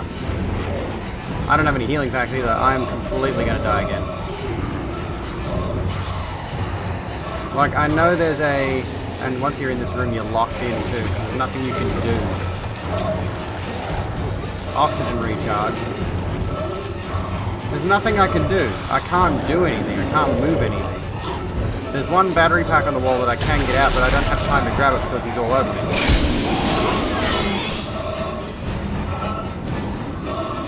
Your candy cane. I'm no one's candy cane except Abby Shapiro's. That's what it's been for us, apparently. Even after we like tore down all of the stupid arguments in the video. We discovered there is no limit for the horny, apparently. What the fuck? Dude. Abby Shapiro. We reacted to an Abby Shapiro video and I freeze framed on her face. And it was a very, very cute face. I'm sorry. I couldn't help myself. The horny knows no bounds. Anyway. I've clipped it. I'm going to try to turn that into a little thing for Twitter and TikTok. What do I fucking do here? Dude. Dude. Dude.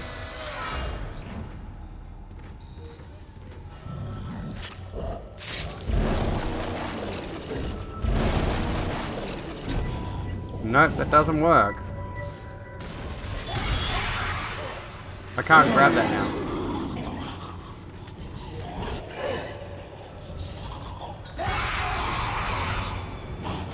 Hello. Remind me of the boys in your Tinder DMs. You can get spicy lads in there, I guess. I can't grab that. Like, I can't grab that out of the wall like you usually can. Like, I can't figure out what I'm supposed to do. You can't kill those guys. You can kill everyone else. Fine, okay, I'll kill everyone else. But then he's still crawling around and I think more monsters keep spawning.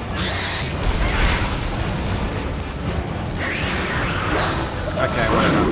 No, just kill me so I can start over again and think. I haven't gone back on Tinder since coming out on. Go on. Get it done. Kill me, please. I don't have anything to heal with anyway, so it's like pointless for me to try. Lovely. Off with your head. It's very loud for me too, honestly. I'm gonna turn my volume down a little bit. Is there somewhere I can buy ammo? Because I don't have enough ammo either. I'm very low on ammo, and I don't think I even have the money for it, honestly. Here's the shop. I'm pretty sure I'm broke. It was a horrifying death. It took a while. It took him a while. That was the most horrifying part. Yeah, I've got 60 credits. Can't even buy ammunition.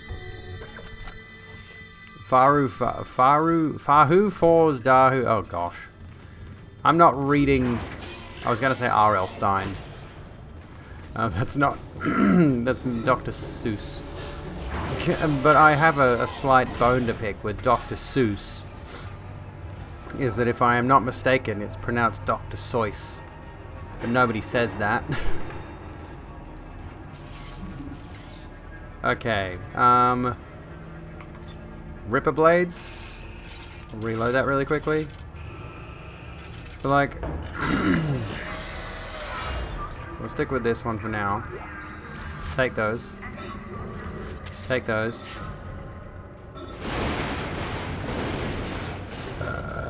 Let's see here. The fuck? Okay, let's chop off his leg.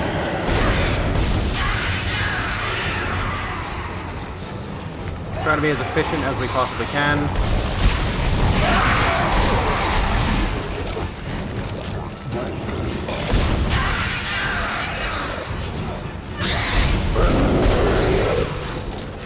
Oh no! Not this shit, okay.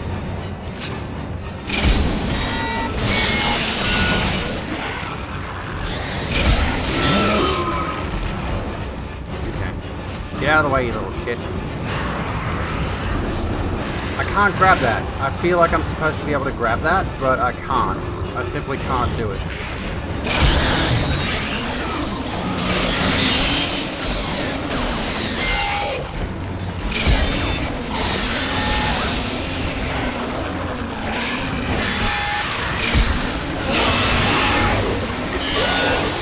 He just regenerates, guys. Someone keeps shutting down the door protocol.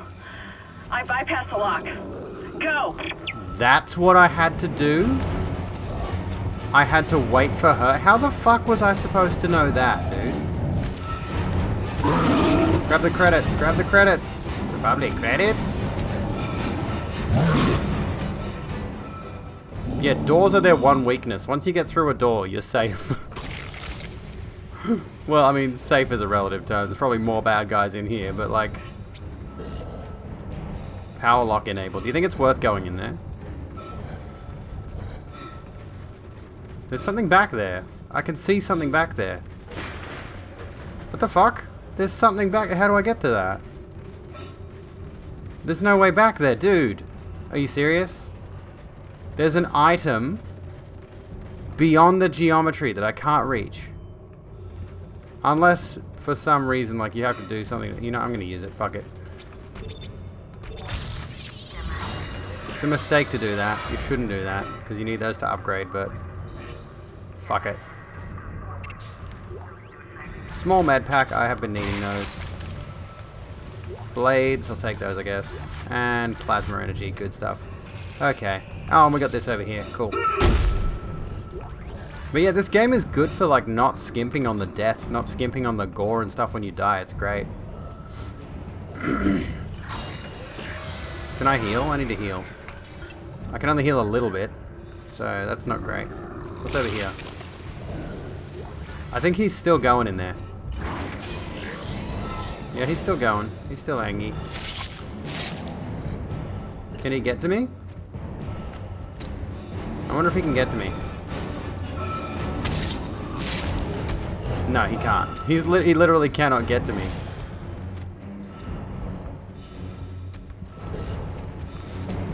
Come on then. What do you got, bitch?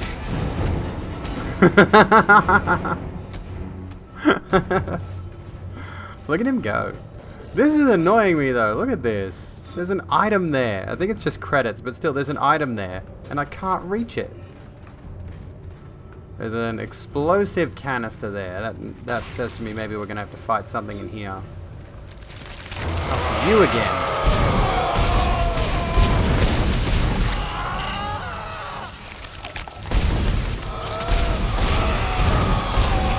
These guys are pretty fucking disturbing, dude, honestly. Legitimately fucking disturbing.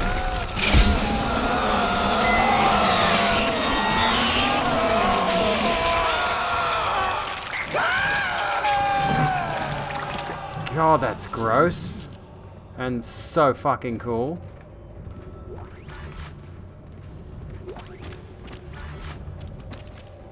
Like, dude.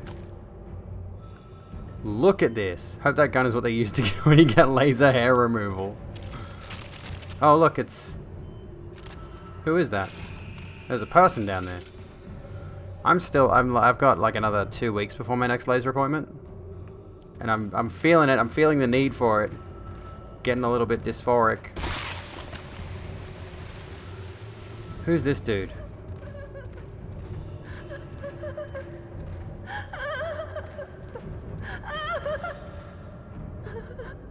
Oh, it's a chick.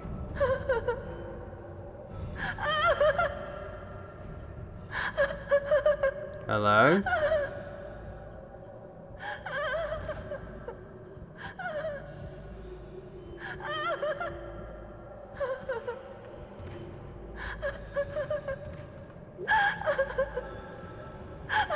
There's literally a clone of her on the ground there. It's like, it's the exact same NPC.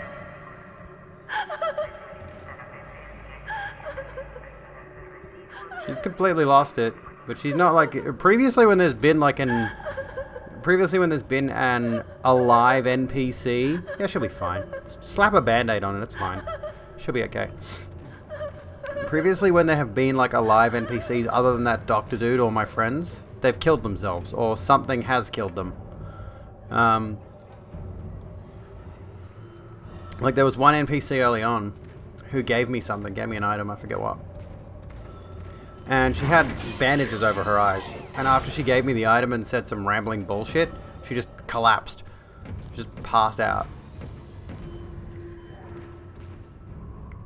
Brutal. I need some more ammunition for my plasma cutter because I put every upgrade into my plasma cutter. We'll save here. I get the suspicion going through that door is going to make my life difficult, so we're going to save it here. This save file will be overwritten. Oh well, who cares? Oh.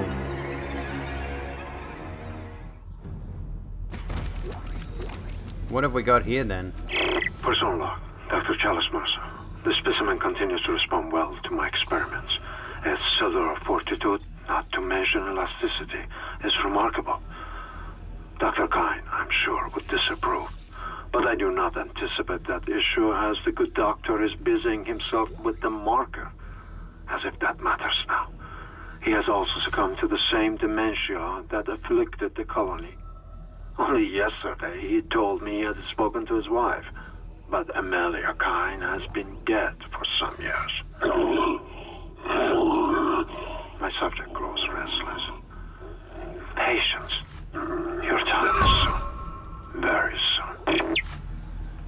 Okie dokie then. A little bit more lore, a little bit more story. Adding sample 9797 to chemical compound. Final mixing required. Here we go, chemical capsule with DNA. Nice, nice. Getting something. That's it, Isaac. Now you just need to... This has gone far enough. Accept your part in the God's plan. God. Embrace your own extinction. Warning. Life support system failure on medical. What the hell was Please that? evacuate immediately. Isaac, he's decompressed the entire deck, and I'm being locked out of those systems. All the air has been vented into space. You should be able to bring it back online from the security station, but you don't have much time. Awesome. I get the suspicion I've got to run down here. Oh, she's dead. There we go. I figured she would die of something, and she did. She died when he decompressed everything. There we go. I was right. I could have killed her. I could have been mean, and I could have killed her myself. Maybe that would have been merciful, though. Maybe that would have been... Oh, fuck. Not you guys. Jesus. Not that. No, no, no. Get off me. Get off me. Get off me. Get off me. Get off me. Get off me. Fucking hell, are you serious?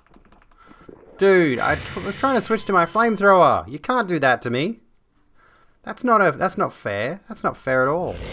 Adding sample 9797 to chemical compound. Final mixing required. I'm gonna have to listen to his audio log again, or do I just skip it? Personal log, Dr. Chalismas. There we go. I can just skip it. Cool. I'll grab this.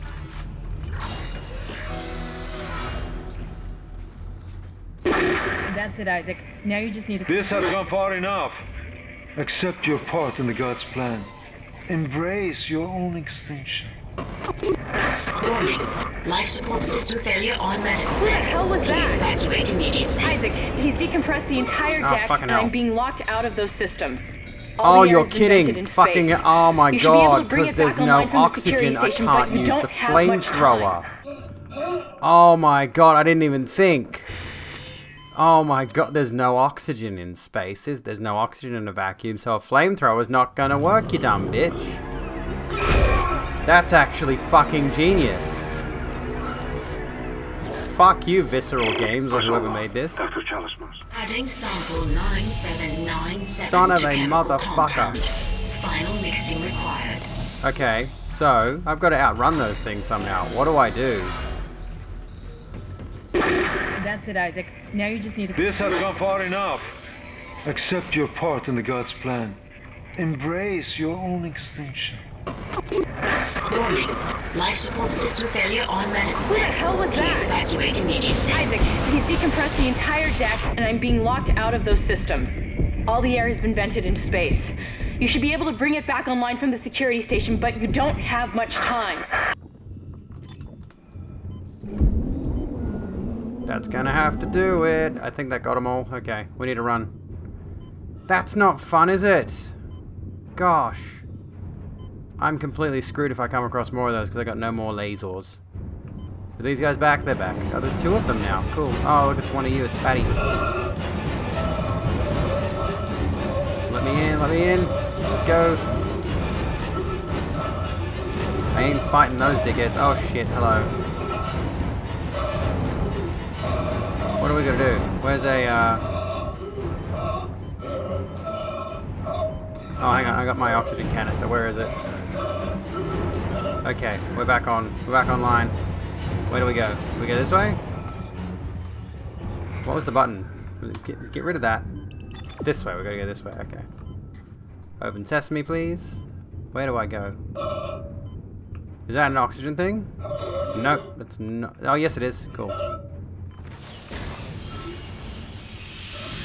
That fixes that little problem. You've got everything you need to make the poison. Now get back to the chemistry lab. What are you going to do? Do it fast. Get out of your breathing.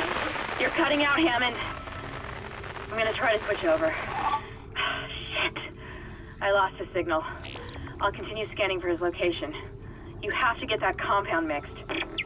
Oh, dang it, I don't have enough. Oh, I've got these. Okay, that's fine. I've got these. I'm okay. I've got stuff to make money with. Maybe I should buy the pulse rifle. I don't know. Or I'll just buy out more ammunition for the one gun that I use consistently. Because, you know, the iconography of it and all that sort of stuff. It's the gun the character uses on the cover. Oh, can I heal? I need a heal. I maybe should have bought more than one healing pack, in retrospect. It was probably a naive move. Great. Cool. I've got more intel on the atmosphere. What was that about? The survivor's report says a massive creature entered the hydroponics deck from outside the ship. That's when the air quality began degrading. The survivor called it the Leviathan. Cool, there's a big one. That's cool. Oh, it's you guys again. Great.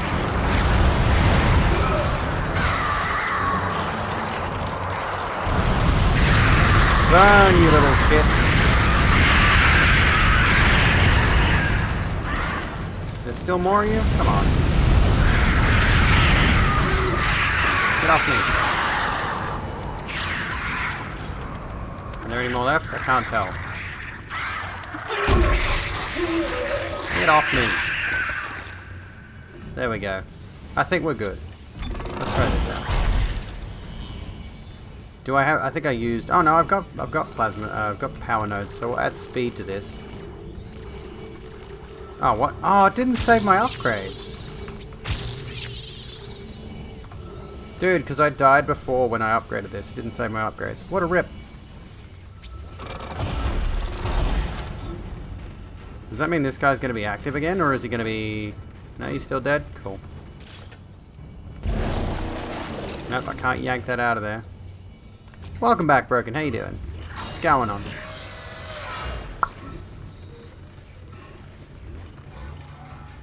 Where does that go? Which way do we want to go? This way, apparently. You're welcome somewhere. You are welcome. Better not have to face another one of those regenerators. Please stand by. Final mixing complete. Please remove the capsule. Hang on, I gotta use that healing thingy I just got, because I'm low on the HP a tad. Let's hope that poison works. Great, the room's locked. Head back Awesome. to the tram station and get up to hydroponics as fast as you can. Still no response from Hammond, so be careful. There's no telling how contaminated that deck is. I'm beginning to truly admire your spirit, misplaced as it may be. I think you should see the whole plan. You should not spurn the hive mind's offerings. You deserve to witness that, at least. I already don't like this dude. He's annoying. Not just like, and don't like him because he's the bad guy. More, I don't like him because he's annoying. Nothing to do with the bad guy thing. No, that's not how you open lockers, Isaac. I'm sorry to disappoint you, but that's not how that works. I get the suspicion the game is going to want me to use flame fuel shortly. Do I have to fight more of those little annoying dudes that latch onto your back? No more, please. They are insufferable. I don't want to deal with them. Not there. No. Go back. Why did you save on that one? Yeah. Delete that one. I've only played 3.5 hours of this.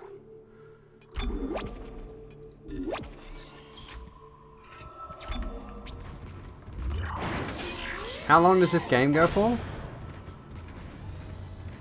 Perhaps now you will understand. The work I have done must continue. Will continue. I, Dr. Charles Mercer, shall serve as the catalyst to the salvation of our species. These specimens will return to Earth with me. I will spread their divine glory across the entire planet. I will leave you with my creation. Embrace the inevitable. He gave me flame fuel. You again.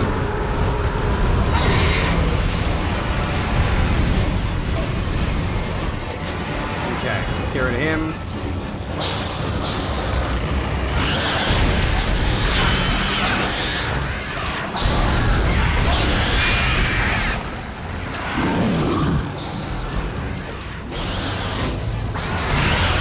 Ah, you fucker. Stupid babies. I had flame fuel. I did. I've still got some. I've got to reload. Where's the little babies? We don't like the babies.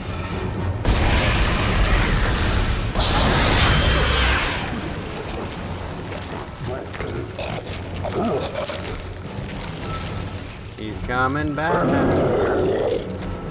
What up, bitch?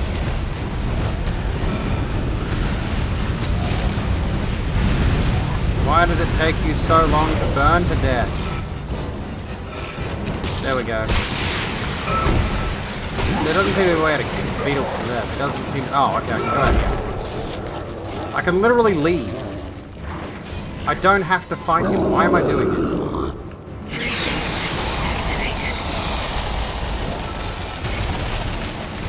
He's trying to escape.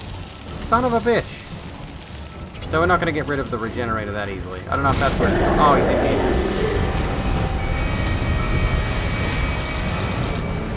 Cool. Oh, I see. You got to get him in the middle there, and then you've got to... Oh, you know what I didn't think of? Stasising him. Where is he? Come on. I did not think about that. What's the control for stasis so that I get it the first time? I've forgotten. Not visuals. Cancel. Get cancel for that one. Basic controls. Doesn't say it here, does it? Except, or is it rig mode controls? Here we go. No, that's not it. Is it aim mode controls? Fucking Christ. Stasis module, F. Oh, TK module, stasis gun, sorry.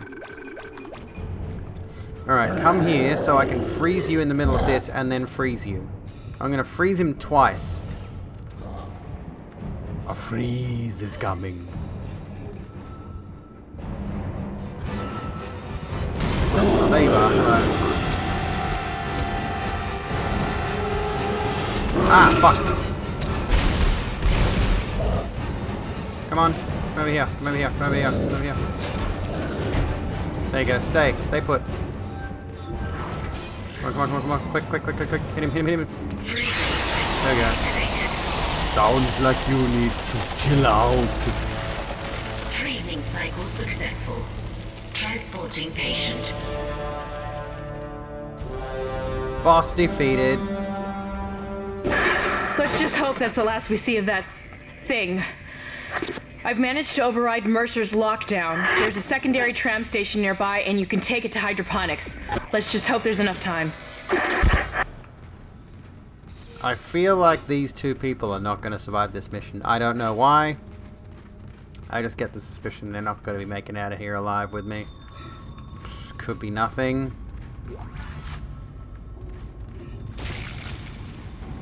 Why did I just hear what sounded like something bursting forth? Yeah, I can hear the sounds of something being born from this monstrosity of an enemy we're fighting. Just a hunch. There we go, objective complete. Oh, objective complete. Lethal devotion. Oh, gosh. Save your progress? No. I'm going to do a full no-death run all the way through the game. Never save it. I mean, it could be an idea, honestly. This game isn't that hard once you know what you have to do. I love the loading times, by the way. That was a load screen. That was a loading screen. I like having a fast PC. Hydroponics log, Dr. Elizabeth Cross reporting. I'm pleased to say that we're working close to maximum capacity at the present time. All flora is healthy and thriving, and food yield has created a surplus. I was going to pass the surplus on to the colony, but the captain has given a no-fly order. I want to note my opposition to that order. Look. Everyone knows they're in trouble down there, and I don't see what denying them our surplus will achieve. God damn it. Get away. Why were they coming out of the toilets? Ew. Don't mind me, I'm just like playing with corpses. Playing soccer with corpses. Fuck it. Nah, do I need a heal? Are you serious? I need to buy some more Healy packs. Is there gonna be more ears?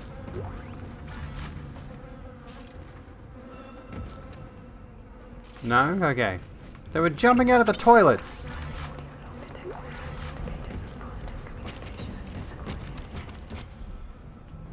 Hang on.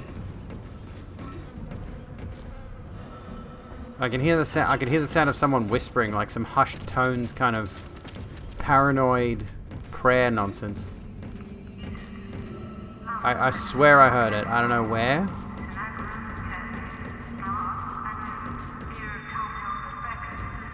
It doesn't seem like there's anyone here, so okay. Could have sworn I heard someone. Genuinely, not even kidding. You woke up to use the toilet, there was a giant rat in there. Oh, well that's fun. How does that happen?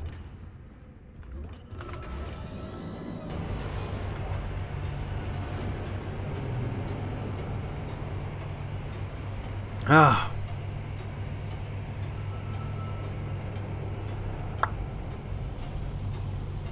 Come on, videos game. Where are we going? This is annoying. This kind of loading screen is annoying. Because I feel like the game... Like a regular loading screen where it's just a loading screen, where it transitions you to the next level. The game's like, okay, that's fine. We'll just put a loading screen up, and then your system will just be like, okay, it'll only load for as long as it needs to. But I feel like built-in loading screens like elevators like that, the majority of the time they have built in a certain set length of how long it's going to take that elevator ride, right? So no matter how fast your computer is, the elevator ride's always going to take the same length of time. And I know it's a nitpicky thing, but very, very privileged viewpoint to have a whinge about. Watering cycle initiated. Well, at least their tomatoes are doing good. They're doing goodly. But still, you know, I think that maybe if I played Mass Effect, you know, generally speaking, the game should run smoothly, except for the fact that, you know, the elevators will probably take a million years. Isaac. Good to see you in one piece. Don't take your helmet off. The hair's rotten. I gotta look at it. It's huge. You won't believe it. Shut itself in food storage. Crew that was on this deck, I think they're what's poisoning the air. They've been transformed. I saw one of them.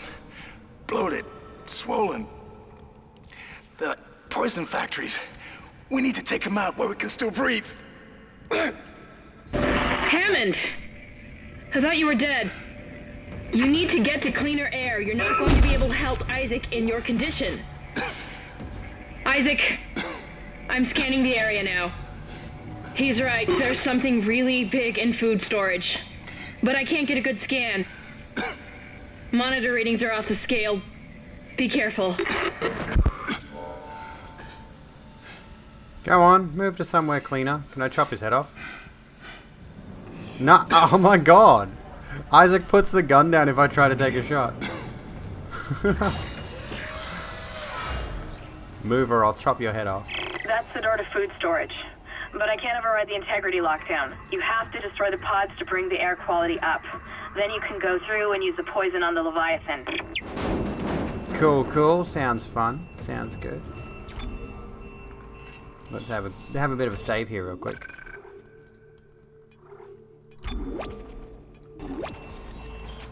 This is reminding me I need to try Resident Evil 2 at some point. I've definitely got to give that a crack. The remake one, of course.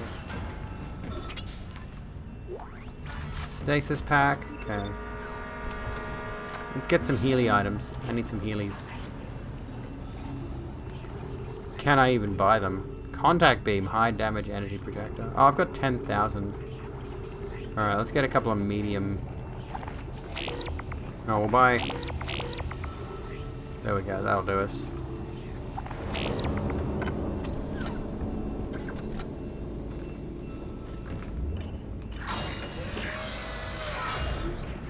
I suppose I should be glad that Ham's alive, but I still don't trust him. I think he's hiding something about the marker.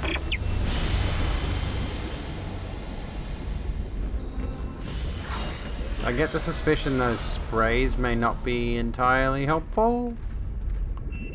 They look potentially deadly for some reason.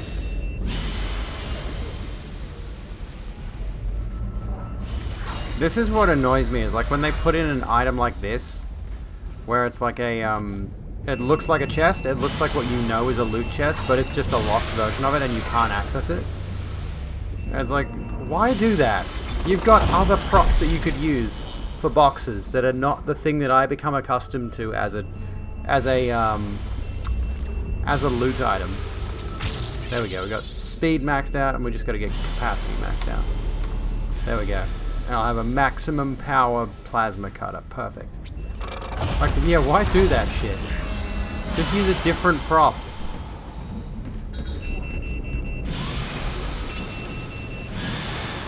I mean, I suppose in the case of lockers, it's a bit different. Because, you know, there are lockers and maybe some of them are unlocked and some of them are. But when it's just like boxes on the ground and they're not in any specific order, like you don't have a whole row of them or whatever. I'm complaining about so much.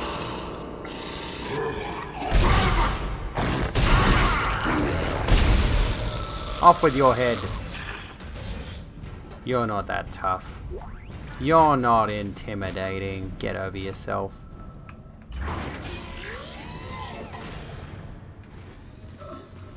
Pumpkins.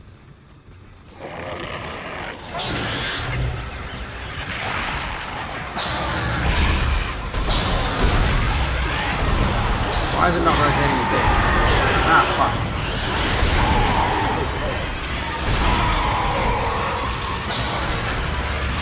There we go, it's rotating.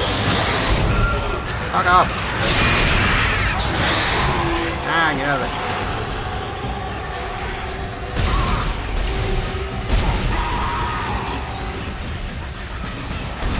Come back here, you little shit. Come on.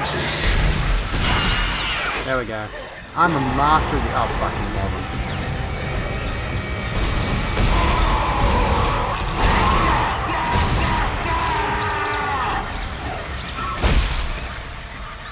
I've almost never used that stomp attack, by the way. Oh, whoops. Gotta open this up real quick. I've almost never actually used the stomp attack. It's supposed to be, you know, you knock the enemy to the ground. Oh, fuck. Here we go. I'll use it as an example right now, just to show you. Supposed to knock him to the ground and then go, hey. Oh, he's already dead. Oh, no, there we go. Just stomp on him.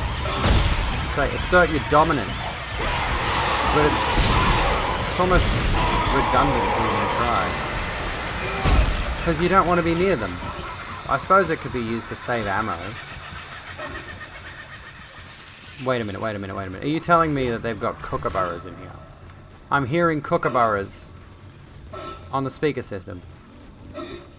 And I just healed, and now I'm out of health again. Either that or it was kookaburras in the soundtrack. There was definitely the sound of kookaburras.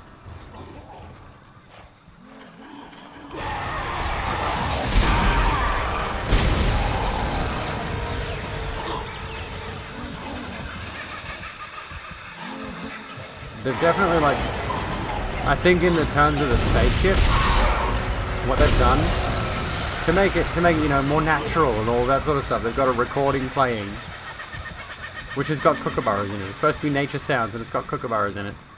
That's what I'm hearing. Replacing nutrient vat. Do I go in here?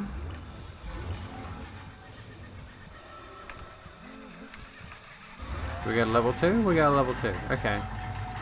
Let's go level 2. Warning. Toxics detected in atmosphere processing. A repair technician has been notified. What's a repair technician gonna do? They're all dead.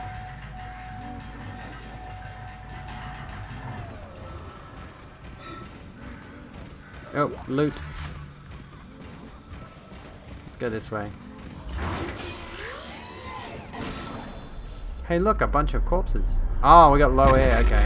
Isaac, make us whole again. Oh, it's what's-her-face. I think her name's Nicole. I've forgotten what her name is. I think her name's Nicole.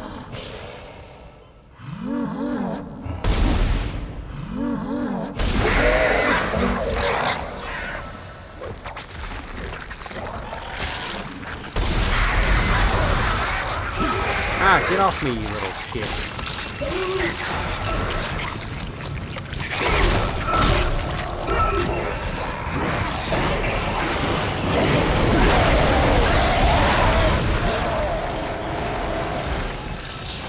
Reload.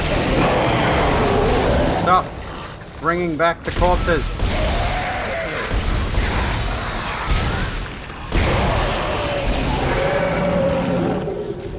Did he bring back that one? No, I don't think so. You bastard. Okay, we stopped the wheezing guy who was causing all the problems. So we can breathe now, I think.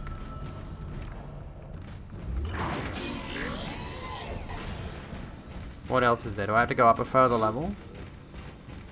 Or is there more of it? Is there another one?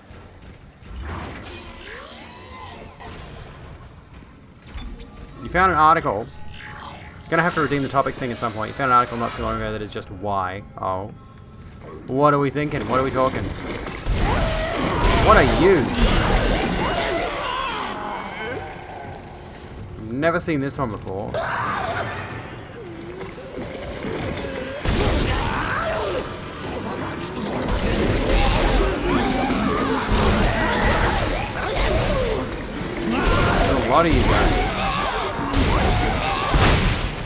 Oh, okay, maybe don't do that because it seems to explode, I guess.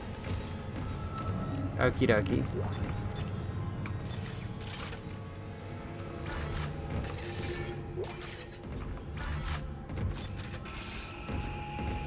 We're gonna have to go with the Ripper for a bit. Got tons of Ripper blades and almost no plasma cutter fuel.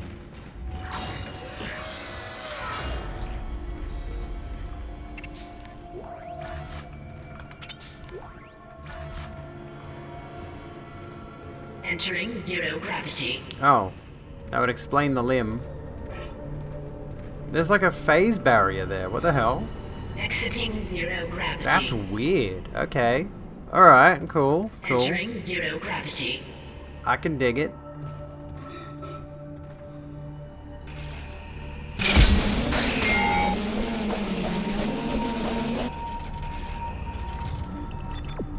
Oh, am I supposed to go back the other way?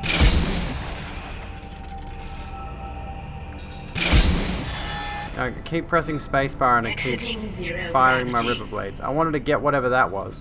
Entering zero gravity. There we go, that's what I wanted to do. Okay, I want to grab whatever that is. Give me that. There's spikes there. I don't like the spikes.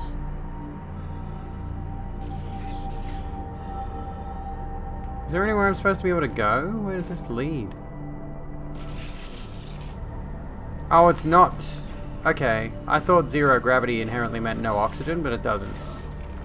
It's just this area is zero gravity. I don't have to worry about breathing. Okay. There's a door there that clearly you're meant to be able to open somehow.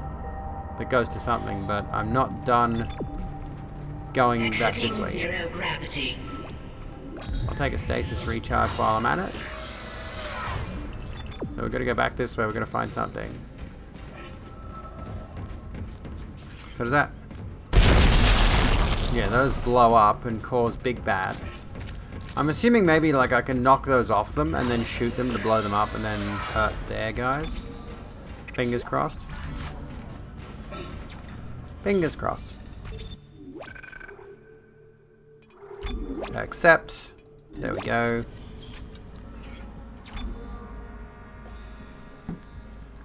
Blah. Okay, where are we going? Oh, that's right, we gotta go up another level.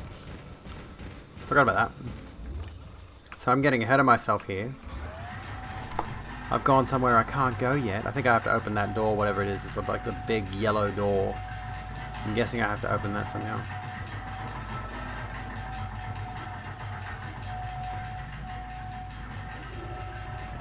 Alright, level 3. Cool, cool. Oh, hello. There's an Xbox on the ground. Why do they look like Xboxes? Why do these big things look like classic Xboxes? Speaking of, I never had an Xbox. There's a fun fact for you. Ruby Semiconductor. So there's nothing actually up here.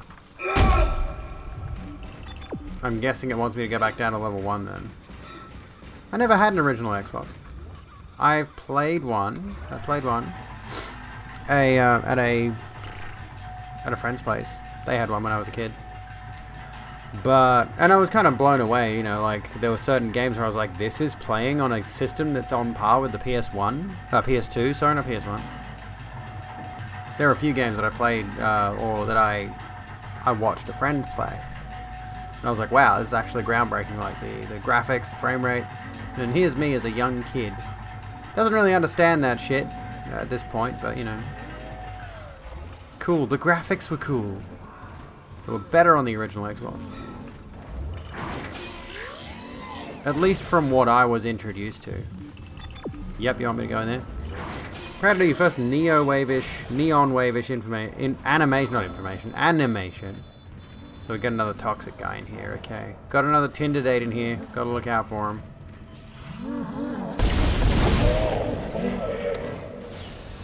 They've got that weird, that thing going on. That kind of reminds me of the angel wings thing that was done in like Hannibal and stuff. I forget what it's called.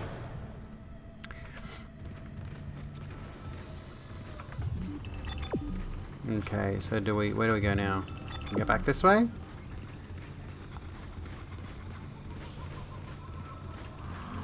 Oh gosh, okay, I think we go to level 2, and then we go back to that room that I was in before, which I couldn't figure out how to get through. Not the article you were talking about, but NRA delivers Nerf guns to 4-year-old after Santa denied his request for the toy. What the fuck? Okay. You want me to go back there? Okay, we go back down again. Alright.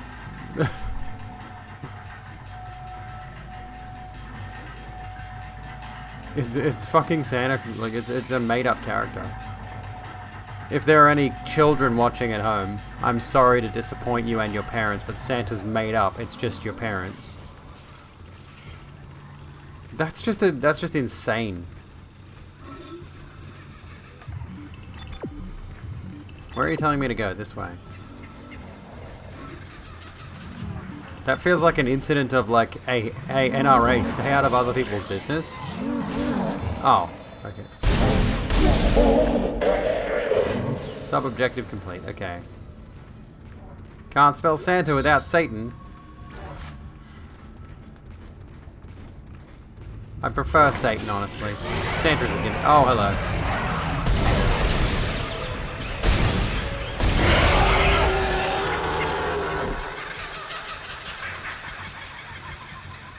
Gotta deal with the chunky boys.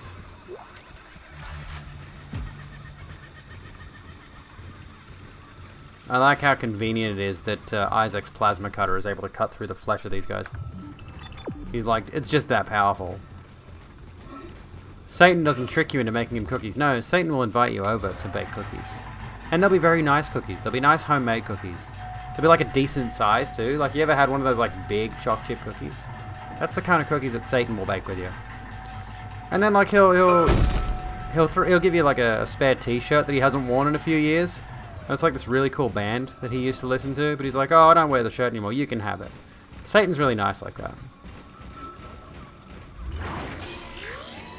He'll just give you stuff and he'll just treat you nice.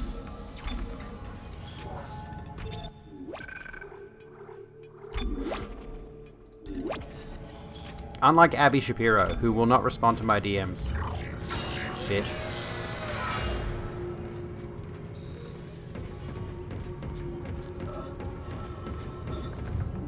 So we are going this way now. We're gonna hook on that that Abby Shapiro thing.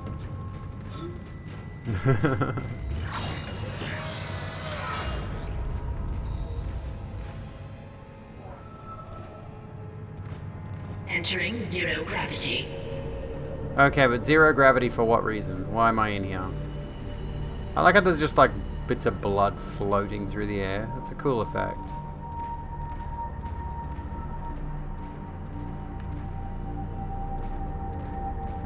I wonder if people who have lost limbs ever get like upset seeing severed limbs in video games. Exiting zero gravity. Okay, we go this way. I was just thinking on that blind playthrough thing Entering again. zero gravity. No, not that. I want to go... I'm just thinking of that blind playthrough thing again, right? Where it's like the only people I've heard talking about it... Oh, do I have to use... I think I gotta use, not that. That's not what I wanted.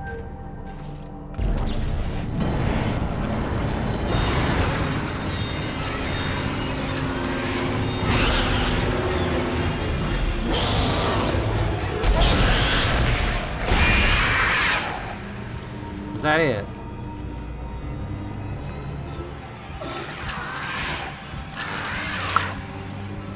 Sup, bitch? Got him.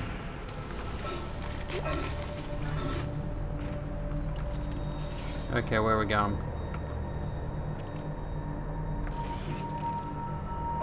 So we got to use the F.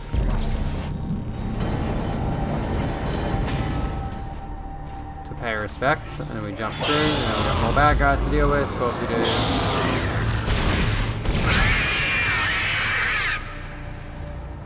Are there more of you? No, is that it? Look at it like grossly floating through space. It's like no care in the world. What's up, you little bitch? Look at you. Being a little bitch. Floating aimlessly through space like a little bitch. Looks like the article you're looking for is gone. Well, that's a pain. You know what one of the really annoying things is? Oh, there we go. One of the really annoying things is like when you find something that's like, this is a spicy hot take. This is a really spicy hot take on something. You find an article that's really relevant to something. You look it up, and it's like 2016. It's like, oh, for fuck's sake. Air filtration system still active. Entering the filtration tubes is extremely hazardous. Fuck it, I'll do it anyway. Don't tell me something is hazardous, I'll do it anyway. Fuck ya. Can't stop me. Hello? Hello, security?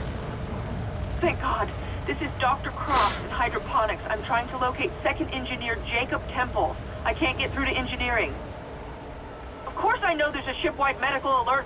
That's why I'm trying to locate him. No, we're safe for now, but the tram is down and we can't reach the escape pods. Hello? Hello?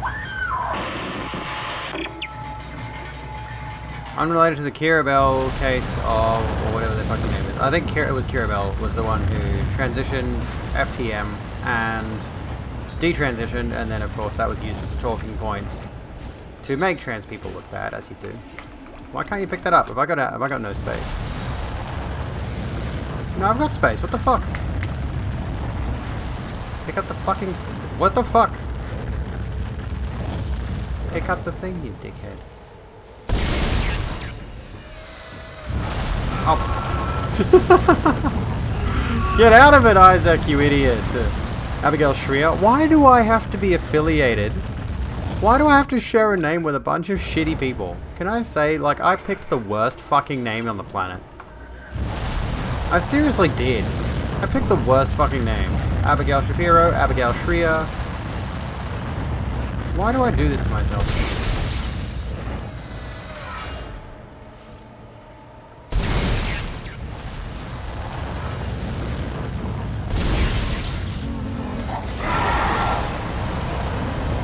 Can I get in?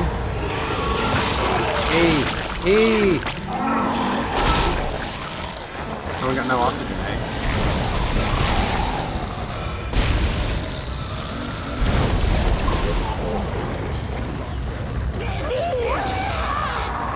No, I've actually liked the name Abigail since I was a kid.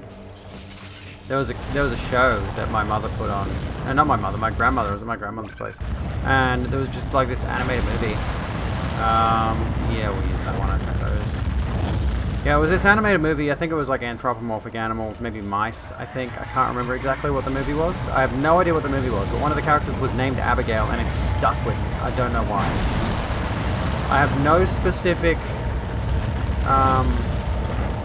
connection to it other than that movie and the fact that I like the sound of it. And yeah, just as a result of that, because it stuck with me so much, it was like the one name I was like, yeah, I like that, I'm going to keep that. It's a good thing being able to pick your own name. I just got to legally change it, you know. I'll get there eventually. I do lament a little bit, you know, I have other things that have to come before changing my name, but that's what I'm saving for at the moment. It's not even that much, it's like $30 bucks. It's not a huge amount of money to change my name legally, but the problem is even if I do that, which is going to make it complicated to do like all of my bills and shit, I'm going to have to update my details everywhere. But even if I do that, I'm still going to be gender marked on my birth certificate and like all legal documents as Mr. and male and sir and all that. I mean, of course, if I'm filling out a form myself, I can list myself as F, but, you know, what good is that if my legal documents say Mr. Abigail Beckinson? Come up with the name Autumn in Rehab, you're a degenerate. Warning. Autumn's cute though, I like Autumn. Detected in Very food cute. storage. 10 kiloton mass. How much is 10 kilotons? How much is 10 kilotons? Legal docs are a huge pain, yeah. Oh, gosh.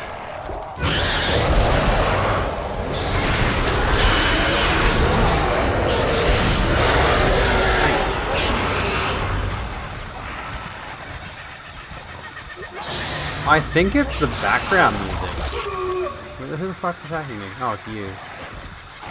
I think it's the background combat music for this area. Is meant to sound like, you know, is meant to sound like that, is meant to sound like an environmentally... Yeah, there's kookaburras in the, like the environmental sound effects for this area. I do not need this many ripper blades. First and foremost. I'll pick a bigger med pack. But like whenever the combat picks up, the sound effects of the area amp up as well. And I think like my head canon for this is that, you know, every so often, I don't think there's actually kookaburras in here, but I think I think the ship has got this sort of ambient noise to make it feel more natural, because obviously you're on a spaceship, it's not going to feel natural, but they want, you know, this natural environment-y kind of place like the hydroponics lab to sound like you're actually in a rainforesty environment or whatever.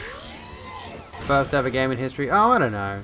I feel like there have been kookaburra sounds in other games. I mean, wasn't Crash Bandicoot originally based on like Australian sort of stuff to a point? Australian and Islander kind of things. You're addicted to alcohol. Well, I hope you're doing better now.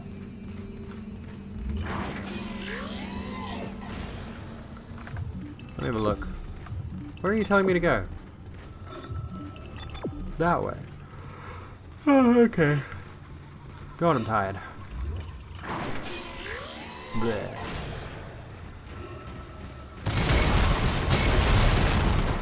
Cool. 8 months sober, congratulations. Congratulations, look. I can bring back the sound, I can bring back a round of applause. You deserve it. No yawning. I'm not allowed to yawn now? What is this gatekeepy shit? What is that? I feel like this stuff is not good. This is going to hurt me. Is this what I'm... Yeah, I think I want to go here. Nanotech repair. Nanocircuit repair. I've got one... No. There we go. I can now do full capacity, and then we will be at maximum for the plasma cutter. But I need more for the plasma cutter. Point out how the world being so PC has become a bad thing. I don't think it's a bad thing, first and foremost. I don't think it's a bad thing. I think there are just some people who take it too far. Just because the world is trying to be more politically correct doesn't mean it's gone too far. Or has become a bad thing. I think there is a problem of people who are using that as a rhetoric against anyone who is just legitimately PC but not as extreme. And there are certainly like a fringe group of people who push that narrative further than it needs to go. But I don't think political correctness is a bad thing. Yeah, but the extreme end is often fringe, loud minorities. Okay? That's what it's the same thing as when somebody tries to make an argument using, like, we'll come back to the typical trans topic that I always come back to. Is like when somebody says that trans women are just, you know, beefy men trying to break into women's restrooms to rape them, sort of thing. It's like it may have happened once or twice, and just because the story got blown up out of proportion doesn't mean that the entire situation is like that. Database, Chem Lab report, Professor Jaegerwald H, attention Dr. Cross, Elizabeth, no doubt. Why is it always an Elizabeth? Why is there always an Elizabeth in these kind of games? Whenever there's a text log, there's an Elizabeth. No doubt you're aware of the organic growth found in some parts of the ship. I've been examining the substance and thought the results would interest you. The cells most closely resemble bacteria with viral behavior. Like bacteria, the organism infects other cells through osmosis, then mutates and reproduces as agamogenetically. What's amazing is the speed at which it grows. A single bacterium reproduces 20-fold in just 1 minute. I've never seen anything like it. I won't stake my reputation on it, but I think this may be a genuine alien life form. Professor Hawley theorizes that it's a habitat transformer. The levels of gaseous output are tremendous, which is why it smells so bad. But to what end, we simply don't know. I'll keep you posted. That would be fucking terrifying to fucking read that shit. Jude. Yeah, hey Jude.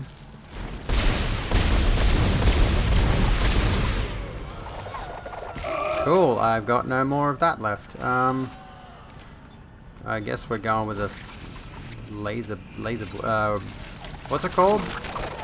spiky blade boy. Fuck. Get in there.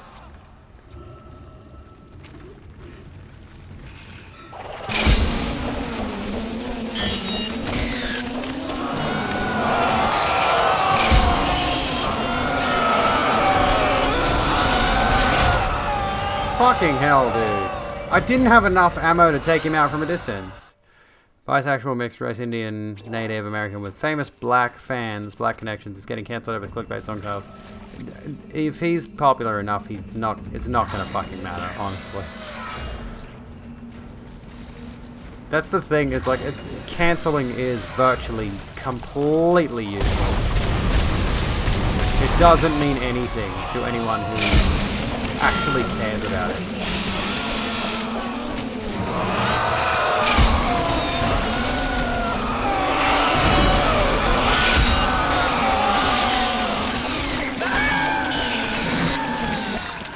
There we go. You got doxed over it? I mean, anyone who doxes is bad, of course. The people who drag out the... Oh, fuck, hello.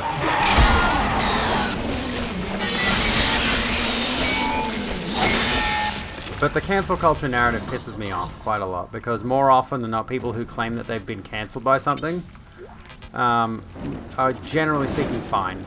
Generally speaking, they're okay. Especially when it's big celebrities, like fuck big celebrities saying they got cancelled, go fuck yourself. I mean, obviously, yeah, doxing someone is never okay, but there are certainly people who try to make it seem like it's more effective than it is. Like, for example, the Chris Pratt thing. That always annoys me whenever the Chris Pratt thing is brought to light. It's like, oh, Chris Pratt is a part of a homophobic church. In the East Grove Chamber. East Grove Chamber.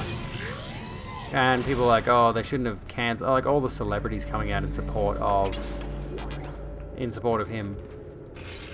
Never minding the fact that his church actively encourages conversion therapy and all of that kind of stuff.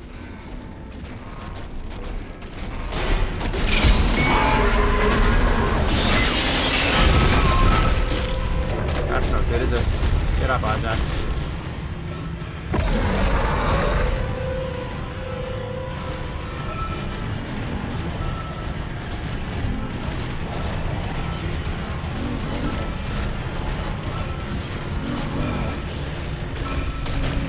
Ah, get out of here.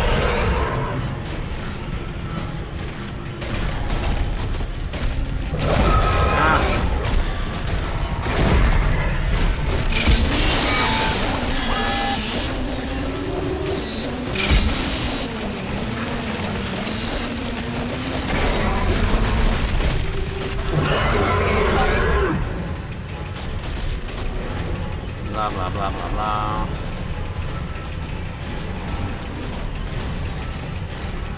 There is also an argument to be made in favor of, just because somebody is saying something inherently that, like, somebody is complaining about the fact that something you said negatively affects a bunch of people.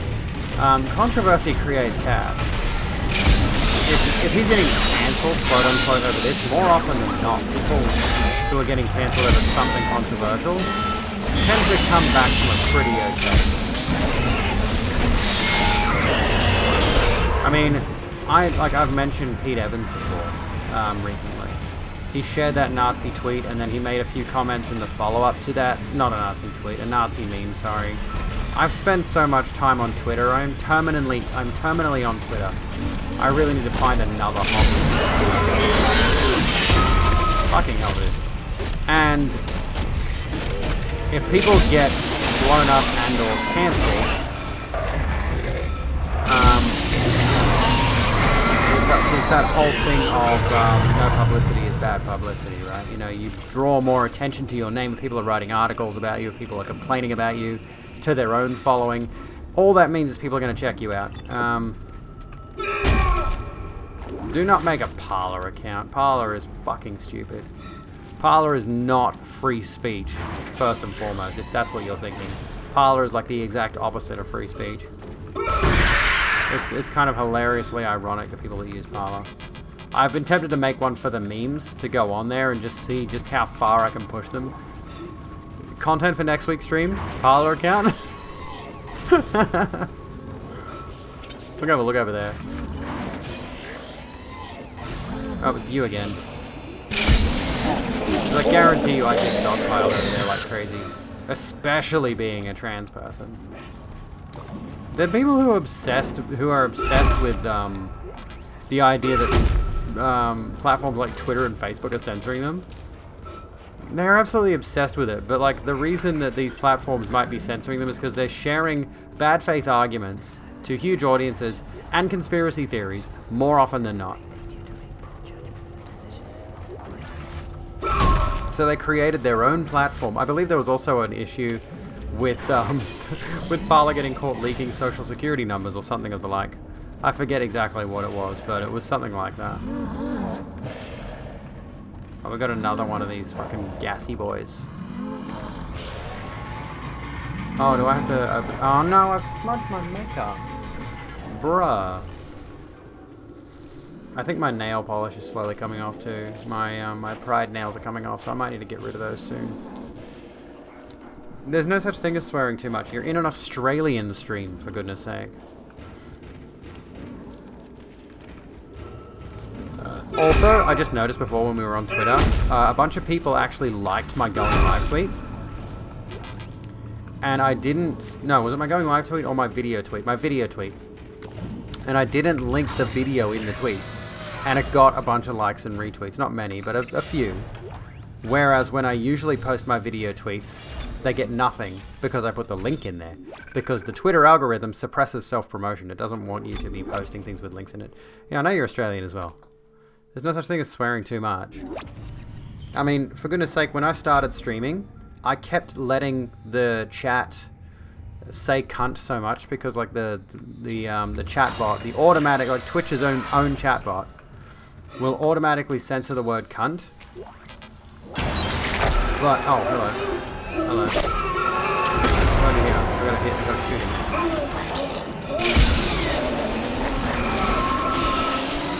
Ah, hang on.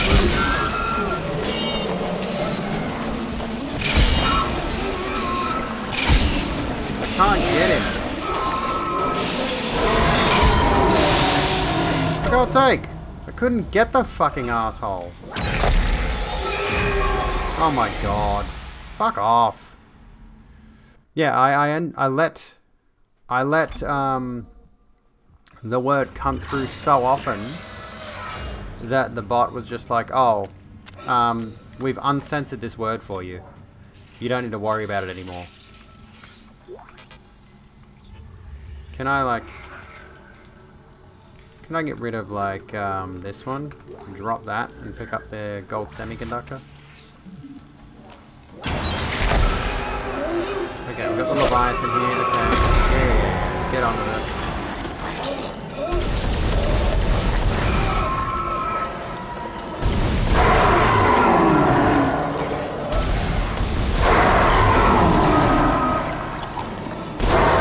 There we go, we did it. Oi, asshole, get off him. You're in Connecticut, you can't say cunt. Oh, that's a shame. That is an absolute shame. You should try to introduce it to the common nomenclature. Fucking flesh tentacle. We didn't come here for hentai, thank you very much. We're here for gross horror. This is Temple, acting chief engineer. I came down here to find Dr. Elizabeth Cross, but she's not here. In fact, I can't find anyone, just more of this organic shit everywhere. I'm going to check the mining deck. It's about the only place I haven't looked yet. I don't need to recharge my stasis. Gross horror is hentai confirmed. Entering zero gravity. I mean, yes, in its own way.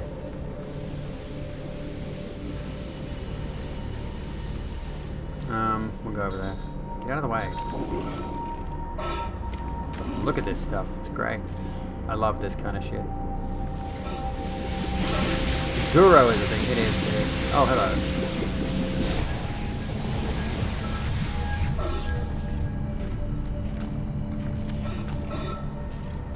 Not that I would want to... I mean, I have had the unfortunate... Oh. Cool. Just dead me. Whatever. I've had the unfortunate displeasure of having been bore witness. This is Temple, Acting Guru chief engineer. before. Seen some I messed came up down here shit. to find Dr. Elizabeth I mean, I can Cross, but she's appreciate not good here. horror In fact, I artwork, but can't I don't find like anyone, just sexualizing it. That's like, this organic shit everywhere. that's fucked up. I'm going to check the mining deck. It's about the only place I haven't looked yet. Oh gosh, okay, move out of the way. We have to get past you. So we gotta go like up there and then what? Go behind it? Or do we go this way maybe? Or is that, no, that's where I came from. That's not gonna help me. Hello. Don't ruin my new dress. It's very, it's like a very, what's the phrase? Very fragile fabric. Don't ruin it. I'll be pissed if you start clawing at this dress. I will be fucking furious. I won't have a cat if you ruin this dress. Basically. You dig? Kitty. Fucking hell, what's going on here? Look, we got Kitty. Where is he? Where's Kitty? You can't hide. That's not allowed. Dude, there he is. There is him. You can see my my little armchair things. My little armchair coverings are a greeny color, so they blend in a bit.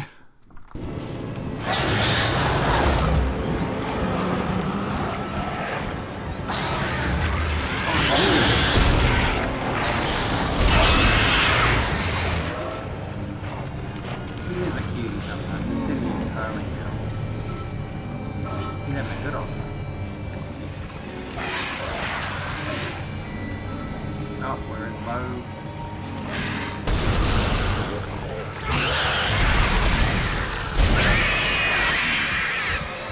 Another one somewhere around here. Couple of them. Ah, hello. This is the unfortunate thing about horror in video games. Like, you'll notice this if you play. There we go, I got it. Got it in midair, whatever that was. It's the unfortunate thing that you'll notice if you play a lot of video games. After a while, it's like, I know that enemy is a projectile-based enemy. I know the guys that come at you with their swinging claws are just a melee-based enemy. Like, you begin to categorize things. Maybe it's just me, I don't know. Maybe I'm a bit stupid and pedantic, but I have this thing here where I will begin to categorize everything and stop looking at the nuance, stop looking at the detail and all of that. It kind of ruins some games for me.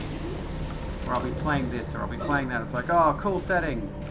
Everything's the same as a previous game I've played though. So it's like, I'm not really that fussed by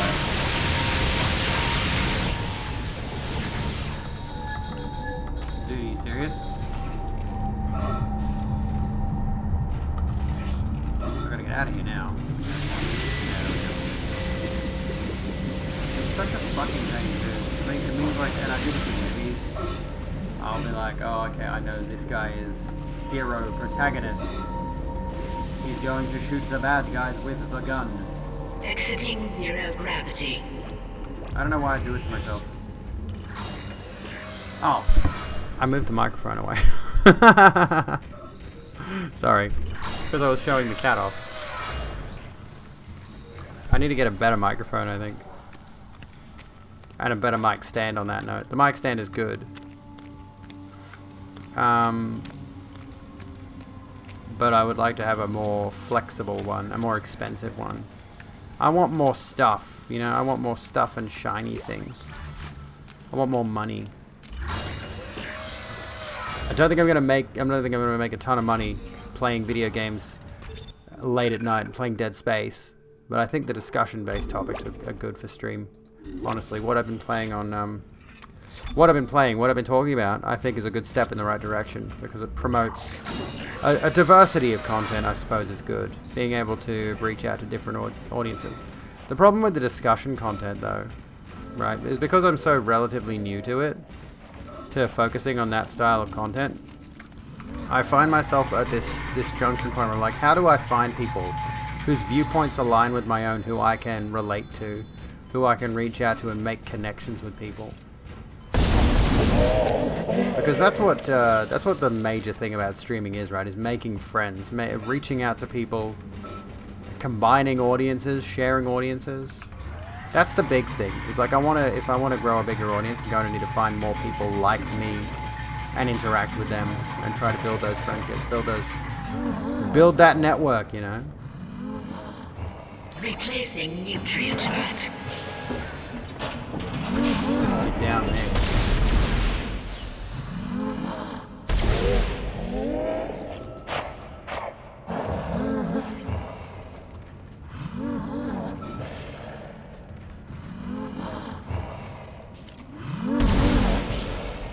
I can't reach him. Am I supposed to kill him?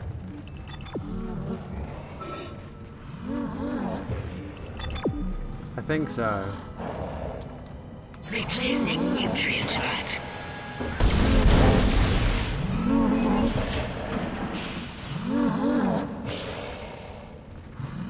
Replacing nutrient vat. Finally, that's done. That's the last one, Isaac. There's a switch in atmosphere control to restart the oxygen recycling. Once the air's clean, you can get into food storage. Isaac, I've been reading these reports. The crew all began having mass hallucinations. And, well, I just saw my brother on a security monitor. And that's just not possible.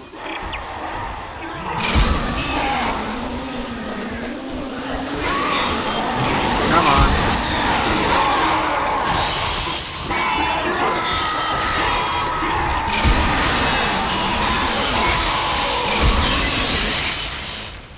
Oh, are you serious? Maybe if I do that. Nope, that's not going to work. I need plasma energy because my plasma cutter's out of stock. Drop that one.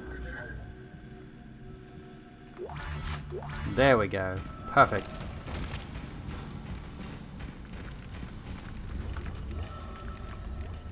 Let's go down.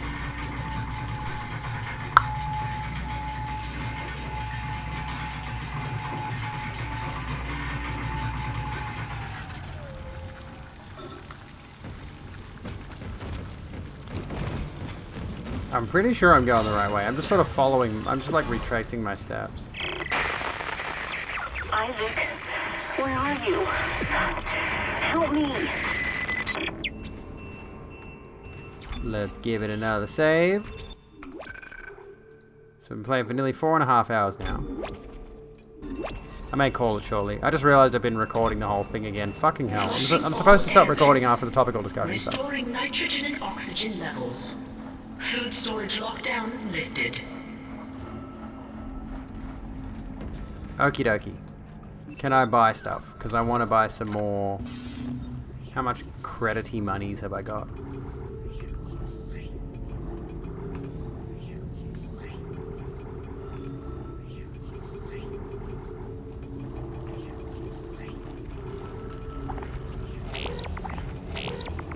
I should try one of these other weapons. Short-range kinetic booster device, line gun, pulse rifle, contact beam.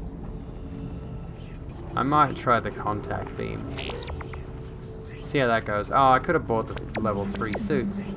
Or did I already get the level 3 suit? Am I the level 2 suit or the level 3 suit? I can't remember. Either way, I need to heal. And we'll go to, so what, number 2? There we go. We got a new weapon. Okay, I don't know what that just did. I think I just wasted ammunition. Good stuff. Where are we going?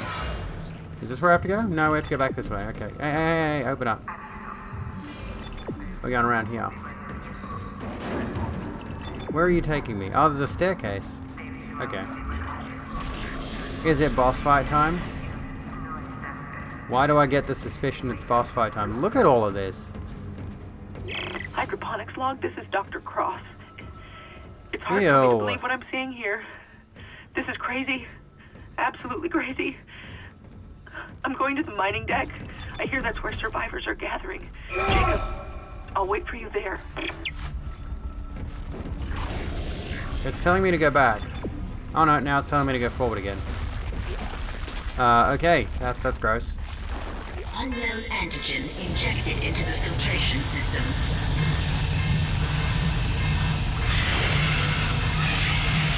Methinks boss fight time. Can I get rid of some of these, like, fucking... Look at how many of these I have. The poison wasn't strong enough. Still alive. Get in there and kill it before it contaminates the entire ship. What is it? Unknown androgen? No thanks. Please no. Entering zero gravity.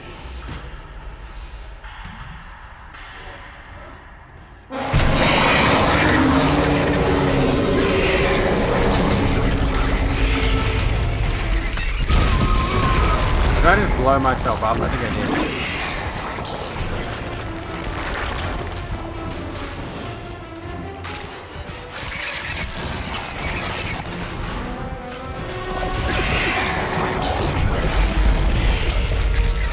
I don't know what... Oh, do I have to target me? No. Yeah, I think I do. Am I dead? No. There we go. We got one.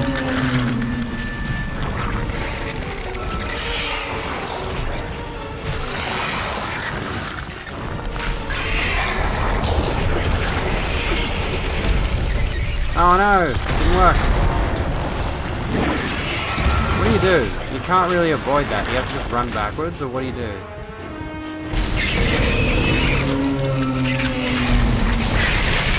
That's another one down. I think. Yeah, I think we're doing good.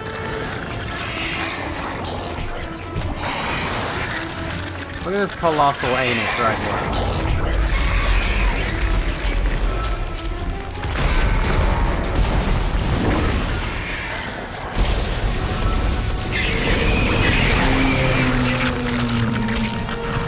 There we go. That's those done.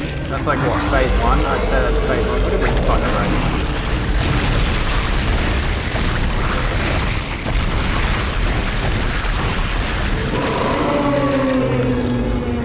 Fuck, I'm out of ammo. Fantastic.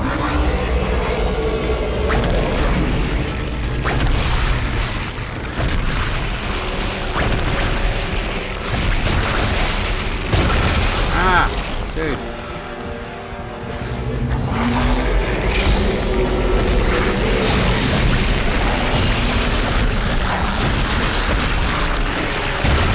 Maybe I'm supposed to throw them back at it.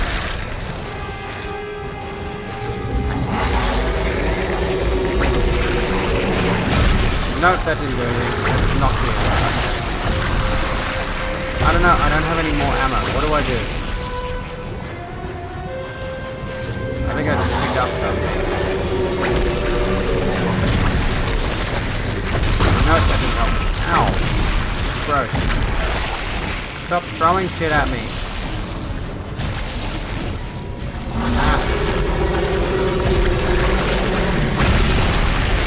Did that do anything? I don't know if that did anything.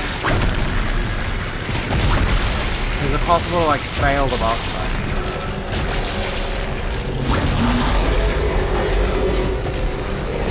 It's not what I wanted, I keep pressing the wrong button.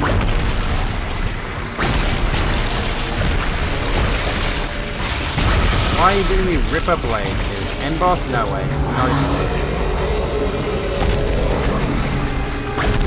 Ah. No, FK respect. Fucking hell. On these barrels here. Does that do anything? I don't know what that does. I don't think that's doing anything. Stop hitting me.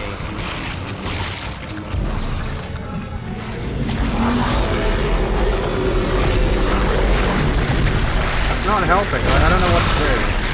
I'm just like dodging the attacks. Okay, cool.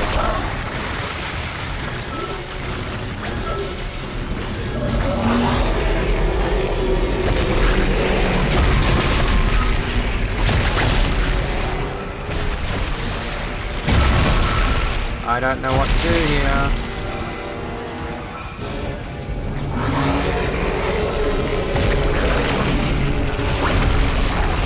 Just fucking I don't know. Seems like it's impossible for me to actually do anything. I've thrown things at him, I've shot at him.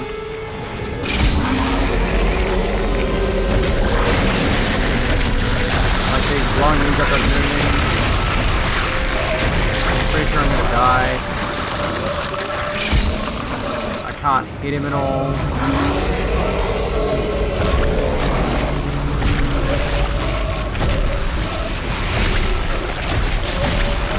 You know, my thought process was obviously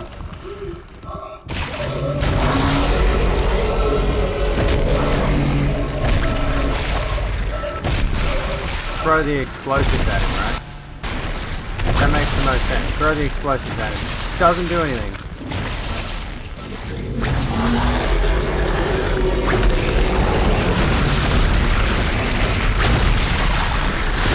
No, I can't do anything either.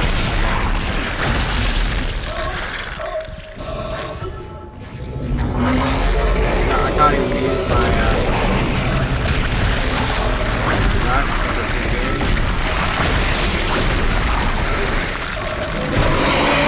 Oh, that did something, and I've got no ammo, so I can't fight back now.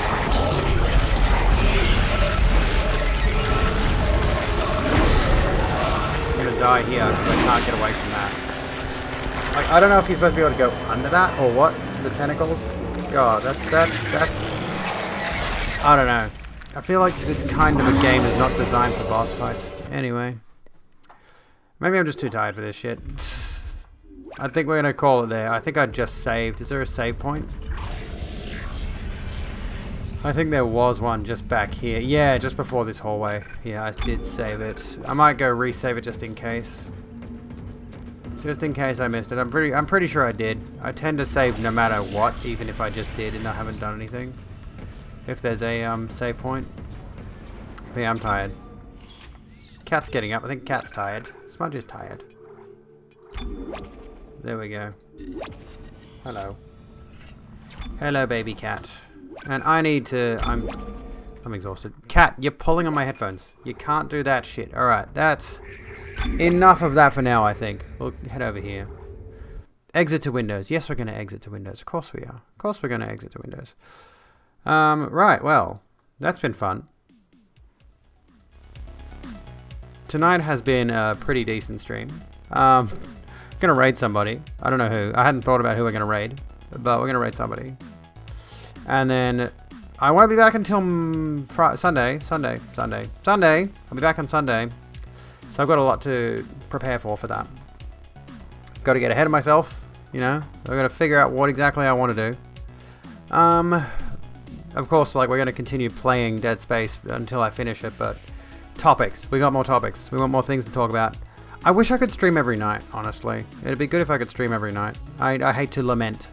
Sorry to lament all over you like this right at the end of the stream, but I do wish I could, I do wish I could stream every day. But yeah, I could raid Rogue Bitch. That'd be good. I need more people raiding me. I feel like a lot of people have stopped raiding me lately. I don't know what's going on. I don't know if I'm just insufferable nowadays. Am I not fun to raid now because I do just chatting? What's the situation there? Is this transphobia? I'm being ridiculous, of course. We're going to go to Chevy, who's playing Demon's Souls. I'm envious, because she gets to play Demon's Souls and I don't get to play Demon's Souls. What the fuck is this shit? So we're going to go raid Chevy. No spoilers if you have played Demon's Souls. If you haven't played Demon's Souls, just don't be an asshole, generally speaking. And I have set up my offline screen, which you'll be able to see shortly. And hopefully next week, some of these graphics will get a little bit of an overhaul, will look a little bit shinier, a little bit nicer. As I improve my pixel art skills with any luck, things will look better around here, you know. I've only just started doing this whole thing, this whole pixel art thing. I like it. But yeah, remember, if you do have topics you want to suggest, either leave them in the forum on the Discord server, if you're in the Discord server. If you're not, please join it. And of course, all my socials, as usual, if you're not already following. My Twitter, my Instagram, YouTube, my two YouTubes, where if you miss a VOD, you'll be able to see most of my VODs on my offline YouTube channel. And of course, you can watch clips to catch up on if you missed any of our discussions that we've had here. That's it. That's all I've got. If you enjoyed this stream, thank you. Thank you for being here. I love you. I will see you when I'm looking at you.